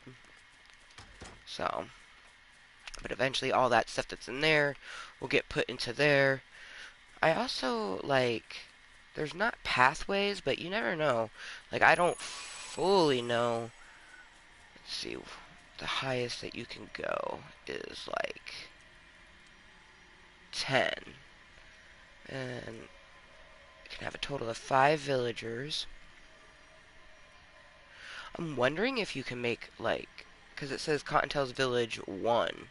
Like, clearly you can have more than one village. Yeah, I think that one is the Lonely Lodge.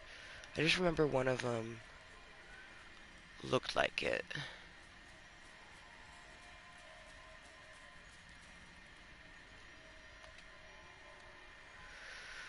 Gotta find the desert, though. I can't do any more upgrades until we find the desert.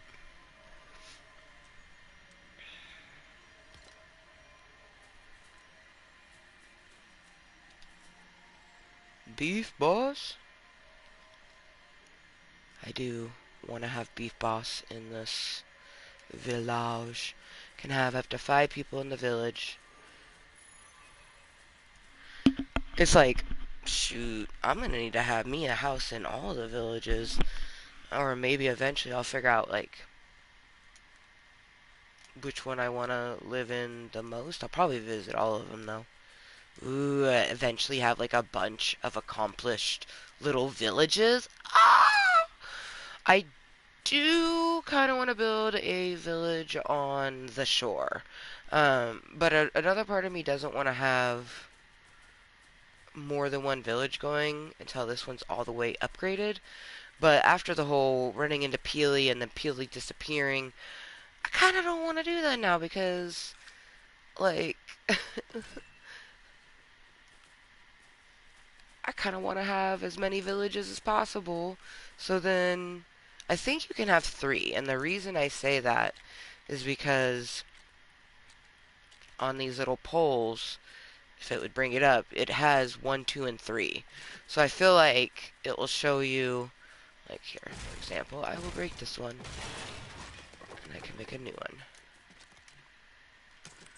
So it has 1, 2, and 3, and I feel like that will tell you like what village is which. So eventually, this won't be 1. For now, it can just be our home though, because that's where our home is. But I feel like, we'll have our map, and then I'm thinking I want to do number 2 right here at the beach, and then we need to find desert. I'm assuming the map is this big, which is massive when you fucking think about it.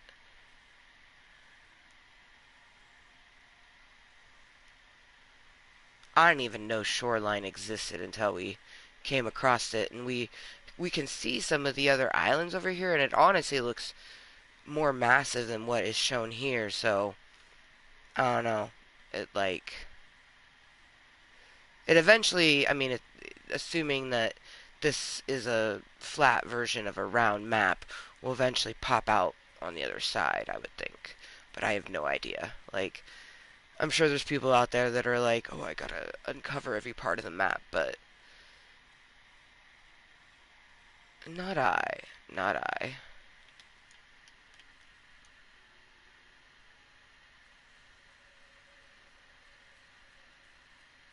Forget why we made that one white. We'll have to go check it out to see what it is, huh?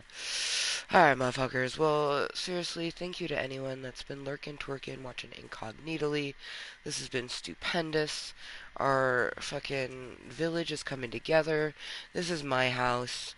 Um, I took a log cabin and a uh, log home and connected them.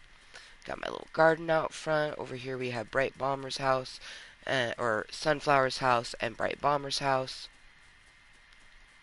The tower is Meowscles. And then this is going to be our, like, rec center slash,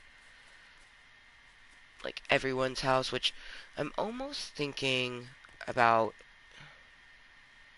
like, do they have an opening without a door?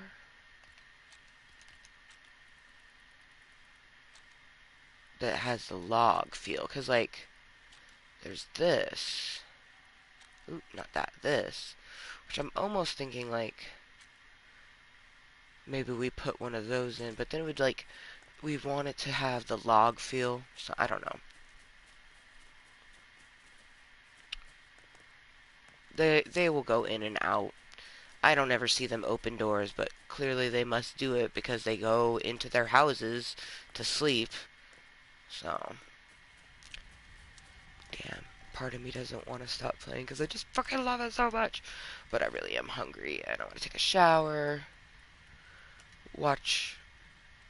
We've read books and played video games. That's been the main thing that we did today. But it's nice that we got some reading in.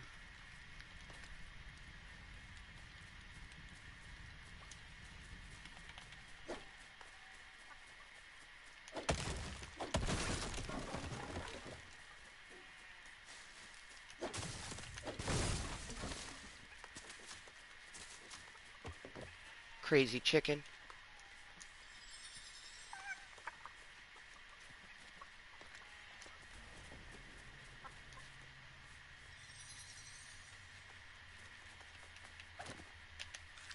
Alright. The moon comes up. And we should head out. Man, I fucking love my village so much. It makes me so fucking happy. Ah. Well, until next time, if there's only one thing that you take away from my deliciously moist content, I truly hope it's this. To always be kind to yourself and everyone else. Hope to see you next time. Bye. Ooh.